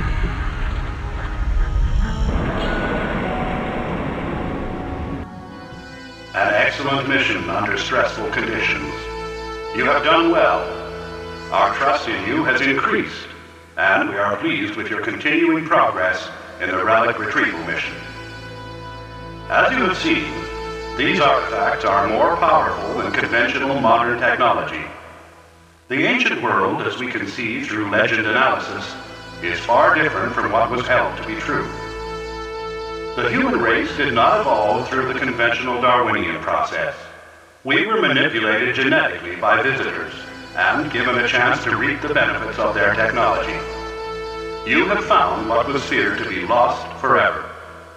Imagine the world that we can create with such a technology. A world free from pollution and disease. A world united in a common goal. The preservation of peace in the new utopia. The right of the individual to live in harmony, free from the shackles of the industrial world. We can create heaven on earth with the assembled relics. When you have installed the Ark into the crypto wheel, return to us and choose the paradise behind our door. The world we make together depends on trust. Trust us. You have found the secret. Soon, we will show you the truth. Heather wants the total opposite of Malkuth. He recognizes the human experimentation done by the Atlanteans as a gift we must seize. With that technology, we can eliminate pollution and disease, creating a unified utopia run by man, for man, which he calls heaven, that surrendering our freedoms is the ultimate expression of said freedoms. In a future conversation, he also praises the Trinity of Father, Son, and Holy Ghost, a power dynamic where man is part of God, but also subservient to his will. He gives us the Devil Arcana, representing restriction and destruction. Whether or not that restriction and destruction is an act to liberate us or oppress us depends on the person. The Devil could be placed into the map slot to reveal some new lore locations about Giza in the American Southwest. Location, Great Pyramid, Giza. Site information. Stands at exact center of the world, perfectly aligned north, south, east, and west. Position of Great Pyramid and two smaller pyramids that share site correspond to three central stars of Orion's belt, representing star map when viewed from air. Pyramid also served as reflecting telescope and celestial calendar, which plotted movement of stars and planets. Orion Pool below Pyramid is recognized fourth-dimensional tunnel. Geometric structure generates magnetic field, which causes natural mummification of organic tissue. Note, no corpses ever discovered inside pyramids. Sealed sarcophagi discovered and analyzed as sensory deprivation tanks, used in life force or astral transference rituals. Legend analysis. Rescue beacon and star map showing Orion position. Original storage for the biblical weapon known as Ark of Covenant. Pyramid construction plans and records pre-flood stored in underground temple beneath Sphinx. Regenerative building for reactivation of species. Location: Four Corner Area, Arizona, Utah, Colorado, New Mexico. Site information. Four Corner Area houses vast underground military research center connected by tunnel system. Cover organization is Wackenhut Corporation, FBI Division 5, CIA, ONI, National Security Council. Concerned with extreme low-frequency microwave and magnetic pulse technology, biogenetics, psychotronics, advanced surveillance and security systems including barcode and DNA tracking. Area records highest concentration of cattle mutilations and human abductions, site of numerous UFO crash retrieval projects including Roswell recovery. Four Corners connected by Route 666, built with NJ-12 funds. Highway has highest death rate in U.S. Four Corner Area is sacred center of Hopi tribe, major burial grounds destroyed by atomic testing. Legend analysis. Hopi Indians record through legends existence of temporal gateway to fifth nexus called Dream Gate. Temporal wave emissions are high. Continued UFO activity in area confirms analysis. Extreme caution. Giza is where the Ark of the Covenant is, apparently. The pyramids stand at the exact center of the world. The underground temples underneath are fourth-dimensional gateways.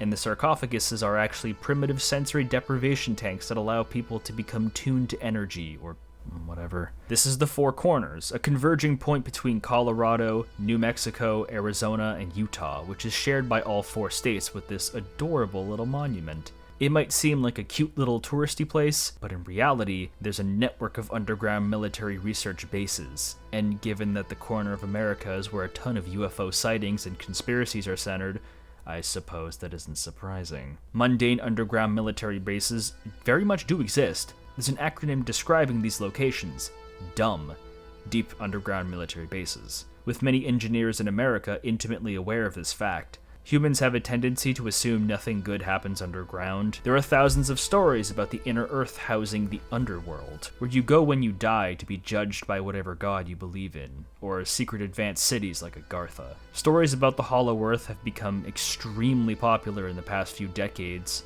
but were always around in the history of science fiction, quietly lurking. There's a route that connects the Four Corners called Route 666, which I thought was made up for the game, but no.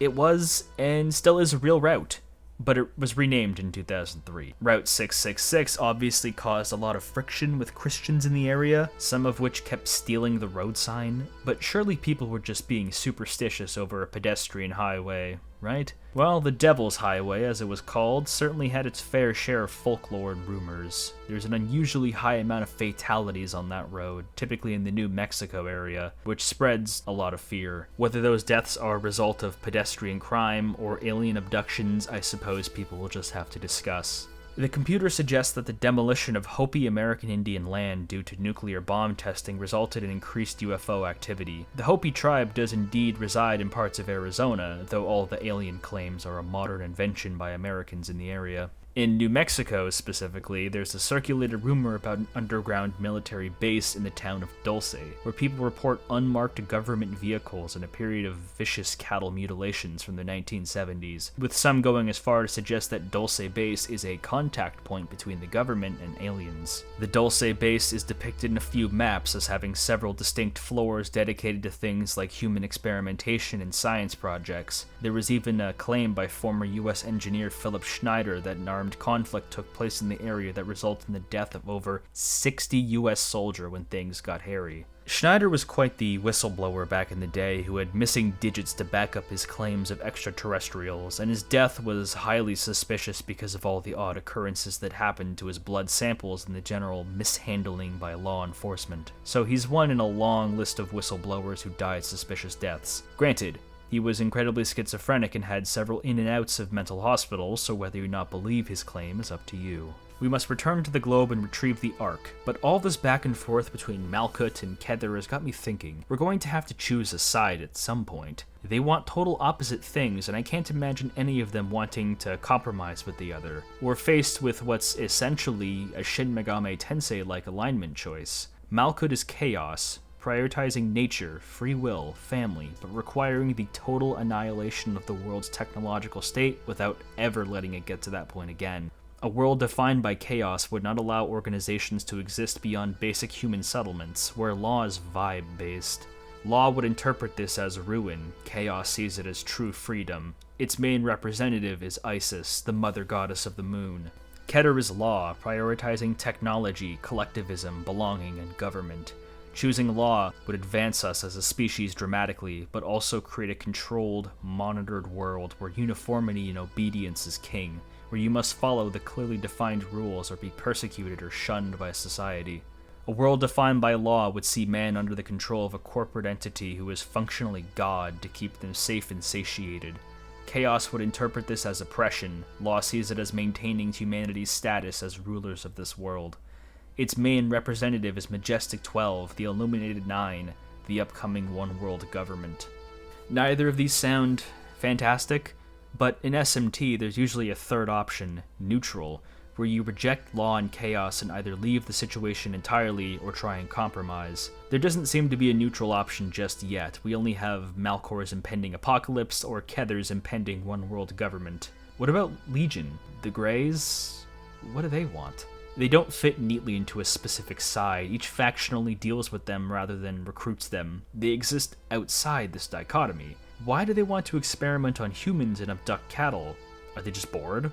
Are they doing it for the vine? You want to talk about numerology? How about 6-7 being the numbers we need to access the final realm? Is 6-7 even a meme anymore? I feel like when this video comes out, it'll be dead. Well, since numerology is all about the meaning of numbers, why don't we try and find out what 6-7 actually means? Well, I found connotations to gun violence in Black American communities relating the height of the NBA player LaMelo Ball in TikTok edits, but most people will tell you that it simply means nothing at all. That it's funny because it intrinsically has no meaning. You just say it randomly or think about it when the numbers 6 or 7 are introduced in your life somehow. You might think I've lost it, and maybe I have, but I think 6-7 might be the strongest example of how numerology conforms to the individual. Perhaps once upon a time there was a meaning, but what it could have meant is lost now, and people are now to freely use it. And people are now free to use it how they please and define it for themselves.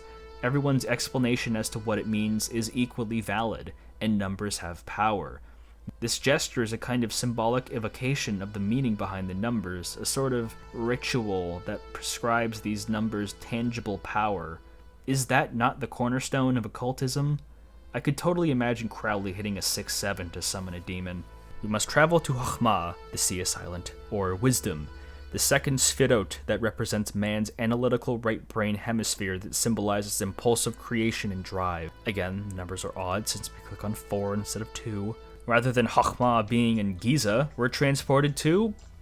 I don't know. There's a gorgeous crimson sunset blanketing a dry desert-like area, flanked by barbed wire fences that protect some kind of restricted area. We're at some kind of gas station truck stop diner with an RV parked nearby. But then I saw the big 666 road sign. We're unmistakably on Route 666 in the American Southwest. While this area is undeniably pretty, this is bad news because America is nowhere near Egypt, and the men in black are also pursuing the relics, which means we could be in some serious trouble. However, we've been inside this RV before. It's the hacker's RV from Din, which means that the button we pressed temporarily teleported us from the spiritual realm of Din all the way to Arizona, which is way funnier to me than it reasonably should be. Turns out teleporting to weird locations keeps coming up in conspiracy circles to this day. There was a story a couple weeks ago about a FEMA agent saying he got teleported 50 miles to a Waffle House. I don't know what's scarier, aliens teleporting people just to mess with them or suddenly ending up with a Waffle House. I don't live in America, so I've never been to a Waffle House, but I've heard nothing but horror stories about those places. Regardless, we aren't visiting for nostalgia's sake. There are a ton of new items here. First is the very last puzzle in the entire game, believe it or not. The RV has an X-ray machine that scans us and reveals we have one of those implants talked about in the computer files.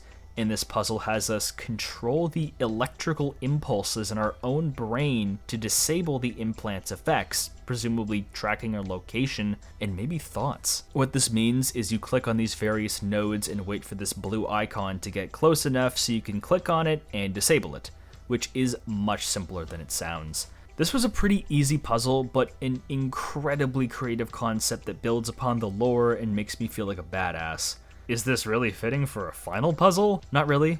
Not a lot of grandioseness here. You just do it and you're done. No more using your brain. Literally. We are at least rewarded with the Hanged Man Arcana, representing self-sacrifice and enlightenment, but also straight up kicking the can for no reason. A very troubling premonition. We can also click on this phone to get a very concerning phone call. This will be my last transcript. They know everything. If you get this, then contact Edgar on a safe line. More displays all night. Then I picked up some transmissions on the Angel sector. Got some good material. Then the tape program malfunctioned, so I used the old 2-track recorder.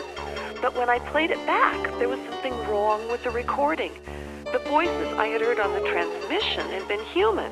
I figured that it was broken, so I tried recording from the radio on the Dream Machine. You've got to hear this. Their voices were modulated to sound human by the hardware. And now, as Arcadia owns the entire global network, barring the places where it doesn't matter, everyone has a Dream Machine, and that's all we hear. See, you can hear how they really speak. It doesn't seem to affect everyone. This sounds crazy. It doesn't sound human. Listen to this. Stay on the line. This happened. I'm getting an interception. Hang on, I'm going to try and keep them out. Oh, you've got to get past the hanging man. I don't have time to elaborate. The field has opened. They did come in after the Philadelphia 47 project. It's all in the Tesla notes. Something happened on board the Scorpio in 68 and the field opened for a second time. Pandora's box is open. They've cut a deal. They're using us like cattle, bartering us for weaponry, advanced propulsion, chemical warfare. Find the hanging man. I've got to go. This line's no longer secure. They're listening. They know. In the city of lost angels. It's a lonely life, isn't it?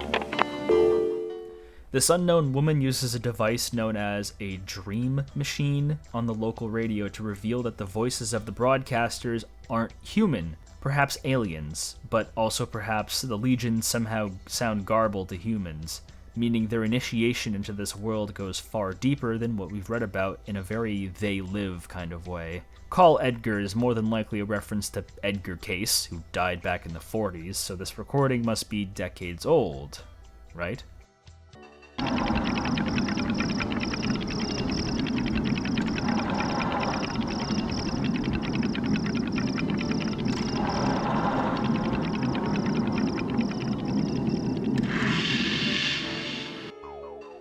God, that little alien scared me. Why did he jump scare me?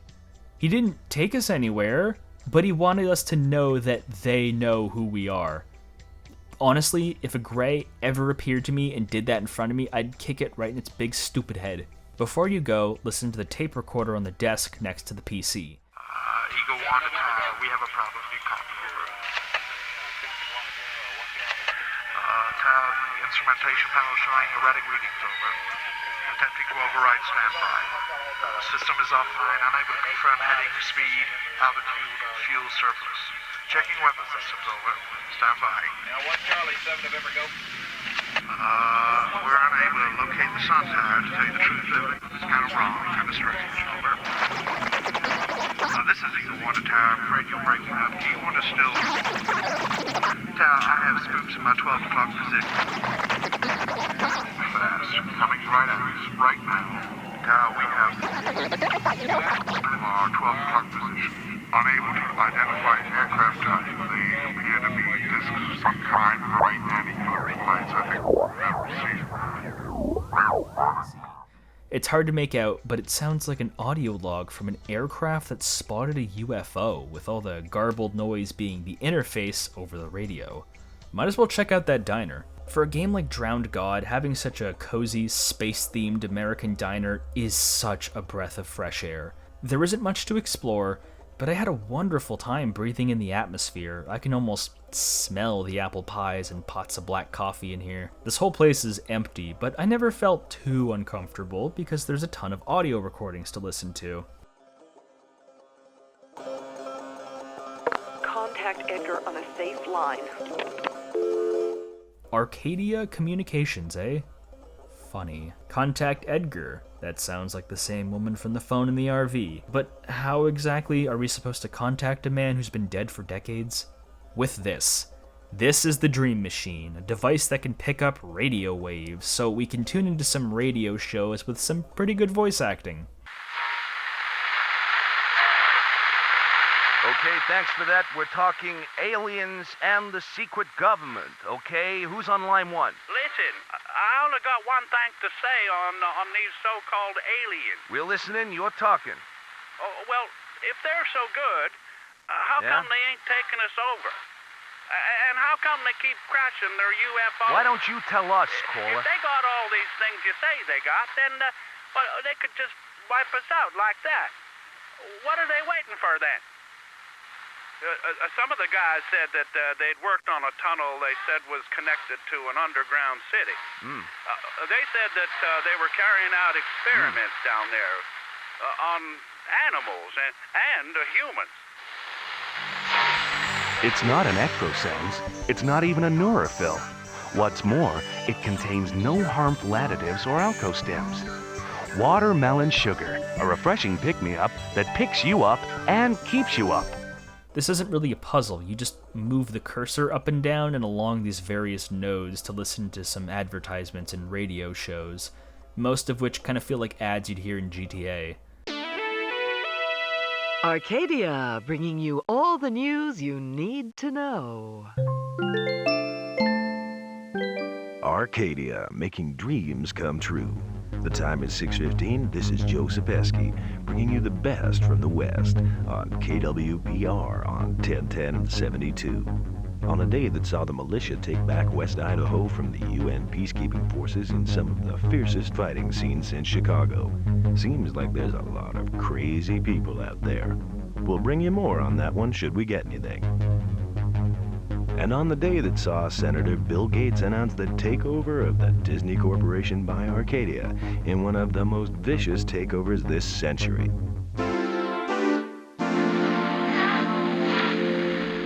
West Idaho from the UN? What the hell is going on? I'm sorry, Senator Bill Gates just bought Disney? This is something that has kind of aged very smoothly now. I feel like people are very comfortable calling Bill Gates a child predator with political motives now because... Come on, don't make me say it. What we're supposed to do is find the voice of Edgar Cayce and simply listen. My name is Edgar Cayce. In the real world, I was a healer. They called me the Sleeping Prophet because in my dreams, I could travel to the past and the future. I found that we return to this world many times. Some of us were born even as far back as Atlantean times. These are the lost angels.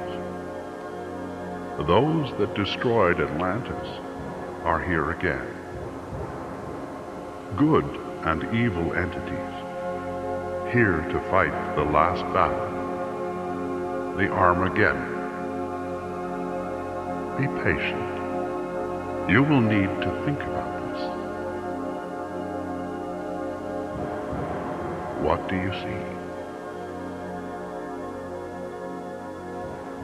This is the Dream Gate. The gateway back to the end of the first world. One of the lodges is trying to deceive you. You must choose in the end between the lodges. What lies behind the mask? A devil or an angel? And here, even the angels are masked. The entity that will open the dream gate for you has the tarot card. The door is unlocked. Find it. On the head, a crown. As above, so below. As above, so below.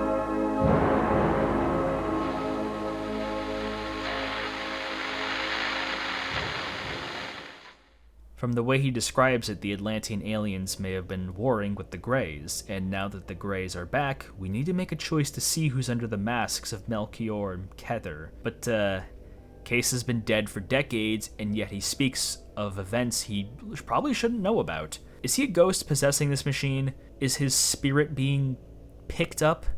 Can we listen to the dead on devices like these?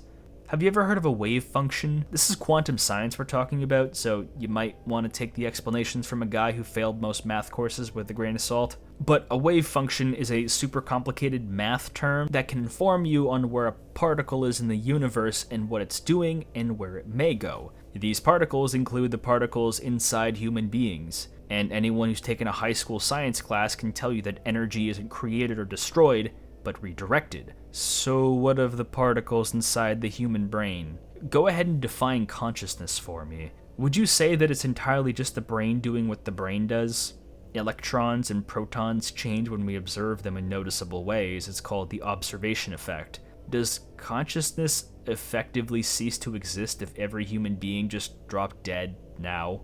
I've spoken a few times about the Akashic Records, which contains all information and future information, which would tie quite neatly with the problem of consciousness. So the part of the brain that's alive simply goes there instead of vanishing forever. And if people can access the records, then will these particles retain their former humanity?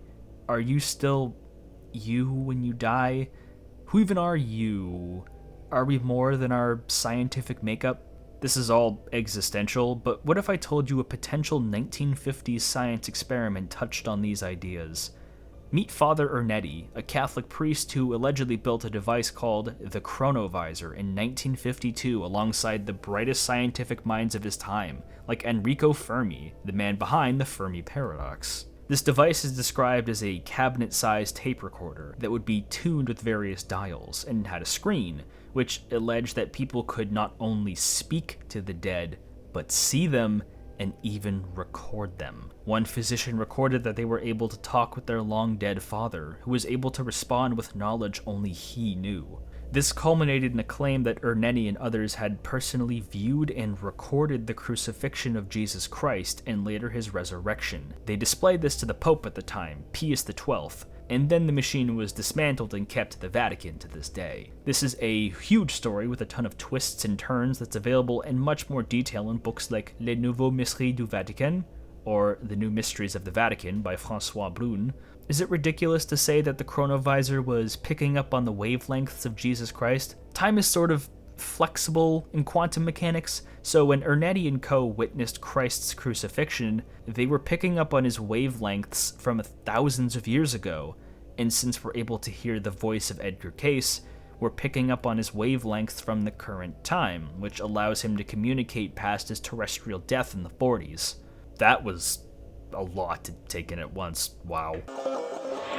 Want the message? Yeah, boy, I honestly could not think of a better transition than to just let the game play out, because what on earth is that? This beauty's name is Pigface, and he's a whistleblower type who flew too close to the sun and got the face of a pig fixed onto his own in some kind of genetic experimentation punishment. You're looking for angels. We'll find them. I found you. The moon came down to me. I saw it. All the little children. Just a crazy man talking. But I've seen things. They want breeders. Build up the stock. We're all dead now. I've seen them. Perhaps instead of killing him, the forces in charge thought it better to disfigure him and ensure that hardly anyone would take his warning seriously. But we, as the entity, are different. We know he's telling the truth. Okay, that doesn't explain how he can teleport. How did he do that? Why can he do that? This character shows up for genuinely 5 seconds and is never seen again. I guess we know of 2 people fighting the good fight, the hacker and Pigface. Our good guys are a sorted bunch, to be sure. However, if anyone remembers the obscure Professor Help from a couple hours ago, he would constantly tell Harry about the hidden genetic connection between man and pig, so this lecture manifested itself as a character in-game. We must hand him our Hanged Man Arcana and exchange it for the Judgment Arcana, representing reflection and re-evaluation of oneself or situation. Looks like we didn't get much time to do that, because a man in black found us, and we're somehow transported back to the Bequest Globe. This is a bad situation, because visiting either of the masks reveals that we weren't able to get to the Ark of the Covenant, and we've missed our 2 final Arcana, so we must make our choice hastily and choose now. Neither of these sounds particularly good for us or the human race, so might as well flip a coin. The coin leads us to Malkuth. Majestic, you have failed us. The Chosen returns empty-handed to the Lodge of the Nephilim. The Man in Black, a creation of the demonic forces in the Kether Lodge, stopped your progress. Where then the Ark of the Covenant? Container of the sacred Firebird, weapon of Osiris, the weapon that destroyed the first world? And 2 cards are missing. The card of strength and the wheel of fortune. You are the Hanged Man. Are you willing to sacrifice all for the greater good? Are you ready to make that final sacrifice? Only the Wheel of Fortune knows how the game will end. Behind the door, we allow you to take the card and make your choice. The salvation of the world rests with you. How will you choose? If you go above, then the future hell that the Illuminati has promised will be made. The relics that you have installed are enough to bring this world to hell. Through us, all roads lead to heaven. Chosen, you are near to your goal.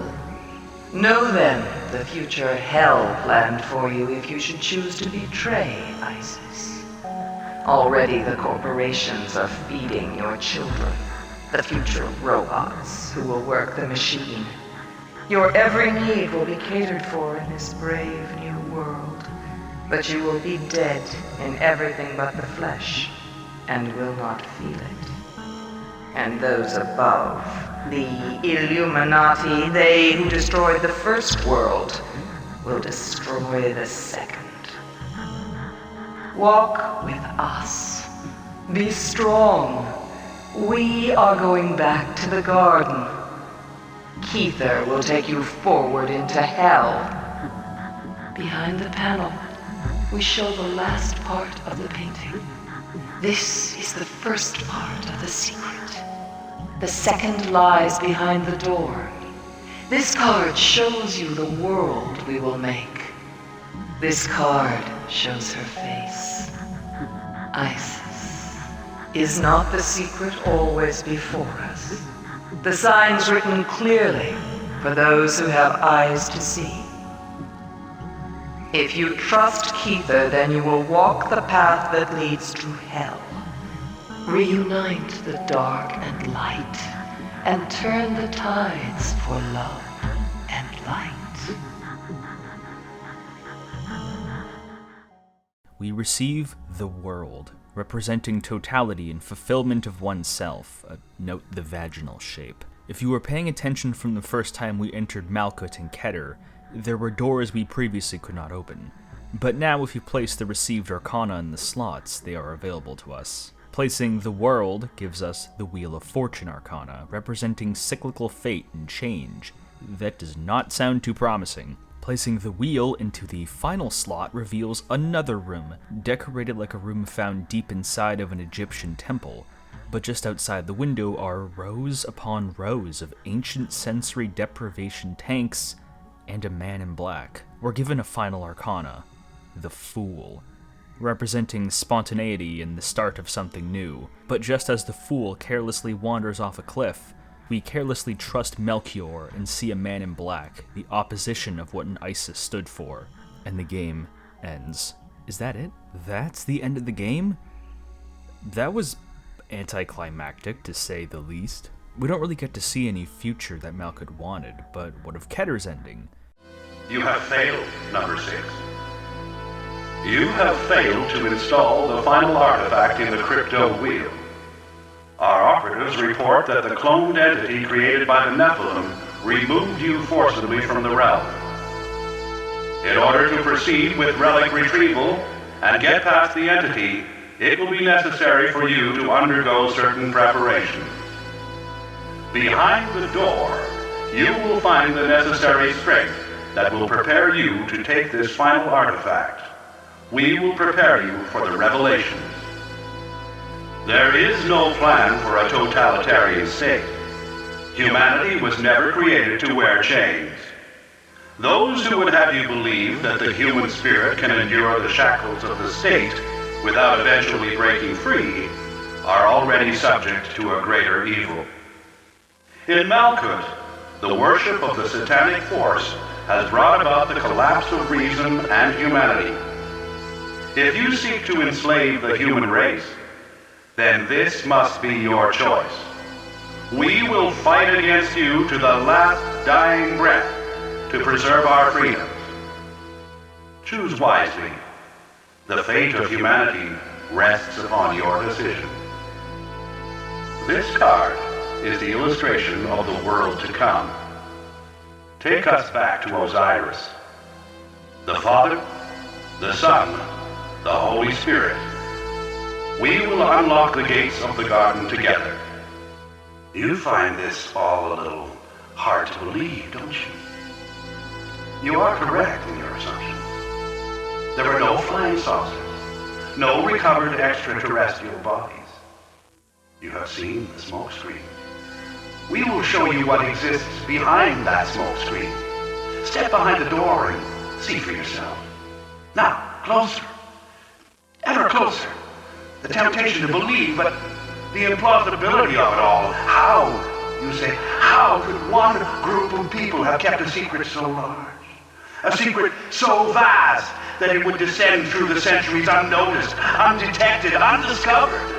The dust of the ages settling on the secret, known only to the initiated, to the elite, non-blabbers, the perfect spies. Now, the truth. There is no secret, no conspiracy. Your assumptions were correct. There is no conspiratorial web, no plotting groups of masterminds hell-bent on the enslavement of humanity. There is only the ragged march of chaos. All the world in chaos. All hail Discordia! We received the sun, symbolizing vitality and joy.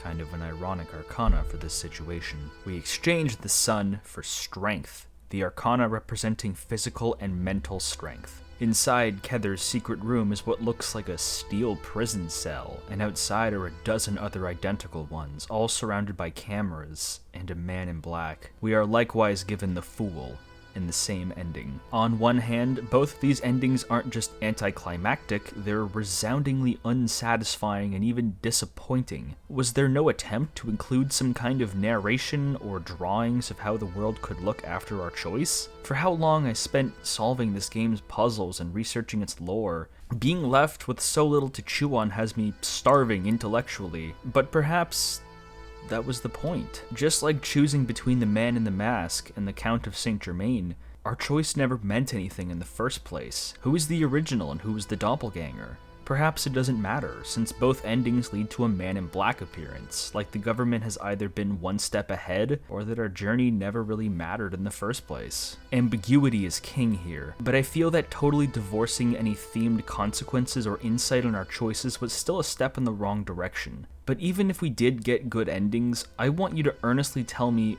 what was this story about? Go on, really think about it. It's about Atlantis?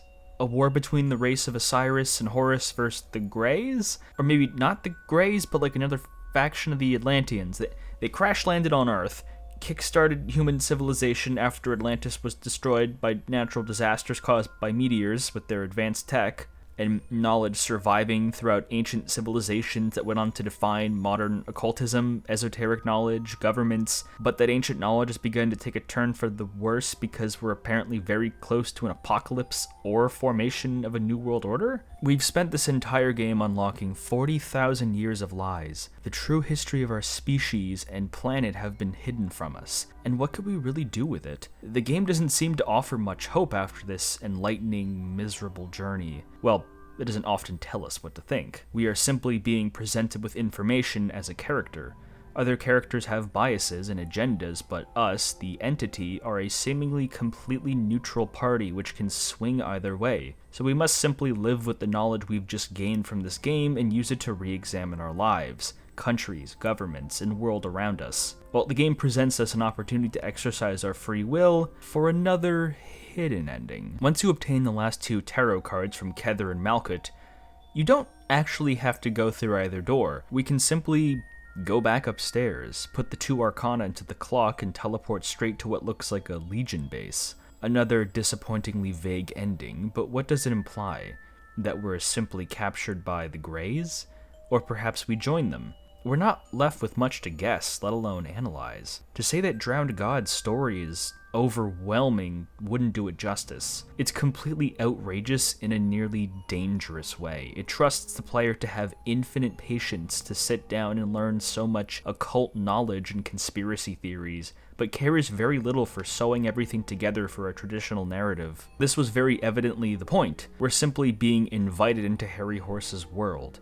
But this formula, beyond its niche appeal, is wildly difficult to recommend or advertise to someone. Beyond all of these theories and symbols sounding like pure nonsensical babble to most people who aren't willing to turn off their critical analysis, which is possibly the game's most glaring fault. I do not see Drowned God turning a, quote, rational person into a conspiracy nut or even a skeptic. I think you already have to be equipped with a desire to learn and question the world around you. There isn't really that hook to pull someone out of their comfortable lives and teach them the truth about the world, and I'm willing to bet that applies to the people who've made it this far. How many viewers now would consider themselves a normal, rational person before watching the video, who was suddenly woken up afterwards? How many were already deeply entrenched in the esoteric and mystical, and how many are just here to be spoon-fed insane lore at 2 a.m. and not take anything seriously? Of course, the people I've been contacted by for help on this video fall more into the second part on that loosely defined spectrum of interest, so it clearly has an audience, but I think it misses a fundamental appeal of a lot of conspiracy media, the turning point where someone starts their symbolic hero's journey into the world of the unknown.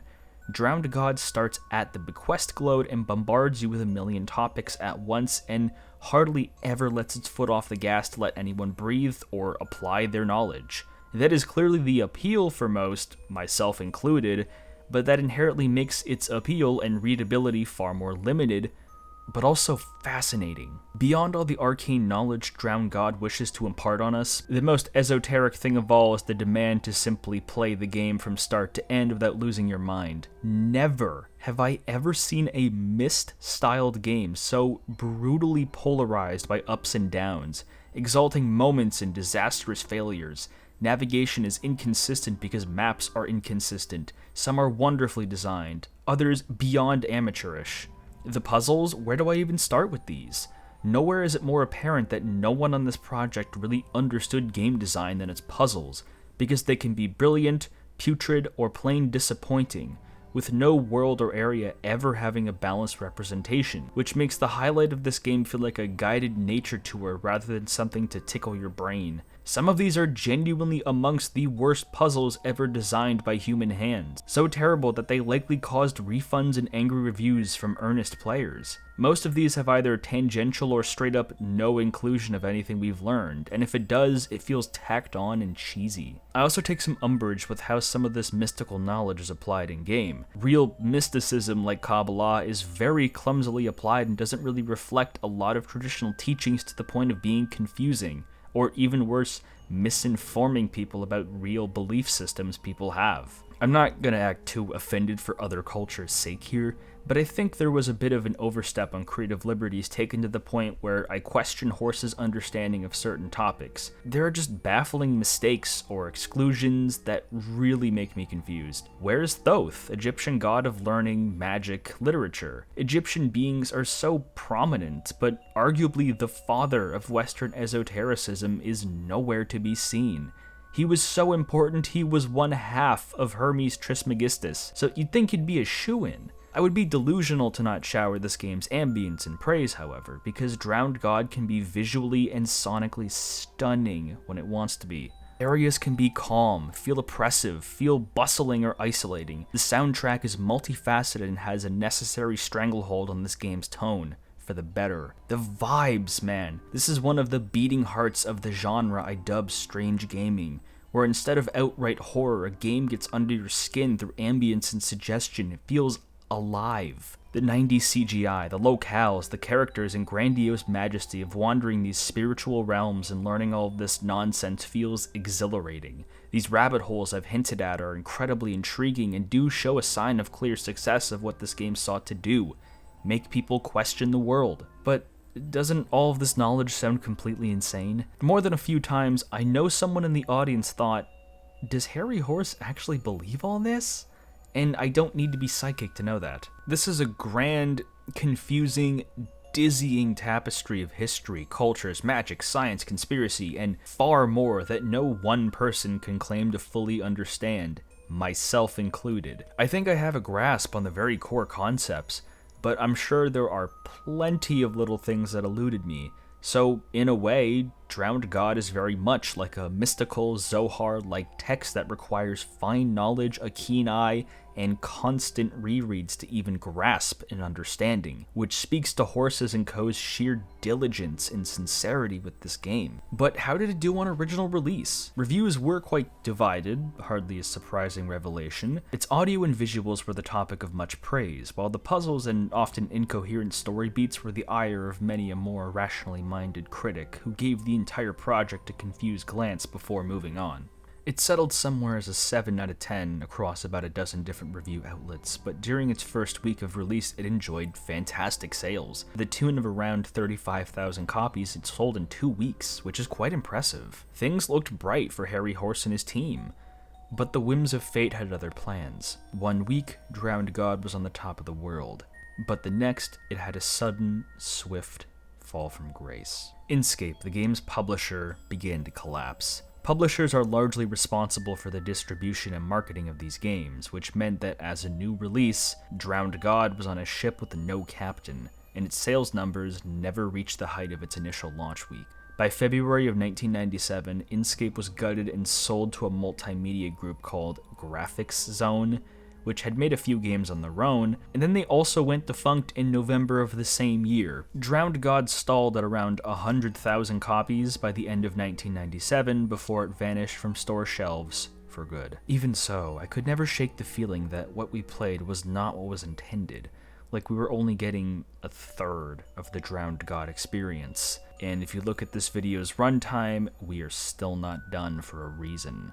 Ladies and gentlemen, I haven't been entirely truthful with you all. There's a lot I haven't told you that I feel like I need to fess up for.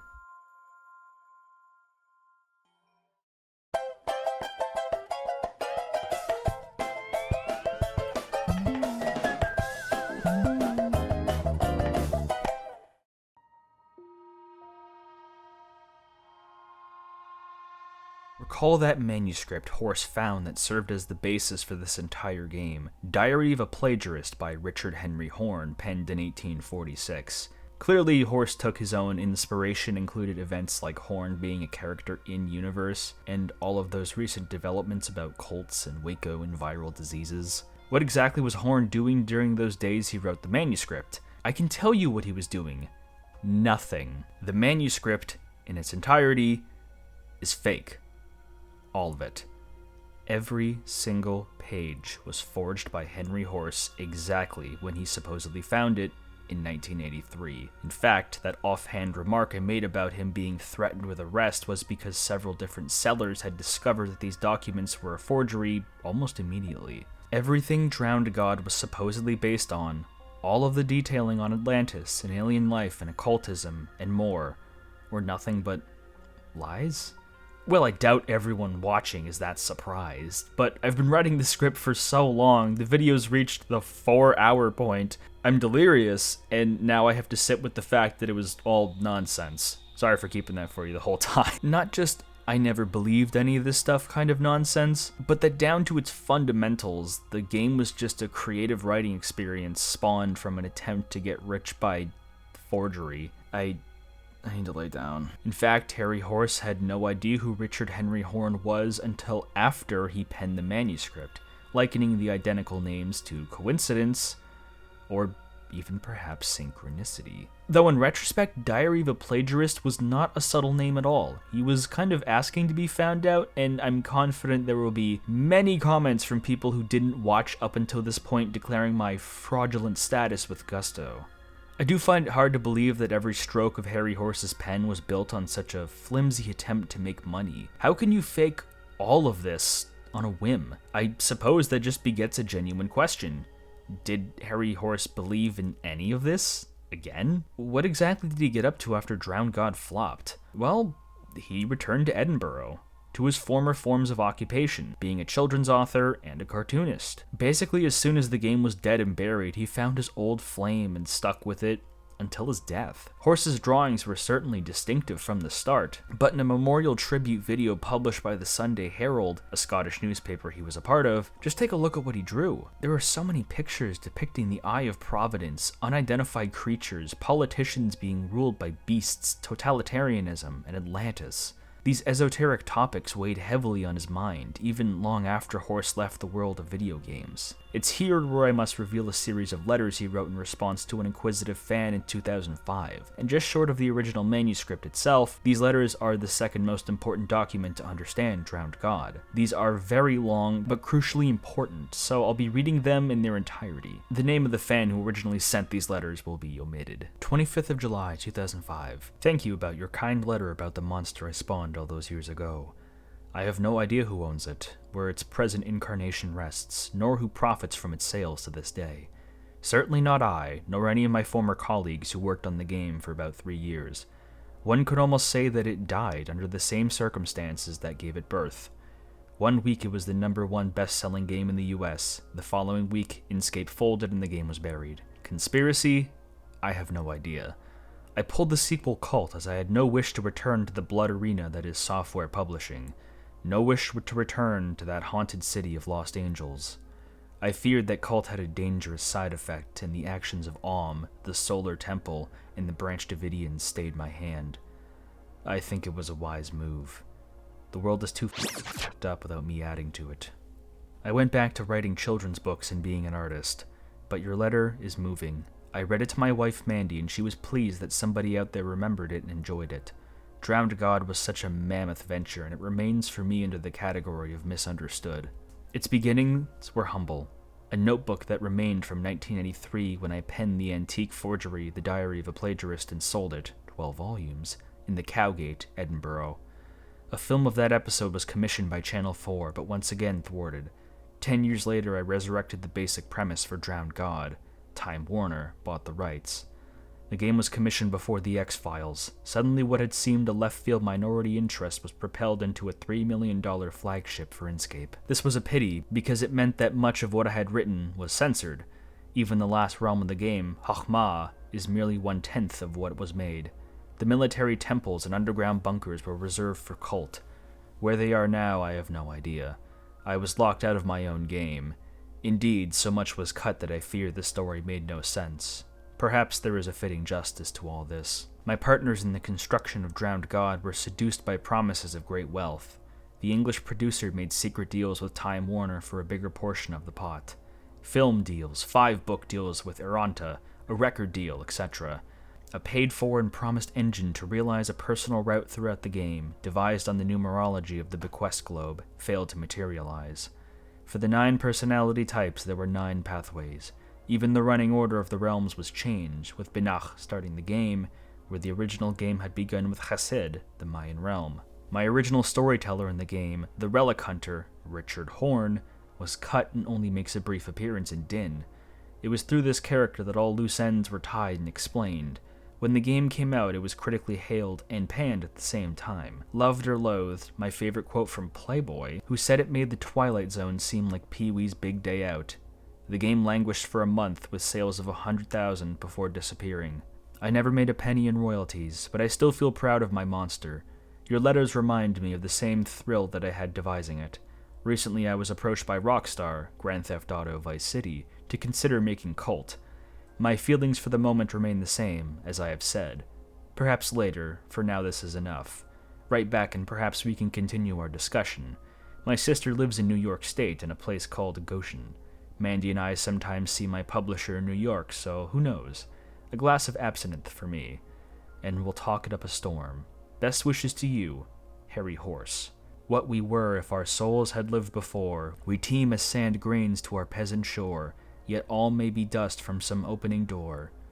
R.H. Orion, 1846. This tells a much different story about the development and future of Drowned God. From Horse's complaints of receiving basically nothing in the form of financial compensation for his game, it's very likely that Warner sweet-talked him during the meeting and quietly cut him out of royalties in the contract. Film deals, book deals, all of these details could equally be genuine promises, or simply to get Horse to sign the paper and harvest his game. But you heard the man say it, Drowned God was going to be a much, much bigger project, which is simply dizzying to read, let alone imagine. The Bequest Globe's number section was, in the design documents, supposed to assign a personalized playthrough of the game that took you to different locations and had different puzzles depending on your assigned number, which makes its introductory importance and subsequent irrelevancy the sordid topic of one's imagination. What remains of it is mostly contextual world building, but imagine the Bequest Globe being the catalyst of such an electric odyssey, containing almost a dozen distinct paths in the same game, providing so much more room to explore and put the pieces together. The realms themselves were naturally supposed to be much larger, especially Chokmah, which was apparently cut down by a 10th.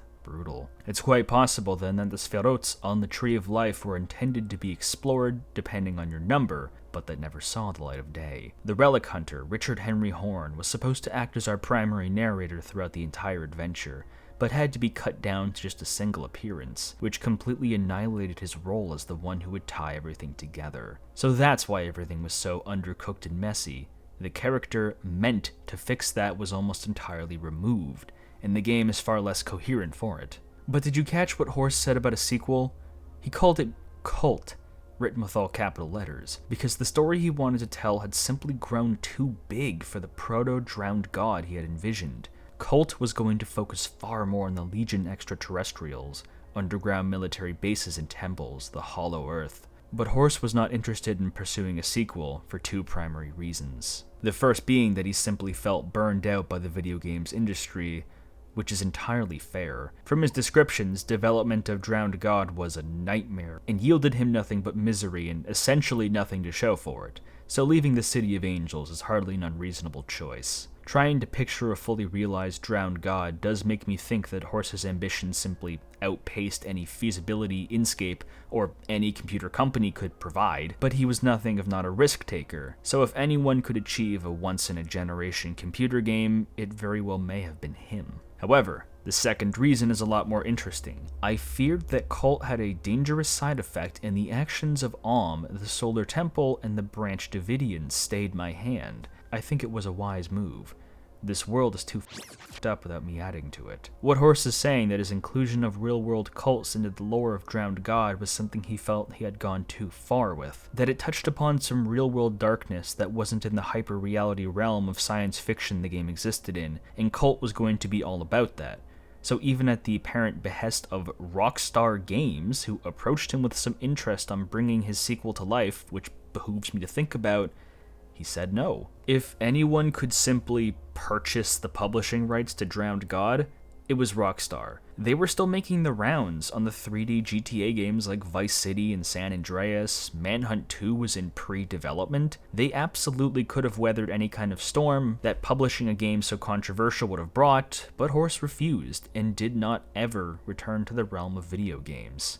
The state of the world weighed heavily on his mind, but anyone alive in the 2000s can easily vouch for that. It had only been a couple years since the largest terrorist attack on American soil. It seemed like a new war was popping up every time you checked the papers. Homeland Security created a color-coded advisory system to inform people about future terrorist attacks. America had just signed the Patriot Act, which gave them unprecedented surveillance rights in their own citizens. For someone like Horst, who was acutely aware of politics and questioning the world around him, it likely looked like one of the darkest periods in world history, where some of the things he had written to his game had sprung to life. So he decided to stick with safer political satirism and authoring hopeful, compassionate children's books, perhaps to bring joy and laughter into the world rather than paranoia. The first letter seems to indicate that Drowned God might have just been a creative project and not entirely indicative of Horst's worldview. These topics clearly did mean a lot to him, but he conducts himself with a clear but weary mind. He seems well aware of the world around him versus the world he created, and his second, longer letter gives us far more food for thought.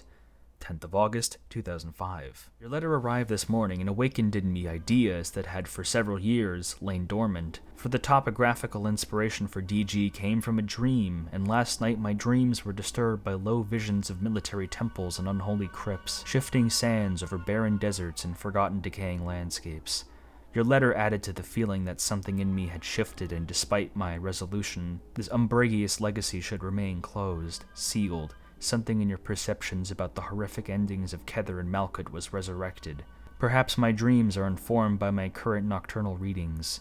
The Shadow over Innsmouth by H.P. Lovecraft, a tale of mingled terror and fascination set in the decaying seaport towns of New England. Fishy hybrids and ancient secrets locked in extraterrestrial vaults under the spume of troubled waters. All those abandoned wharves and warehouses crumbling into the sea. Crooked eaves and terror-soaked inhabitants scuttling to preserve the secret from prying outsiders. All grist for the mill for my own feeble imagination, the foundations for which our nightmares are built upon. Blame myself for making that ground fertile, for allowing the seeds of horror to find dark soils worthy for those mares to take hold. But whether I read Mailer, Henry Miller, or that mad mage, that crafty one, still I am troubled. Like the 10-year-old boy I once was, I enjoy scaring myself to sleep, though the waking moments at 3 a.m. promise that filled cranial machinations. I am a cosmonaut venturing into the unknown inner spaces of the unconscious. I bring back scattered fragments of the dream and try to weave some semblance of coherence. The first dream in 1981 informed the making of Diary of a Plagiarist, the 18th century manuscript describing the fall of Atlantis and the subsequent ciphers of the secret, complete with rival factions who vie for control. In those days, my knowledge of the arcane and occult was minimal. The work was simply to acquire a sum from the pompous booksellers in the capital. I was poor, and the income generated as an artist was minimal. Finding blank papers in a drawer and soaking them in tea produced a pleasing antiquarian effect. My copperplate handwriting, enclosed sample, only a copy I'm afraid, and emulation of illustrations of that time provided decent subterfuge. I produced 11 chapters or manuscripts, thusly decorated, each copy bound and sewn, orange juice to curate a mold on the covers, dust from the fireplace scattered on those moldering covers, grease and den papers mothballed and tinctured, even the smell was authentic. Let me explain that my real name is Richard Horn, though for reasons I shall not enter into here I prefer to be recognized by my nom de plume, and for the purposes of disguising the true authorship of these manuscripts I simply spelt that name backwards, hence Drakir and No, dated 1846. The contents of the diary were rambling and nonsensical. I was merely after the prize. Selling the diaries as they were produced very fortnight to a dealer called Armstrong. He was taken with the look of the books and offered me the sum of £50 for each one, a pittance but fortune for me, on the understanding that I bring him all 12 in due time. He believed, as I had told him, that the manuscripts belonged to my father and were kept in a drawer in his bureau, and that it was necessary for me, so as to not arouse suspicion, that I remove them one by one, with a period of weeks between each theft. Colluding with me in this way, I was given ample time to concoct the latest vision. At first the diaries were concerned with the Blavatskyan ramblings of the Theosophists. As you have so rightly noted, the ramblings of the relic hunter, much given to discourse upon Atlantean airships and manimals. After 3 volumes ciphered in this manner, replete with diagrams and maps of the citadel, pages filled with Sumerian cryptograms and number codes, German expressionist poetry copied from unread books on the subject, I began to exhaust my small library and turned instead to filling the pages with diagrams from a nuclear fission handbook from a power station, engineering blueprints for aeroplanes and other delights into the handbook of a modern Nostradamus. Joyful as this was to me as the japester in me, it was my final undoing. I had been careful to select a book dealer who was dealt in bric-a-brac, rather than an authentic expert in antiquarian books. The inclusion of these groundbreaking discoveries whetted the appetite of Armstrong. This unpublished manuscript made the work of H.G. Wells seem like the blind musings of a pulp writer. Here, after all, were the rudimentary and accurate sketches for a fission nearly 100 years before the discovery by modern science. Here, the dates of 2 great wars and the descriptions of the vessels that would carry those dread payloads. Turn a page and see the blueprints for the aeroplane, the tank, the motor car, and unlike Nostradamus, the names of the players. Not Hister, but Hitler. Armstrong the dealer went to his fortune. He took my forgeries to a publisher. I believe in synchronicity, not coincidence. The 23 Skidoo principle, Schrodinger's cat, call it what you will. I should tell you that I was already a published author and illustrator and the employee of Canongate Publishers. Indeed, I took some of the manuscripts there to be photocopied. I was working on drawings for Jekyll and Hyde, published Canongate 1985. And would mix up these and secretive works of my efforts to preserve something of my labors for posterity. Armstrong took my 7 manuscripts to an expert called Dr. Black, I kid you not, who in turn took them to Christie's, the internationally held experts in the field of antiques and rare manuscripts, etc. Now here's the strange part.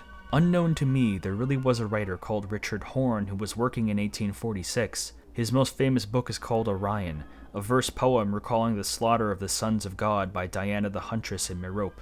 He was born in 1803, and his last book was written in 1884, was called Sithorn the Star-Stricken, subtitled, a 12th century manuscript discovered under the ruin of Solomon's Temple, translated from the ancient Arabic manuscript by Salim ben Uzair, really Richard Horne. Orion was published in 1846. The expert was convinced that this was one of his forgeries of japes. Thrilled, Armstrong took my manuscripts to the first publisher he could find, Canongate. I was discovered, of course, and prosecution was threatened. A deal was struck in the musty back room of the shop.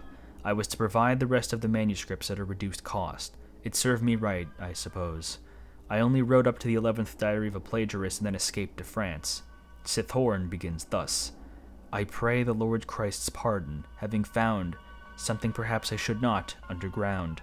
But human good and ill the mind alone can bond. If I shall change the arms, force, art of war, extremes will come and end the bloody jar, and my space-wandering ghost find its absolving star. For days must draw when men will tire of strife, and touch the trembling secret of this life, and catch a glimpse beyond the different wonders rife. Now I must return to my daily work. Even writing this letter has whetted my appetite for further discussions. I am intrigued by your ideas. More. I can tell you that you would not be dissatisfied with Chokmah. Certain recordings by remote viewers on those underground labyrinths under white sands in the four-corner areas of New Mexico, Colorado, Utah, and Arizona hold secrets that we cannot conceive of. Experiments in flesh on animal and man. Who's now the nutter? Military temples and desert venom. The pigman is a Nostradamus quatrain. Perhaps it is the description of a gas-masked biological warrior, or else it is one of those case-inspired animals, transmuted flesh, the hybrid that my dear colleague Professor Halp from the University of Edinburgh spoke of in the taverns in the Cowgate. His theory, that could clear a room in minutes, was that a pig was a relative of ours, a mutant result of an ancient nuclear war described in the Mahabharata, Vishnus and Vishnims, an Indian epic describing a war between the gods that vaporized elephants and armies into dust, flying chariots that were controlled by the pilot's mind alone, and that the flood taboo associated with certain religions was an unconscious memory of this fact. Under the pyramid at Giza, the cult of Horus underwent the right eye training. Tunnels that led to deep pools filled with crocodiles. The adept went swimming down these terror-filled tunnels, his mission to avoid the crocodiles and emerge only to begin the left eye training. Worse still, as described in Under the Pyramids by HBL, hippopotami should not have human hands and carry torches. Men should not have the heads of crocodiles. My salutations to you, Harry. P.S. Mandy says that I should tell you that 20 years ago I tried to buy back those manuscripts from Armstrong. He would not sell them at any price.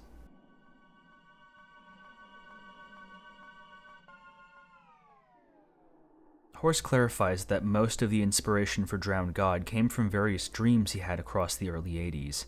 He supposes that much of this came from his early interest in novels, like the ones written in H.P. Lovecraft, and from the maddening rambles of Professor Halp, identified as working at Edinburgh University, who had a habit of going on these rants while visiting taverns, while the curious horse listened intently. Halp's ramblings included much of the topics found in Drowned God, but also some I'd never even considered before, which may very well have been included in the original version or intended for cult, or were simply too much altogether. Halp sounds like a real character. I kind of wish Horse wrote him into the game somehow. He's more of a babbling conspiracy nut than the Relic Hunter is. Pigface's dialogue is apparently Nostradamus quatrain. Nostradamus was the famous French astrologer and physician that wrote a poetry book in 1555 called Les Prophéties, or The Prophecies in English, which predicts an apparent assortment of world events in various languages like French, Greek, and Latin. Many people interpret these predictions not as intuitive guesses, but as a form of divination achieved from his alleged occult studies. That he glimpsed into the future and hid various codes within his book so to not spoil the future to the masses. He became quite the infamous figure in the modern era. In popular culture, it's common for people to attribute that Nostradamus predicted certain events, like the Great Fire of London in 1666 and the rise of Hitler in the 20s and 30s. You know, Quasimodo predicted all this. A quatrain is like a stanza, as in lines in a poem, grouped in collections of 4. So perhaps I should take a second look at what Pigman had to say for himself in hopes of gleaming some kind of future predictions. You're looking for angels. We'll find them. They found you. The moon came down to me. I saw it. All the little children. Just a crazy man talking. I don't know, man. Maybe. The creation of the manuscript is once again stated to be a forgery solely created for the purpose of obtaining money, likely crafted from every corner of Horse's imagination formed from those drunken rants and passages from novels accumulated to a nonsensical tome he sold to an individual known as Armstrong, who then contacted publishers and an expert in the field and tried to broker a purchase, but Horse's forgery was quickly discovered. Maybe soaking the whole thing in tea wasn't as foolproof as Horse thought it was, and maybe he should have thought about not doing that when he was a published writer. Oops. From the way he described the measly deal he agreed to, it sounded like he was pressured into giving up the manuscripts for a measly price to avoid years in prison, and apparently he had to temporarily relocate to France to stay low for an undisclosed amount of time. These letters seemed to nail down that Horse was simply a creative enthusiast who played with these concepts without going into full-blown nut territory. But there is one thing he adamantly believes in: synchronicity. Everyone's experienced a coincidence before, have they? Events that seem unlikely to happen at the same time are indeed happening before their very eyes, despite their improbability. There are so many active, moving parts to reality, so people's lives and events are bound to sort of cross streams at some point, which doesn't sound unreasonable, at least to me. Carl Jung thought otherwise. Synchronicity might be his most outlandish theory, so I'll explain it with a relevant example. Harry Horse wrote those manuscripts without any prior knowledge to the actual poet Richard Henry Horne.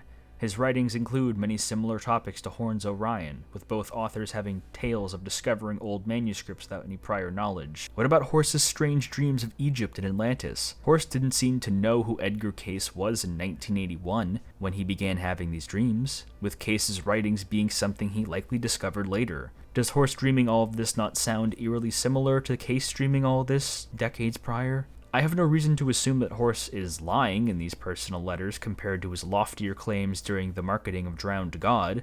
This belief of him seems completely genuine. There's an acausal connection between Horse, Cayce, and Horne. None of these men knew each other, nor would they ever have the chance to, but through the lens of this synchronistic analysis, they're incredibly similar. What could possibly explain this?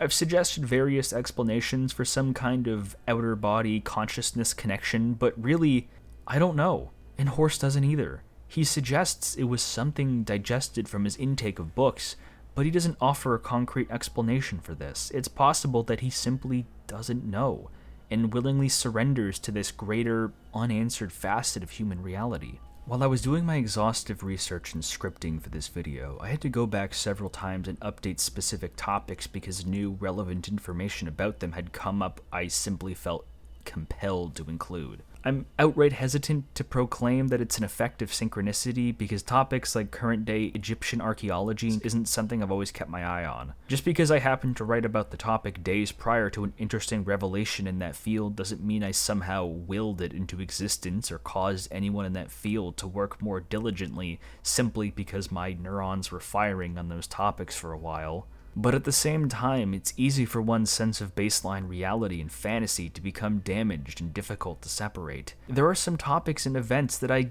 simply cannot explain with my understanding of science or studies in these occult topics. Some of that can obviously be attributed to simple human error, but so much of Drowned God got me thinking, worrying, and stumped on how to interpret certain things. I don't believe in aliens myself, nor do I think most of the secret societies mentioned in-game are anywhere near as omnipresent, calculated, and malicious as they're portrayed, and I think Horse would share the same sentiments. But something I simply could not swallow at the time is that Drowned God's biggest strength might not be to whisk away someone in a fantastical version of our world based on real knowledge and histories, but to erode and break down someone's sense of normalcy in the universal language of doubt. Drowned God does not propose versions of history that I believe to be anything more than science fiction world building. But what it does is question and attack the fundamental truths we hold dear through its sincerity, details, and sheer confidence from Horse himself that I can easily see causing someone to re-examine their beliefs or observations of history, to make someone ask,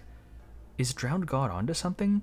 If even for just a moment. This is why I believe the game is remembered to this day. It operates on a level of hyper-reality that goes beyond pretending anything happening on screen is true, but completely blends the sense of immersion one would have while simply playing the game, theorizing about the world they live in through the game's construction of reality, in that the physical material world we live in allows you to hear my voice and see the screen, or what's left of it. There's 3 levels of reality here that Drowned God brings into play. Or maybe I'm just losing my mind. That's also a valid interpretation. Perhaps all of this studying and scripting and research has just driven me temporarily crazy, because the sheer volume of concepts I had to digest in the month of March was intimately stressful and made me lose a ton of weight and sleep, because I wanted to cover this game as thoroughly as I could, despite how futile that attempt is. I have no doubt in my mind that there are plenty of people outraged at my so-considered poor understanding of these topics or the length of the video itself, but therein lies the majesty of this game. It's a different beast to different people, both in proportion, value, scope, but still a footnote in the legacy of Harry Horse, the devil and his detailed diatribes. And his legacy is of utmost importance, because his life and eventual death is inexorably tied to the commentary and thematic point of this game, so much so that it's the most common thing to hear from the everyman when Drowned God is brought up in any context. On January 10th, 2007, Harry Horse and his wife Mandy and all of their pets were found dead in their homes, with everyone inside the premises containing over a dozen stab wounds. Searching Horse's name on any website will lead to discussions by amateur journalists and enthusiasts alike, because many people claim that the initial reports filed by the Scottish police to be incredibly strange, with various testimonies providing conflicting evidence, which led to various conclusions, some of which paint Horse himself as a perpetrator while others decry his innocence. I want to make this as clear a statement as humanly possible. I do not want to speculate on this tragic loss of human life in any way. When Drowned God is brought up, people discuss this event with the same awe they do as topics like Atlantis and aliens, and I cannot think of something more repugnant and disrespectful. None of us know what happened on that day. And if you have any common sense, I suggest you leave it at that. Harry Horse and Mandy should be remembered by the lives they led, not their deaths. And if I have any influence on people, I hope I can thoroughly separate their ends from their work. Harry Horse left behind so much artwork and music and commentary that is completely overwhelming. His community and friends have erected plenty of memorial pages, videos, and much more to remember who he was and what he contributed. And just as of a couple years ago, Drowned God became a part of that. I briefly mentioned the game appeared on Steam in 2023, and that some random guys using a shell company simply dragged the abandonware files onto Steam to make some quick profit, but it was thrown off the site in a matter of days. It was this harebrained scheme that got the attention of the old staff of the game, specifically Mike Gamble, told you to remember him. He had kept contact with L.G. Williams and Alistair Graham after all these years, and since the official distribution rights to the game largely fell under the domain of Horse's surviving family members, his sisters, he decided to bring the game back to life. Gamble wasn't in direct contact with Horse when he knew him, but remembered the experiences of working on the game so fondly that he spearheaded the game's re-release through his company, Next Path Media, including a very interesting marketing campaign by doing numerology for various famous people like Joe Rogan. Joe Rogan would love this game. I've spoken about how flawed this re-release is, but I would be a fool to not consider it a labor of pure love from Horse's friends and family, with extras like the art book and manuscript included, and for a very fair price. They made the mistake of releasing it first on Epic, however, which killed whatever hype it could have accrued, because the Epic Store is the worst digital marketplace I have ever seen. Worse than Origin, which is saying something. They came to their senses with a later Steam release, thankfully. Preservation for older PC games is an absolute nightmare because older games are rarely ever functional on modern day machines, which leaves decades worth of classics and underrepresented gems left in the dustbin of history. GOG isn't always going to have an acceptable port of one 90s FMV gem you grew up with. Sometimes the publishing rights are just lost in the void forever, but Drowned God prevailed. The story of the game sort of lines up with the story of Osiris, the Drowned God himself. Despite the injustice of their slayings, the fondness and respect they gathered demanded an audience that would piece them back together after their anguish, but they were never quite the same. Osiris could no longer rule the mortal world and had to remain in the underworld, also missing his penis and turning green, but don't worry about that. The truth came out about Drowned God, that it was a product of a fake manuscript and that it failed to reach mainstream appeal. But the modern re-release has given it a second wind to allow it to be studied and played once more, but it's still a very broken and frustrating puzzle game that's extremely difficult to play because of that. As above, so below. As above, so below. Drowned God has hardly been on Steam for a year. It's still ripe for interpretations and playthroughs in videos like mine. I hope I'm not the only one who's willing to thoroughly dissect and explore this game, because there are inherent limits and gaps in my knowledge and analytical abilities, as you can plainly see. My brain is genuinely fried and I struggle to write any more words into this script, this Pynchon-esque nightmare of a product. If you can't tell, I'm exhausted. Not only is this the longest single video I've ever made, excluding compilations, it's also the most complicated and information-dense script I've ever touched. I never want to play Drowned God ever again because of the sheer scope of this project and because of how irritating it gets actually playing the game. But I most certainly can do similarly length projects on similarly exhaustive games, like the Xeno series or some Kill the Past titles. But this is the final time I'm going to be shilling my Patreon or asking for subscriptions in the video because I can't do that alone. I'm relying on people's interest and support to give these games the proper coverage they deserve, and the only reason I could even do that for Drowned God was from the support I currently have. Also, I could not find a good place to fit this into the script, but there's a whole music album based in this game called Cult Subterranea by Celestiphone. It's pretty cool. With all this into consideration, I can finally close the door on Drowned God and move on to the next chapter in my life. I've met some truly fascinating and wonderful people on this quest, but now I must return to the world I previously called home a changed man, and wiser for it. I hope you can stick around for the next video, but until then, have a lovely rest of your day.